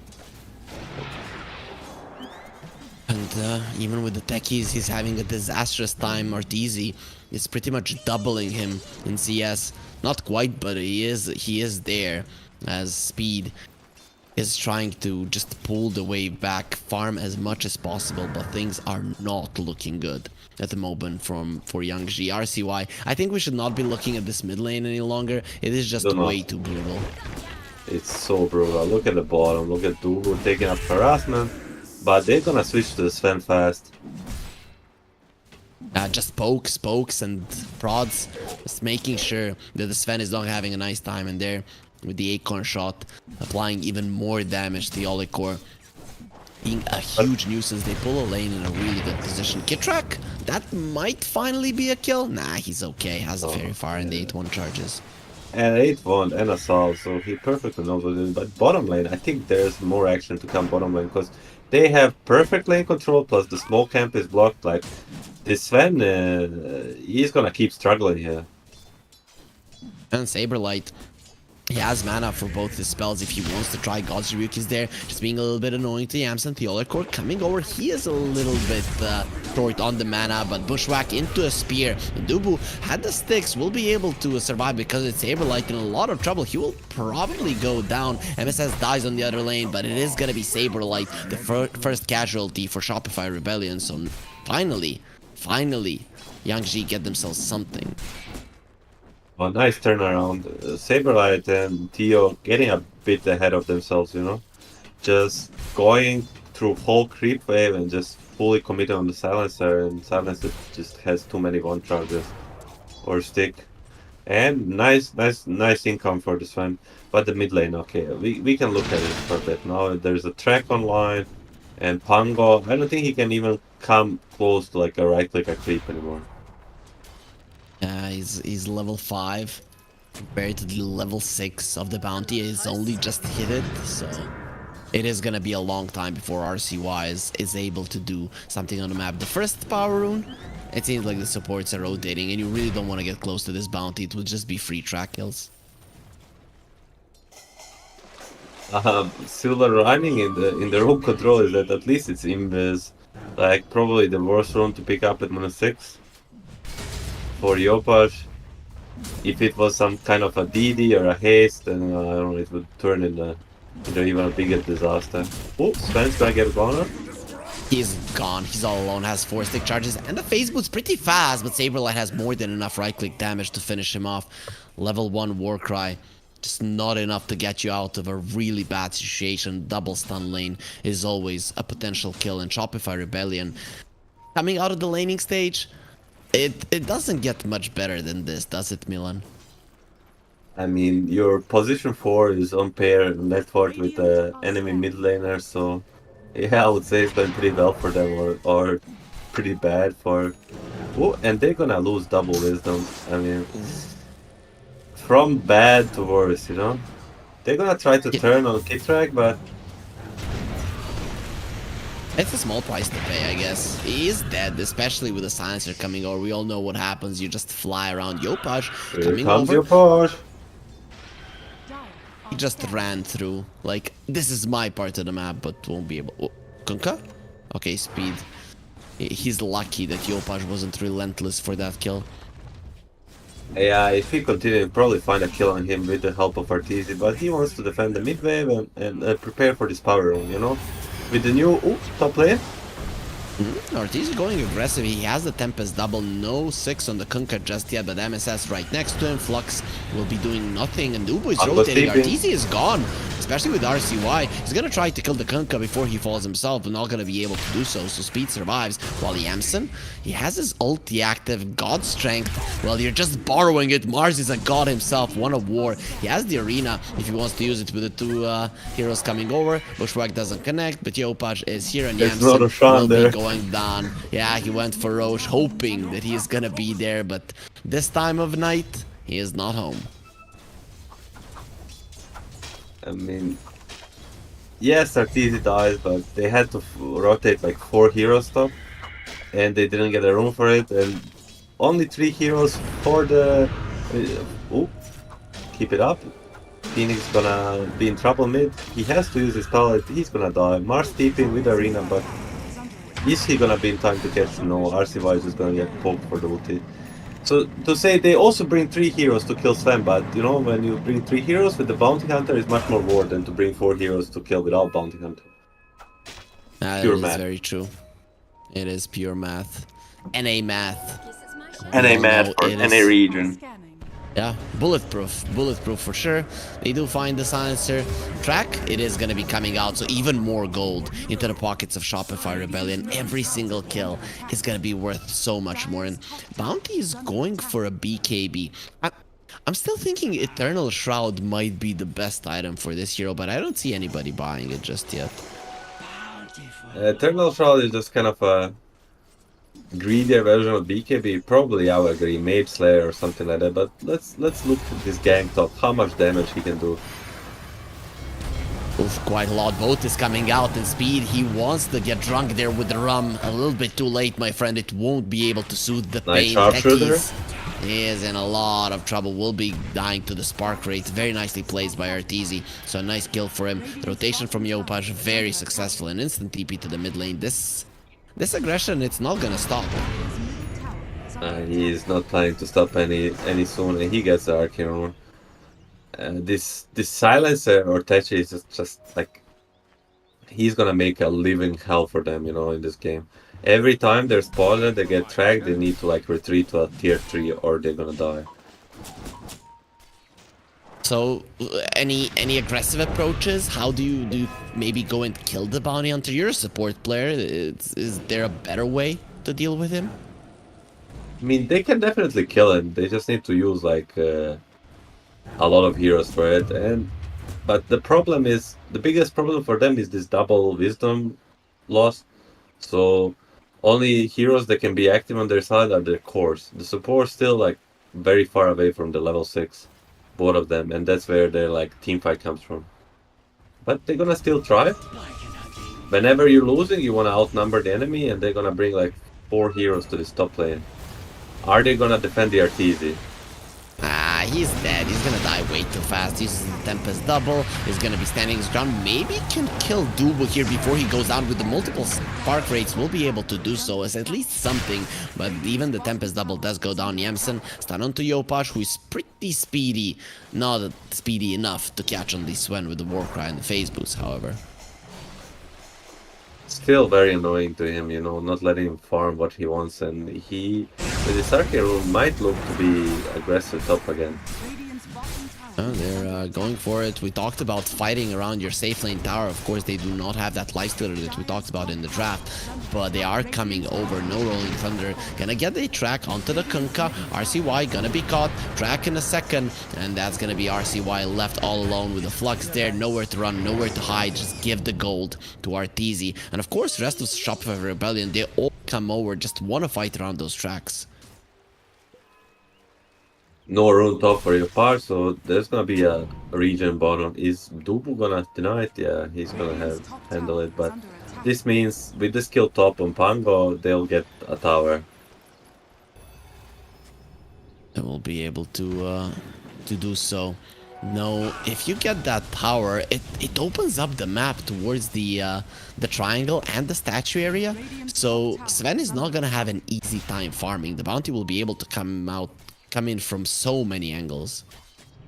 Yeah, I'm pretty sure that it's kind of calculated, Whenever you play against Sven, you want to pressure this area. But to be honest, they're so much stronger that they want to pressure anywhere they can, Anywhere Yangji, Ganlo want to be, they want to pressure. And right now, it's the triangle.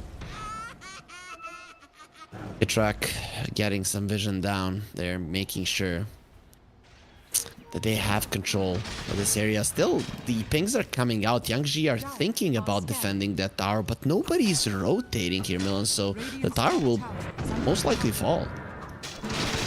It's gone. Just without Difu and Pango at minute 13, it just... They don't have this most important tool. Mid lane? Nice, Spear Arena. Global silence though, and he does have a blade mail. Will be using the boat. Might be enough to deter this advance onto his life, and it is Bounty Hunter that is in trouble with the Sunray. They're keeping him alive. He's way too quick. Just a very nice movement there. Flux onto RCY. He still has the Rolling Thunder. Will be getting himself away. Saberlight has a Blink Dagger, however, getting on top of the silencer where the tracks that will be connecting onto Dubu. He's dropping low. He does lose his life. Sven, oh, what a bushwhack onto the two of them, and they still have track on speed. No, it will be expiring. He is losing his HP rapidly because the run buff is expiring, but he doesn't have any overtime damage from the enemy. So in the end, this is just going to be a silencer dead with multiple spells used. I still think they're very happy about this on Shopify. They force a lot. Nobody on the side of Yangji Ganlo is farming. They save their bounty hunter. They force the ship and the global and the Pango ulti now. Now the difference is they don't need these big spells on their side like Mars Arena to take fights. Where the Yangji Ganlo, they need everything possible to defend versus his bounty hunter. Amplify damage, Yopaj, he's gonna get the track on RCY. Decides not to go forward. He has his BKB, however. So, let's hold that thought. I have a question, but Yopaj running into the mines has to be very careful. Now they know 100% that he's there.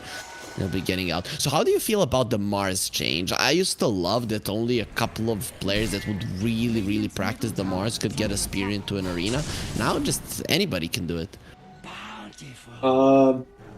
I don't have certain feelings towards it. I think it's a nice change. You know, I think it's a buff that's making Mars even more popular. It's a cool hero. It's a teamfight hero. I think it's a good change. Okay, sure. A gold lead is 7k, and this is only gonna increase. We're again seeing Arteezy completely untouched on his Arc Warden. Like, this Shopify Rebellion are...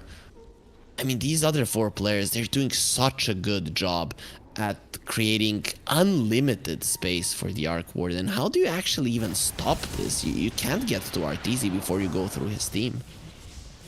Yeah, I mean, they are showing like a very... Hold that thought, they're gonna find speed here.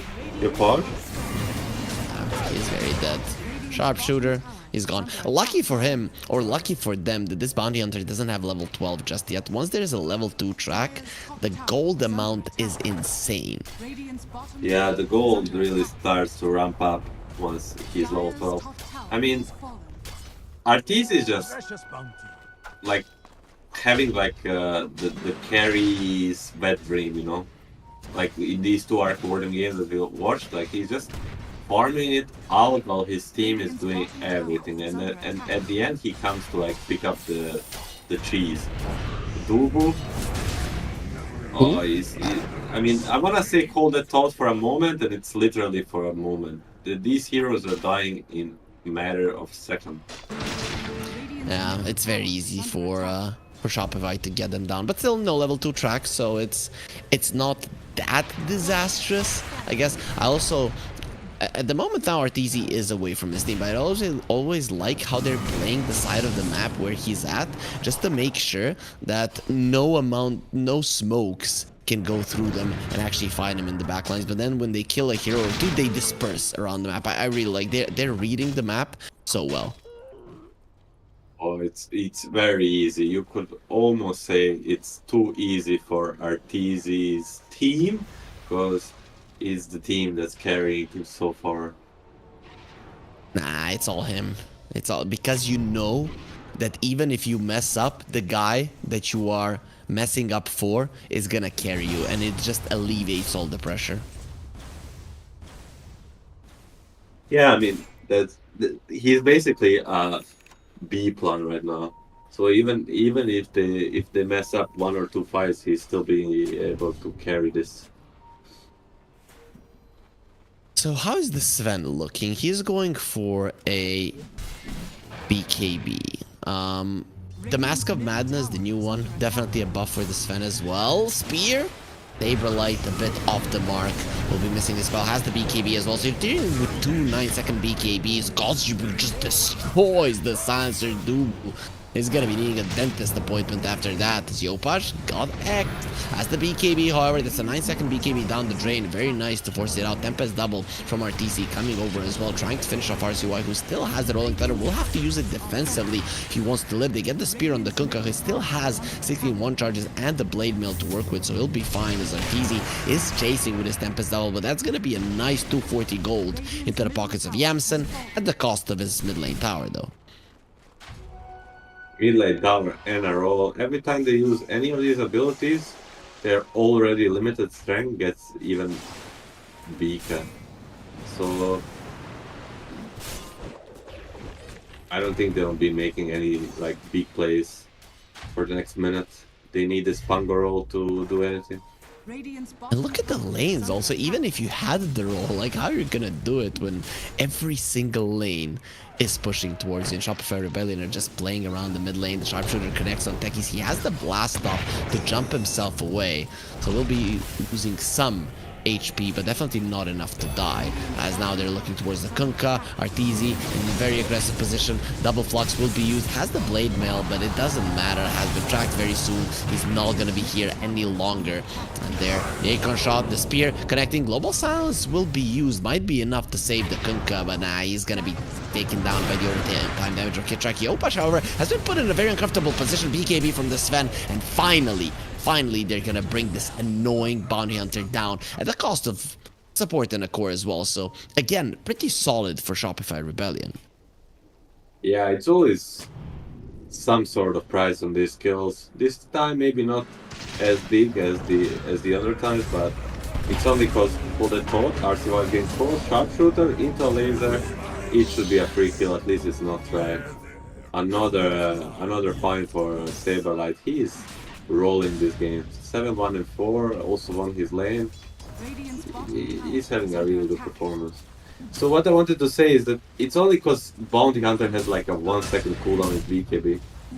If it was any few seconds later, they would be dying for nothing.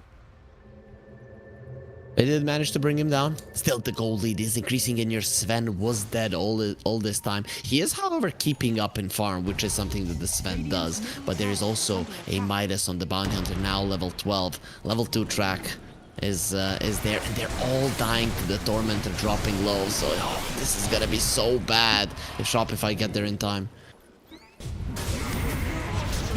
MSS gone.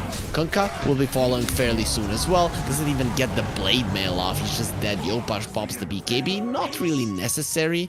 But even with a 6-second BKB later on, he'll be able to kill the supports. Yeah, it's better safe than sorry. Like, it definitely wasn't necessary, but he's not gonna be scratching his head about that one. And another 2 track kills. Yeah, they get the Tormentor, but heads up play by Shopify, you know, it's just very standard play to go for the Tormentor as soon as it's up, and like if you really want to fight the enemy, you just go smoke the.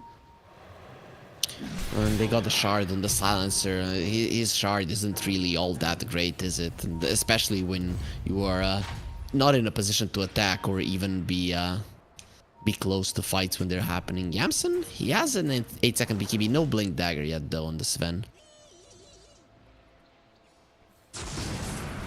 He really needs one. Like, the Blink Dagger will maybe not like fully change the game, but roll up.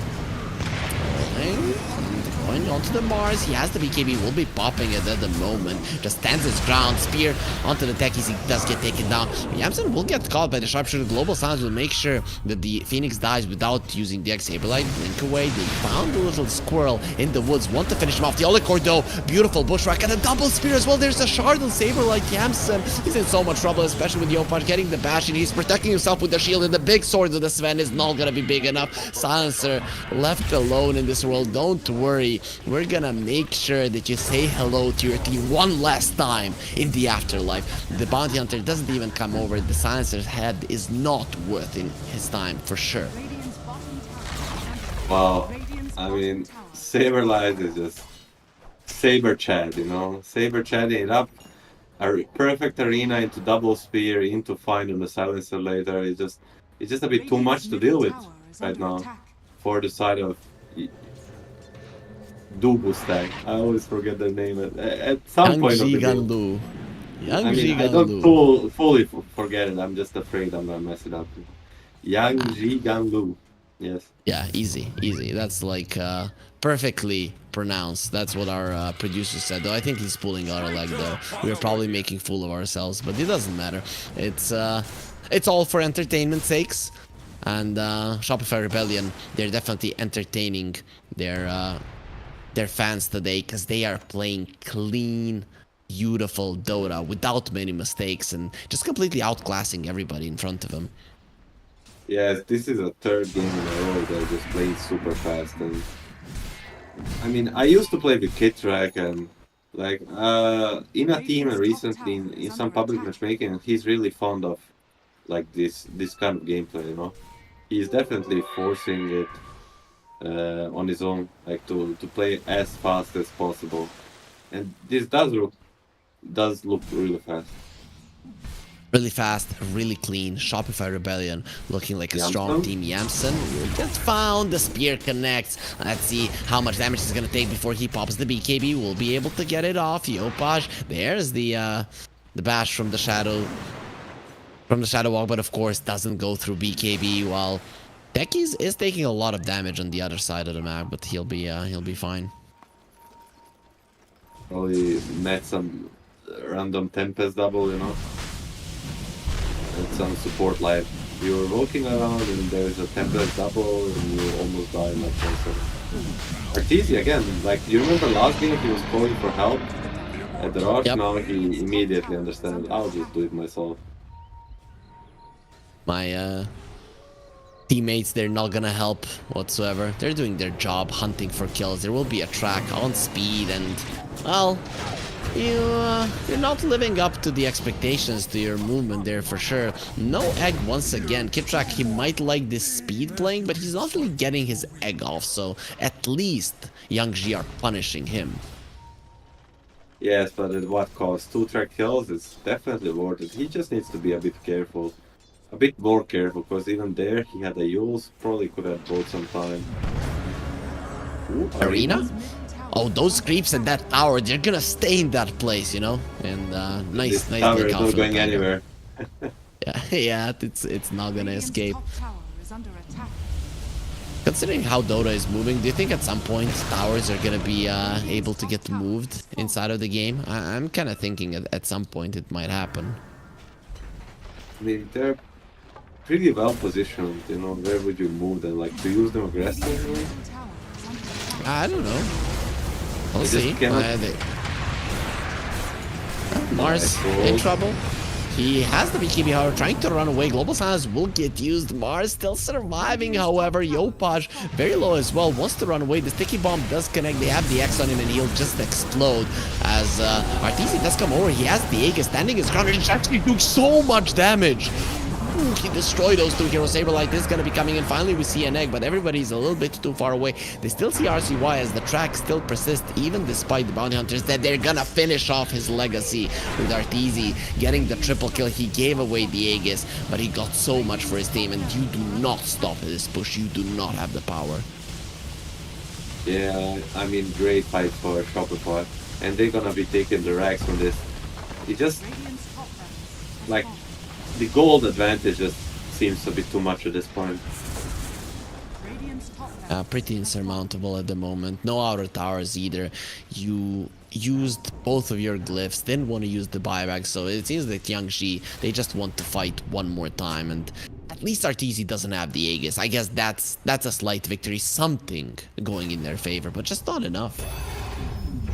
Yeah, no ages on him, but still with the Tempest double, does he really need to risk himself? We'll see. And he wants to push this super fast. Look at that attack speed. And Manfield just making sure that those illusions rip apart everything in front of him. MSS will be jumping forward. He does get the disarm onto Arteezy, pull him back. This is looking like a very dead guy. Phoenix jumping in. He's gonna get stunned up by the Rolling Thunder. So 2 for 1, a bonus for sure. But Saberlight coming in with the arena. He's gonna be able to get some revenge. RCY, no way that he's leaving it. And same is true for Yamsen as well. The second set of racks will be taken down. And Youngji, if you want to stay in this game, you might want to buy back, as the third one is on the menu as well. Yes, I mean, it just seems like they... Sometimes it feels, okay, let's for this fight. Buyback from Salazar. They're all coming in. Yopaj is still alive. He's gonna go through the tower. However, Yamsen very fast. Wants the bounty. Glimmer Cave gonna be protecting him. And there's the Akon shot slowing them down. Not slowing them down enough. Yamsen speedy. Quiet, Theo, quiet. He goes for low gun, an easy TP out. I mean, yes, they kill both Arteezy and Bounty or Yopaj, but at what cost? Double wisdom, double racks, double buyback, all double trouble for the side of Youngji Ganlu. Also, I like that cool move from the Hoodwink getting herself to the low ground. You use the Dire's middle tower is you under use your third spell, Scurry, and then once it expires, the tree just pushes you somewhere and pushed him to the low ground. Not something that you see too often, I guess. Very cute. I mean, will they wait for the rush or they will just go high ground again? Because it seems like they kind of know. Like even if they mess up a bit, I mean, is it really a mess if you trade like all this stuff for like two deaths and two cores? Like they feel like even if they die pushing high ground, they'll still get enough to be satisfied with. I would say Shopify was probably gonna push before the Roche. Maybe they're waiting for an item to get delivered to the Arc Warden. That's exactly the case. He has the BKB. They're going for it. There's no way you're buying a BKB if you're waiting for Roche. Yeah, BKB Butterfly Mjolnir with the Manta, but are they gonna get to fight in the base or? Oh, actually, they wait for them going onto the Opash, but he gets the BKB off, meaning that he's going to be able to run himself away while Saberlight's just standing his ground and destroying everybody in the backline. Being able to protect himself with the Bulwark from the Sven. Again, your sword not huge enough. Sven is the only one doing damage, not doing nearly enough. It's going to be Arteezy showing them how it's done when he goes in with all these illusions, TPing away from speed, but it doesn't matter. The GG has already been called. Shopify Rebellion 1-0 in the series. Yeah, very nice last fight from the Mars and key track on the Phoenix. It's just the advantage was way too much at this point. At least they gave it a shot. But very from Shopify. They're playing really fast, and we talked about it in the series versus Nouns. Like, have they improved their skill? They look really strong, but is there a downside to playing Dota as fast as this? Are they gonna get figured out at some point? I mean, I'm not gonna use the word like figured out. I think the other teams might match the speed, but they just look extremely like motivated and hungry to like show in this qualifier that the last one was not the real picture, and that they have what it takes to go to a LAN tournament. Definitely with this kind of a performance versus Nows and now versus Young Jigan Lu, Shopify Rebellion are trying to establish themselves as the strongest NA team in this close qualifier. But still, there is more games to play in this series, and even after that, when you have the best of 5 grand finals that will be played tomorrow. For now, we're gonna take a short break, but game 2 will be coming soon.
Shopify Rebellion have been having a hell of a day of Dota, untouched so far. That was their third map win in a row, and if they win the next one, they are gonna be going to the best of 5 grand finals that will be played tomorrow here at the NA Close Qualifiers of DreamLeague Season 22. I'm Harry, joining me is Milan. We're gonna be watching this match of Shopify Rebellion versus Young Jigan Lu. After what we've seen in Game 1 though, Milan, very low chances for Young Jigan Lu to be able to match the pace of the game.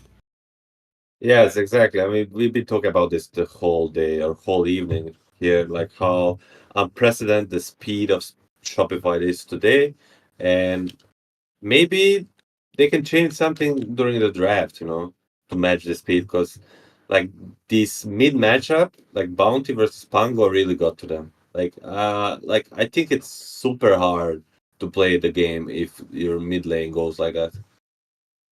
Yeah, almost impossible. We could see just how much the Pango was struggling in the previous game. If you didn't watch that, guys, and you want to maybe try mid lane Bounty in your games, make sure once the stream ends to go and watch the video and see how Yopaj easily dealt with RCY and then with the rest of the team as well, just with pure aggression in the lane and later on in the game. But of course, the draft did set it up. You and me talked about it, that out drafts don't really happen all that often, but was that close to an out draft? I mean, I would say they had much more structured lineup. Like, kind of both teams went for their own thing, and it turned out that not only Shopify thing was slightly like a better, like in terms like just looking at it separately. Like I would say Shopify had a more structured lineup, and then on top of it, just when it matched one against the other, there comes the out draft. The Bounty mid and just the Mars with the Phoenix. It just felt too much. It definitely did feel too much. We saw that silencer. It was valiant attempt from Young Ji to equalize it versus the strong team fight, but you weren't dealing with team fight. We were dealing with constant aggression. Though there is a chance to change it now. The draft of game number 2 is ready, and we're getting into it right about now.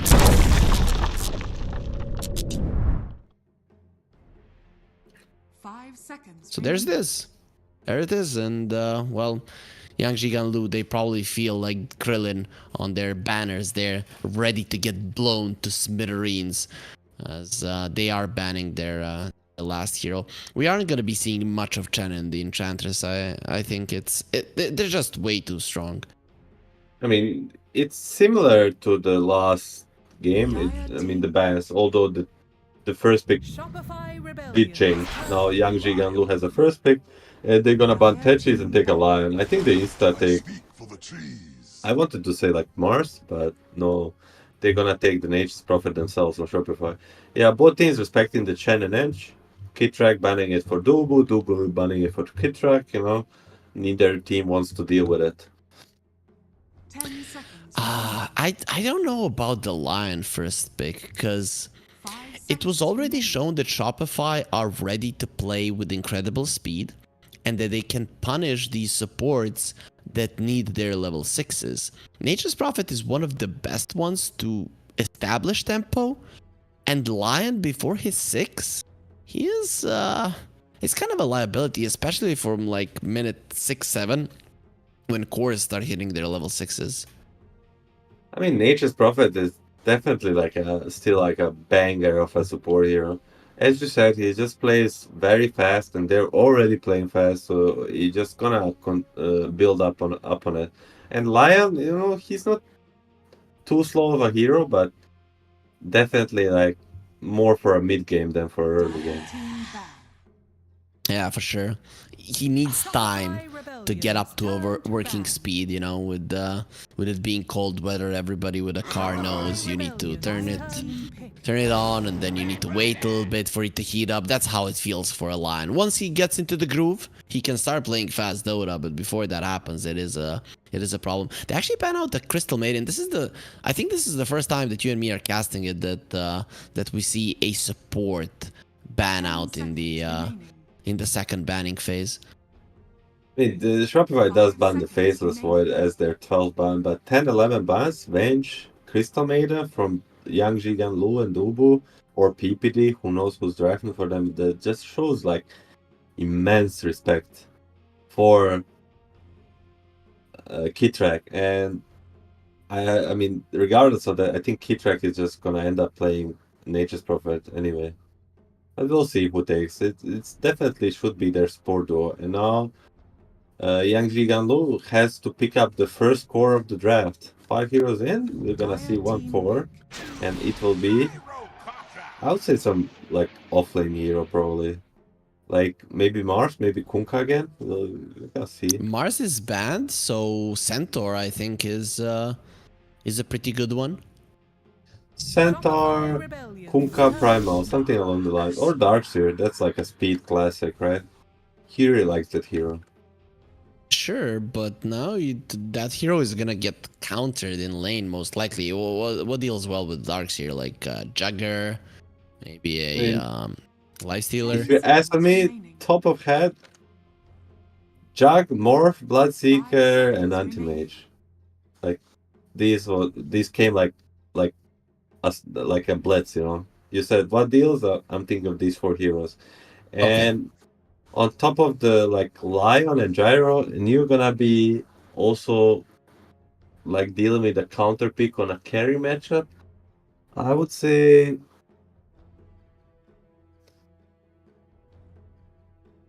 Anti-Mage or Juggernaut. Though, you know what? I would like for Shopify to pick up an Ember for themselves. They're gonna go for the Alchemist, however, because if you do not pick an Ember, Yang Ji are gonna get it. Yeah, so they go for it. I think that's a really smart move. That's a nice call. I mean, Alchemist is like not the clear counter to the Darkseer, but he should be able to free farm, and he's one of the like most popular blind pick carries in the patch. You know, just because of his like, okay, you might be able to get a good matchup like carry to carry versus Alchemist, like let's say Slark, but our Alchemist is gonna already have a like sort of a free lane, and he's just gonna be so fast at farming that no matter what you pick, he's gonna just out tempo him. At least I think that's the idea. You know which is the one hero that out-tempos the Alchemist? It's a Meepo, right? So does anybody on Yang Ji play a Meepo? I mean, does Yamsun or RCY? I don't think RCY and Yamsun. I don't know, but anyhow, he's gonna pick up the Morphling. That's his signature, and like, it is really good Morphling game. Will it be enough? We're yet to see, but really good versus Alchemist, even better versus Ember. Always can steal the Ember form and just chain him. Easy lockdown versus him. Should be a good lane versus Batrider. Just a very stable pick. Yeah, very, very good. They ban out the Doom. That would have been a perfect pick for Shopify to deal with the Morphling. Now you just don't have it. It's also pretty decent versus a Darkseer as well. It's a matchup as old as time. If we remember the old Tri-Lane versus Tri-Lane, and then you send the Doom versus the Darkseer, and he just completely annihilates him. Though that was like 4 or 5 years ago, so not something that we see too often. That was a classic. You can't pick Darkseer if there's a Doom in the game, because Darkseer cannot like dodge the Doom and go safe lane. Like always, Darkseer a worst safe laner, so it will be a help. Anyway, I'm very surprised Doom lives to get banned in the last phase. So what does Yang Ji Ganlun? They still need a mid laner for RCY. Storm and Meepo are gonna get banned, so I guess RCY does play a Meepo. That will leave them with the... They would like some melee hero to use the shell and connect the support against the Ember. Pango? I mean, Pango is his best hero. He didn't have good time last game, but I'm like feeling that it might be time for redemption, you know? Yeah. They ban out the Centaur Centaur. ban. And there it is. Okay. And what is gonna be a Saber Chad hero against the Morphling? Is it gonna be something like a Beastmaster? But it's pretty bad against Darkseer plus Pango. 10 seconds remaining.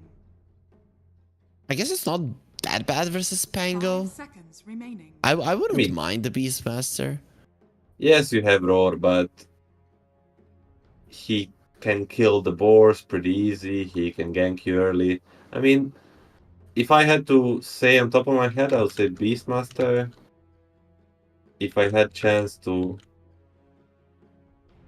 look at the Saber Child heroes.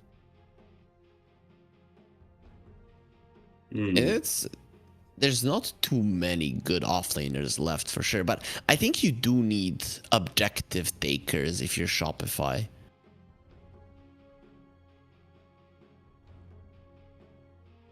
Definitely do help the Alchemist. Something to buff up the Alchemist so once he's stronger than everybody else, that he really can end the game, get the Roshan, and then the game. Maybe That's why I Night like the Stalker? Beastmaster.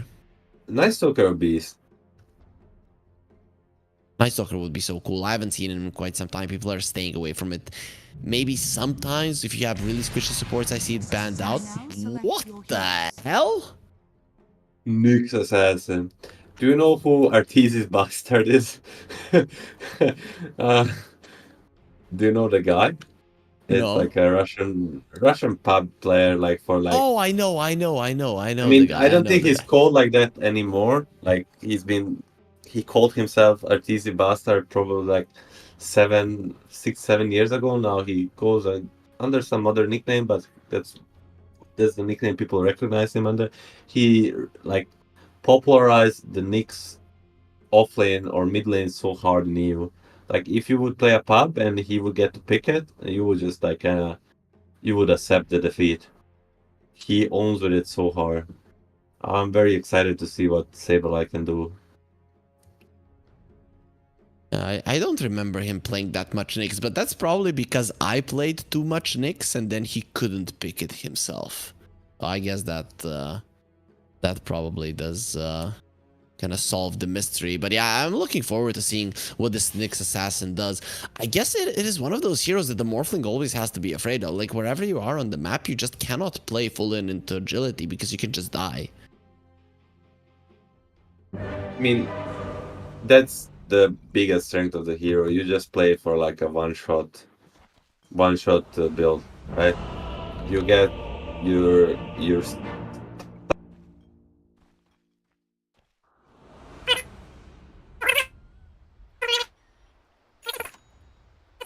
Okay, Milan? I'm hearing some weird Prepare for noises battle. coming out from you. You're washed. Can you say something now? Didn't see that coming, did you? Yeah, I don't hear you. So if I can get confirmation from production if it's Milan or me that are having issues. Okay. hello. Oh, Again? now we hear you. I think it might have switched up to my webcam mic or something.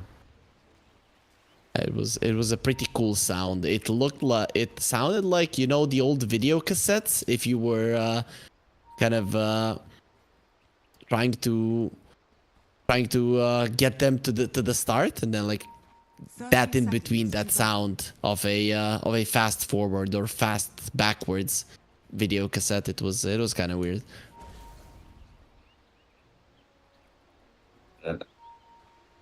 Glad we solved it. So, who do you got this game? Do you think RCY is gonna have a redemption game, or Shopify is gonna continue on their speed? I'm gonna go with Shopify, but if I look at the drafts, I actually favor what Yang Ji got. The thing is, whenever I see an alchemist on a team that I do see as the Boo-boo. superior one, it does go the way of the alchemist. They're actually gonna think away from it, but I mean, yes, I think the Yangji has a better draft than last game, but still, like, I cannot escape feeling that Shopify is gonna outrun them once again. Kid track, he can't get back to lane. We're seeing this so much. Nobody can fight a level 1 gyro. It's just dumb. Is there like a support that can stand his ground versus a level 1 gyro? Not really. So not even like a treant or I'm dying, you know. If he skills Rocket Barrage, he's just way too strong on an open field. Oh, easy couriers, man. Do you remember when Gyro first got added into Dota 1? Just how much damage the Rocket Barrage was doing. I still remember it to this day. I was just dying to it and I was so pissed that it is able to do that much damage. Speedo is taking a lot of damage in this bottom lane. That's not gonna change. I don't remember that, but I also don't remember seeing Alchemist kill the Aces Spray low one last time, but I was actually theory crafting it today. If Alchemist lanes against the Darcy, he should just kill the Aces Spray, not the stun. Because that all the Darcy wants to do is to push the lane into you, but the Aces Spray nullifies all of it. Yep.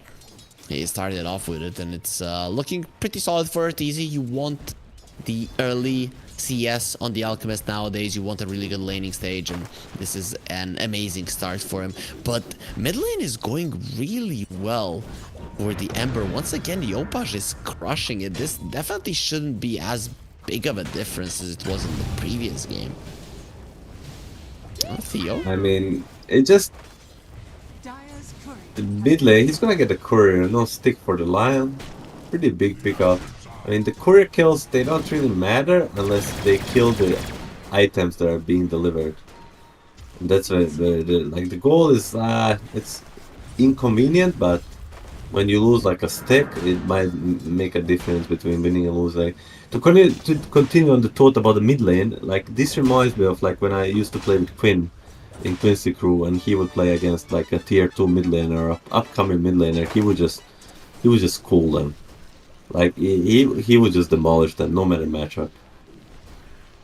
Yeah, it's not even funny. That's why this guy was top of the leaderboards in America for like years and years. Usually in Europe we would see people switch in top 1, but Quinn was at the top in NA for forever pretty much.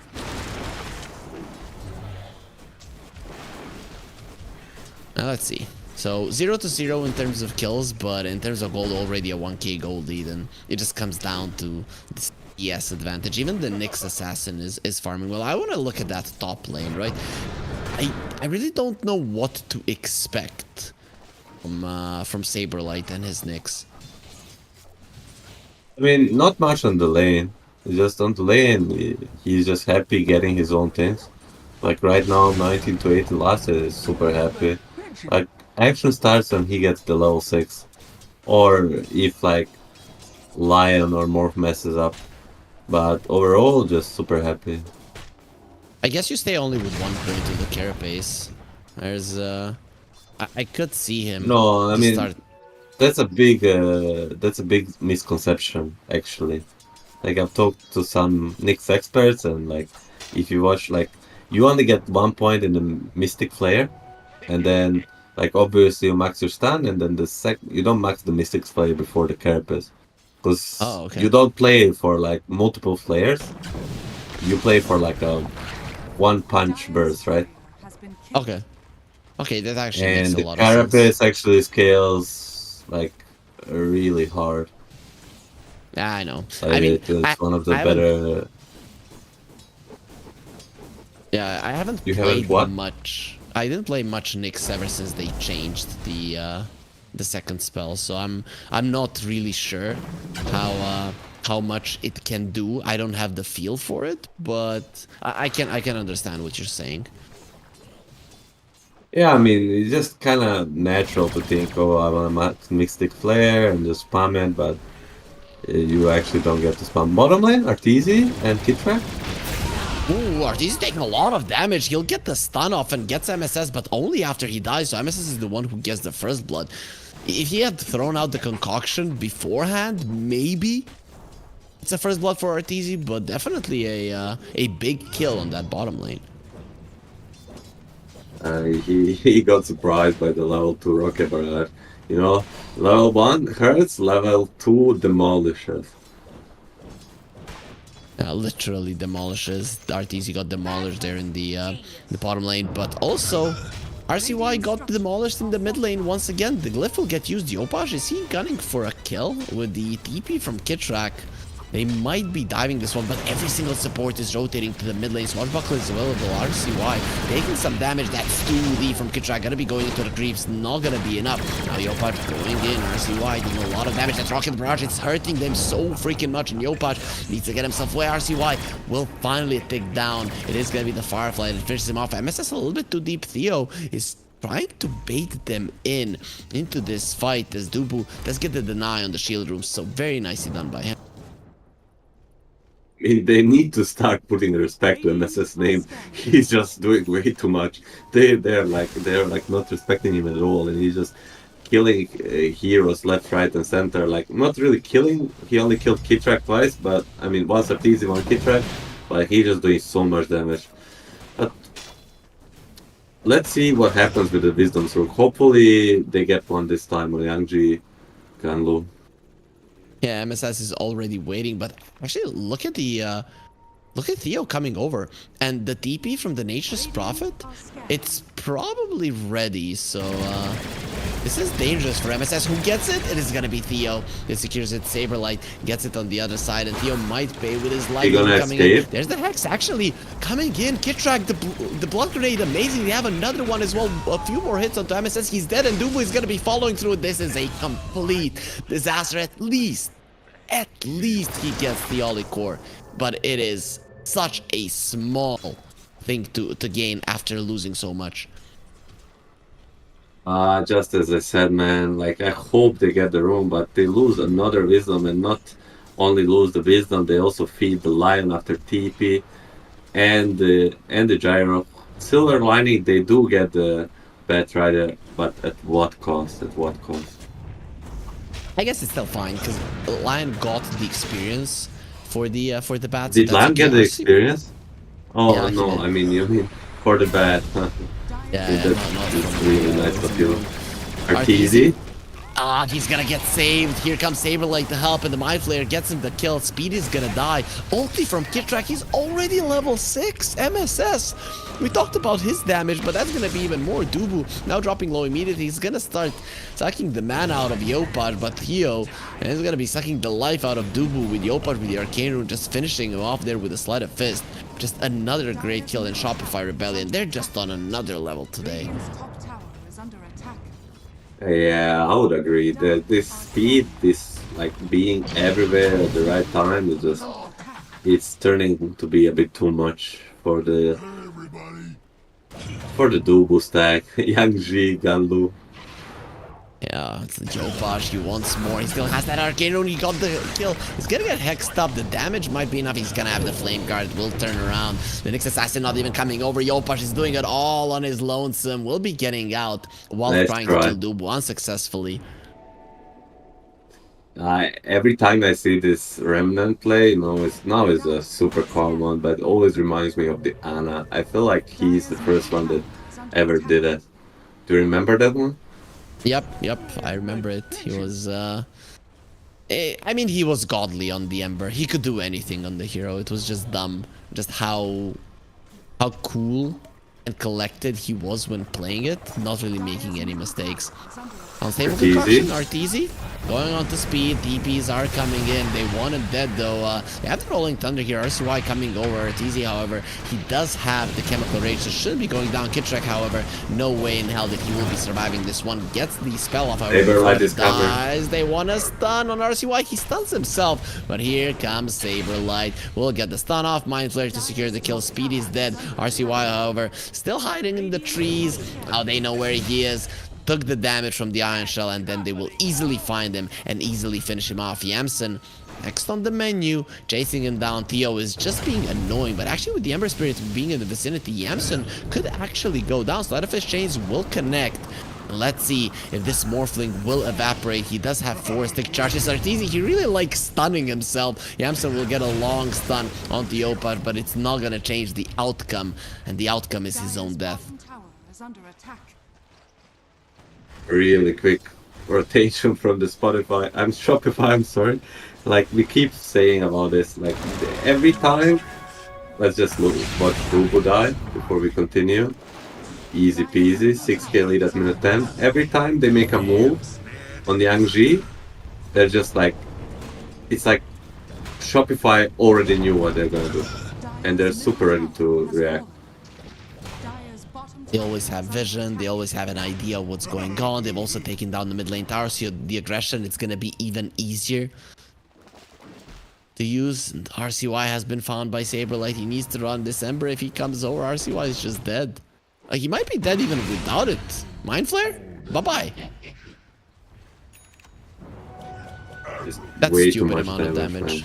Dire's top tower This is is under like, attack. I feel like Nyx is probably the most underrated hero in the competitor right now. Hopefully we will be seeing more of him. Speed, he gets the vacuum to the wall, but they're just walking through the wall, no problem, head first. They're gonna break you and your wall. Speed, just like a certain president won't be able to finish that one off. Yopash? Dire's wants top Duvu? tower has fallen. Yeah, Poor misses on the sleight of Dobu, fist. not even level 6. I mean, both supports, they're just the wisdom runes are way too important. Both supports lacking the level 6, they're just lacking the tools to fight.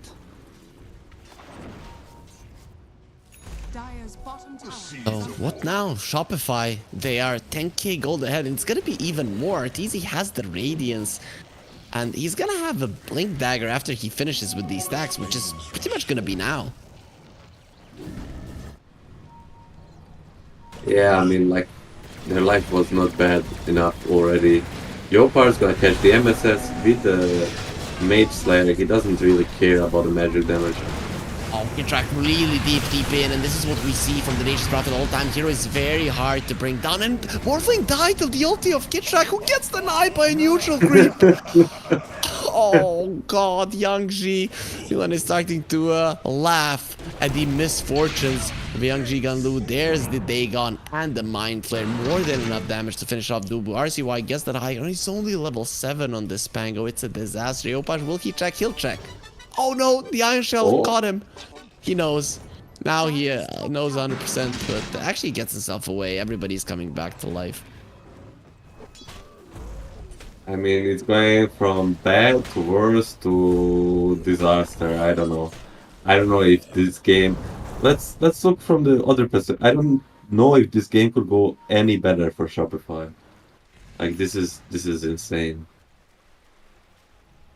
Whatever they want, Dubu has a finger. He will try to change it. The Olikor is definitely in position to go down, but they've already found the backline. Again, the wall will be built, but it won't be doing anything once again. As Yang Ji lose another hero, now looking towards the line. The finger of death is ready, but death, it is only gonna be his own. He doesn't have vision of Theo. And he won't even have the damage, even if he does use it right now. Theo comes over. This is how you do the killing, my friend, as Yopash is finishing off his mid lane counterpart. He is level 12 compared to the level 7 of the Pango. It is not even remotely close in this game. Stop, please. They're already dead. Just stop it. 15k, 16k lead at minute 14. This is probably the biggest stomp of the tournament so far. Yeah, and we've seen these close qualifier teams play versus open qualifier ones. We have seen some stomps, but this is probably the biggest one. Yamsun, Kitrak's gonna TP in, give vision.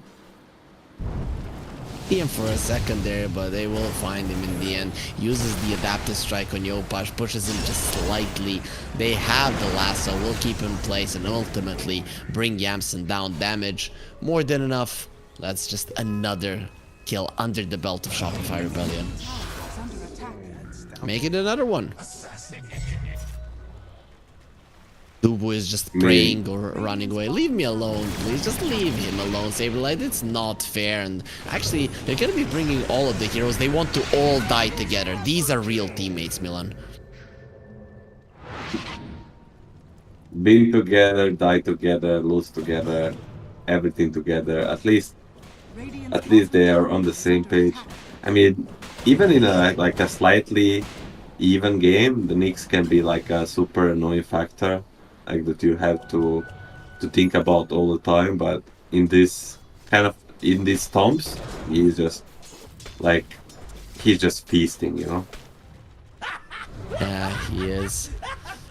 Look at the net worth of the Pango. It's as disastrous as it can get. He is ways below enemy supports. 2k below them. The stun gonna be beautiful. RCY, he got the rolling thunder off. At least maybe they can try to kill Yopaj. Not even close. They're just all dying. Yopaj will finally fall. Kitrak in a very uncomfortable position as well. Though he's standing his ground, and there's the ulti. He gets a triple kill just by standing his ground. Trying to survive, will be very successful in doing so. Kitrak is just too big of a boss, and this Nyx illusion not even close to bring him down. Yopaj, the only casualty for Shopify Rebellion, and they get themselves a nice, good team wipe. I mean, you can't blame Yangji Ganlu. They're smoking, they're trying to use their heroes to the best of their abilities, but at this point it's just turning out to be too much. Even the Nature's Prophet, pause 5, getting a triple kill, they just have too much advantage. They can't even leave the base. MSS leaves the base. He's waiting maybe for somebody bigger. Doesn't even use the stun. No reason to even attempt it. Saberlight kills MSS, though he would have killed anyone who steps outside of the base. Kitrak setting up the vision. Sleight of his chains on the lion. There is gonna be a spirit vessel, and 3 hits are gonna do it. Kitrak gets the kill. They found the Morphling, and he's gonna be no more. At one point, do you say it's enough, guys? We don't want to get smacked any longer. I mean, that point was like 5 minutes ago. Right now, they just, I don't know, it just feels weird to call like GG when your tier 2 towers are alive. It's just Dota evolved in such way that you don't give up so easy anymore. It's kind of seen as sort of toxic, but I don't see a problem with it in the games such as these. 24k lead, obviously they don't know it, but it's just way too much. Look at the net worth. It's all 5 heroes of Don't Shopify. look at it. Don't look. Put the buybacks on. Yeah, put the buybacks buybacks on, on, just, please. just great. Press I. Action, thank you. They Thank need you. to see Okay, that buyback. Thank you. Thank you. that's better. That's better. Buybacks are very important. Oh, I mean, boy. they're winning on the buybacks department. They have 3 buybacks, while Shopify has 0. Oh yeah, that really does change the game. Guardian Greaves not really gonna be helping you there. Not gonna be removing anything other than a couple of stacks there from the Pathrider. MSS has been caught. He has been doing quite a lot of damage. And easy kill secure, definitely needed for that kill there, making sure that Yopaj gets the help that he needs. Let's be honest. If there was a fight in the Radiant base and all 10 heroes died, Dire's middle like, tower is under attack. they could buy back 3, and Radiant would have 0, and they would probably win. Money changes hands. That's a really nice assessment, though. I'm thinking more along the lines Yopaj can get into the enemy base and kill all 5 of them. So Alone. yeah, that pretty much. Maybe Kitrak uses the ulti from afar and it just surprises the Morphling. But there it is, Yangji Ganlu. I'm thinking you don't get anything out of this smoke. You just call GG, right? Radiant are scattered. Yes, I mean, this is the GG smoke, you know. You don't want to be toxic, just call it out blue sky. You smoke in, you go in, maybe kill 1 guy, dies 5, and move to another to another game, you know. These games happen, and you just have to deal with it. Move to the lower bracket, I guess. This is the upper bracket finals. So Shopify Rebellion definitely, undoubtedly, so far the strongest team here today. They are playing out of their minds. Kitrak, DP's deep between the enemies. He's gonna eat the finger. He's eating everything, and they will be finishing him off. Has a buyback if he wants to rejoin the fight, but doesn't have a TP speed. Will be the second casualty for Young Ji Ganlu. MSS next on the menu. Yopaj dodges that homing missile. See why. Where to run, where to hide. He's gonna get Vendetta down. The Morphling does survive, going towards the top lane. Yamsen, he still believes in victory, it seems. Yeah, they're still gonna play. I mean, there is nothing much to lose, but I'm really struggling. Does Gaben even give them 1%? I doubt. No, Right? I think at this. No, he's giving them 1%. Oh, really? I mean, there is a chance of like a Dire's bottom earthquake Meteor? or like a meteor. Yeah, Uh, there's Sure. always a chance. Yeah, I mean, dinosaurs got wiped out, so maybe. But hopefully that doesn't happen. We want to see these guys playing Dota for years to come. And Young Jigan Lu, okay, Yamsen, he's done with it. Finally, he'll call GG. It had to be him, right? He's the carry player who maybe thought that they could do it. Now he's gonna understand. He just dies to a couple of hits. So Shopify Rebellion in just 22 minutes. But let's be honest, this game was over in 10.